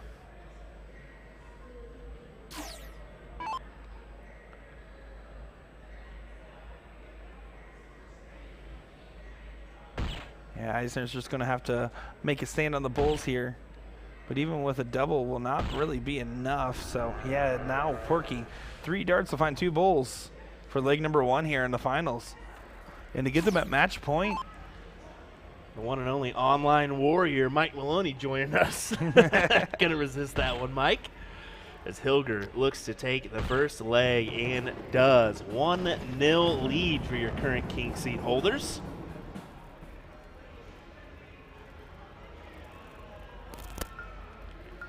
Did you see that there? I did not. On the losing side, Eric, by the way, Eric Bobson just threw a 7-0, by the way, and lost. He played dang near perfect. Apparently, Tim hit 4 9 marks in a row earlier. So that is pretty impressive there if you're Tim Eisner. But it just goes to show you, I mean, both of these teams have played together numerous times before. They're comfortable with each other. They don't even have to speak to each other to know where they're going, what they want to do, their strategy, and how they want to implement it. So will you see some chalks? Yeah. Will you see a lot of it? No, because they already know. It's just encouragement is what it really is going to come down to. Absolutely the case here. And that's it. When you develop that like synergy where you're basically symbiotic relationship with each other, it really just shows how well it can go playing with the same partner and developing that relationship.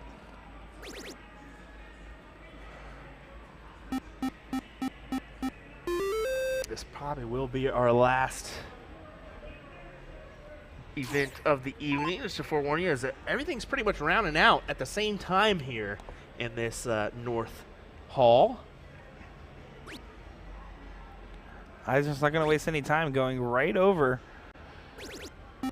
And then finding that switch up in the last start there to expand that point lead.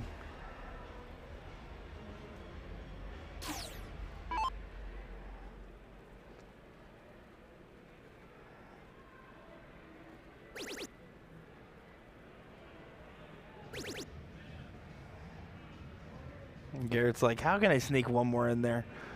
No, he needs to after he had a pretty slack attempt on the last go-around, trying to make up for lost ground.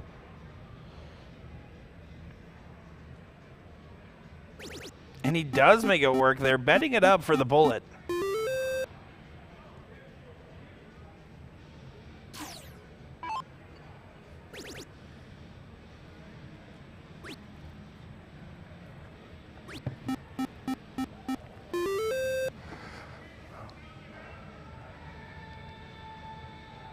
Hilger stepping in, looking for an opportunity here, and the opportunity's on the 18s. A 6 mark would be handy there. Even a 4 would be good. Now, what does he do from here? I think you either go 19s or you stay, and he went 19s there. Go ahead and close them out. I mean, doing the math of the situation, I don't like the 19 switch up there for one reason. And the fact is, a first dart triple means that they get 2 singles on their last 2 darts there to close with point advantage. But of course, that only matters if you hit the first dart triple. Not going to be the case here, and it looks like that's going to be more than the correct decision for Hilger. Yeah, you can see Eisner's a little unhappy because he knows this could be detrimental here with the bullet stepping up with the sick comb over of the day. Taking his time, knowing that this is one of those pivotal rounds where if you hit big, it pays off. Oh, no. Ooh, that's a big switch up there. That's a big switch indeed. Gutsy switch from Rakowski, but hey, big darts. And you can see Hilger saying, yeah, I like it. I like it. Well, especially that you're on match point with the king seat advantage, I think taking a big risk like that can definitely be warranted in a situation here. Eric, while finding 5, doesn't really punish it. So, again, Hilger here, going to look for at least a 4 mark on those 18s before comfortably moving along.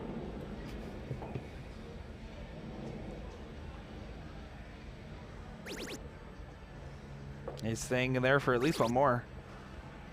Oh, look at this. He's going for... Oh, he does go for that switch up. But that was a great shot there.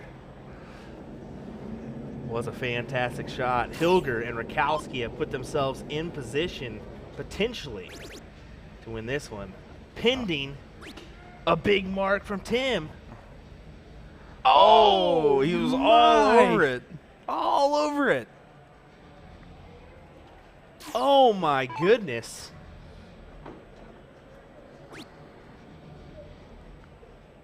So Garrett's able to close right at it here. He's going, yeah, he has to look at those 18s. If you go right for those 15s and miss, it gives them such a good opportunity. Hitting that 18 there is good, but not necessarily enough. Again, perfection here needed. Oh, and just barely, you can see he knew how important that dart was, and it just barely flighted. Yeah, Eric has to recompose knowing that this last triple is still extremely important here. Well, Hilger with matched darts here, and if he gets rid of those 15s, he can basically guarantee the one mathematically in the 18s or going right for the bulls and hitting it big there. We'll see if Hilger can put this one in, and that's exactly what he does. Trip 18, trip 15 to close those out. Yeah, assertive play style there from Porky. Well, Bobson and Eisner are going to need a miracle at this point to kind of save this one, as Hilger and Rakowski are continuing their dominance that we just saw from last week. We're getting some strategy takes in the chat. I mean, nothing wrong with that, but it's bound to happen. Everybody has a slightly different strategy when it comes to the game. My strategy is to not play it and just talk about it. I did have an interesting talk about like CSC and stuff, and it's just getting too hard out here in the streets for that. And Garrett Rakowski, Steve Hilger proving it. Back-to-back champions in doubles cricket for those two individuals. As you can see, a lot of love, a lot of hugs there, but Tim Eisner and Eric Bobzine are going to have to come away with a second-place finish once again in this event. But it's a twofer for the team of Rakowski and Hilger. Yeah, no, well earned. I mean, they played phenomenal all day long. They played phenomenal all week long last week, and they're in prime position to play well all week long this week. That they are, but how about more to come tomorrow as we have singles 0-1 action coming your way. Tomorrow morning will be 3-0-1 as we have our lower levels, and then in the evening we'll have our upper tier players as we begin our coverage tomorrow at 11 a.m. Let's go ahead and pull that schedule up for everybody to see, just so you guys can check it out. Yes, 11 a.m. Central Time, and then that's going to be our morning session. We'll probably go for about 5 hours till about 4 p.m. and then take an hour break, come back at 5 for the rest of the show. So looking forward to tomorrow's coverage. We hope you all are as well, as we'll be back tomorrow morning, 11 a.m. Central, with more action here from WAMO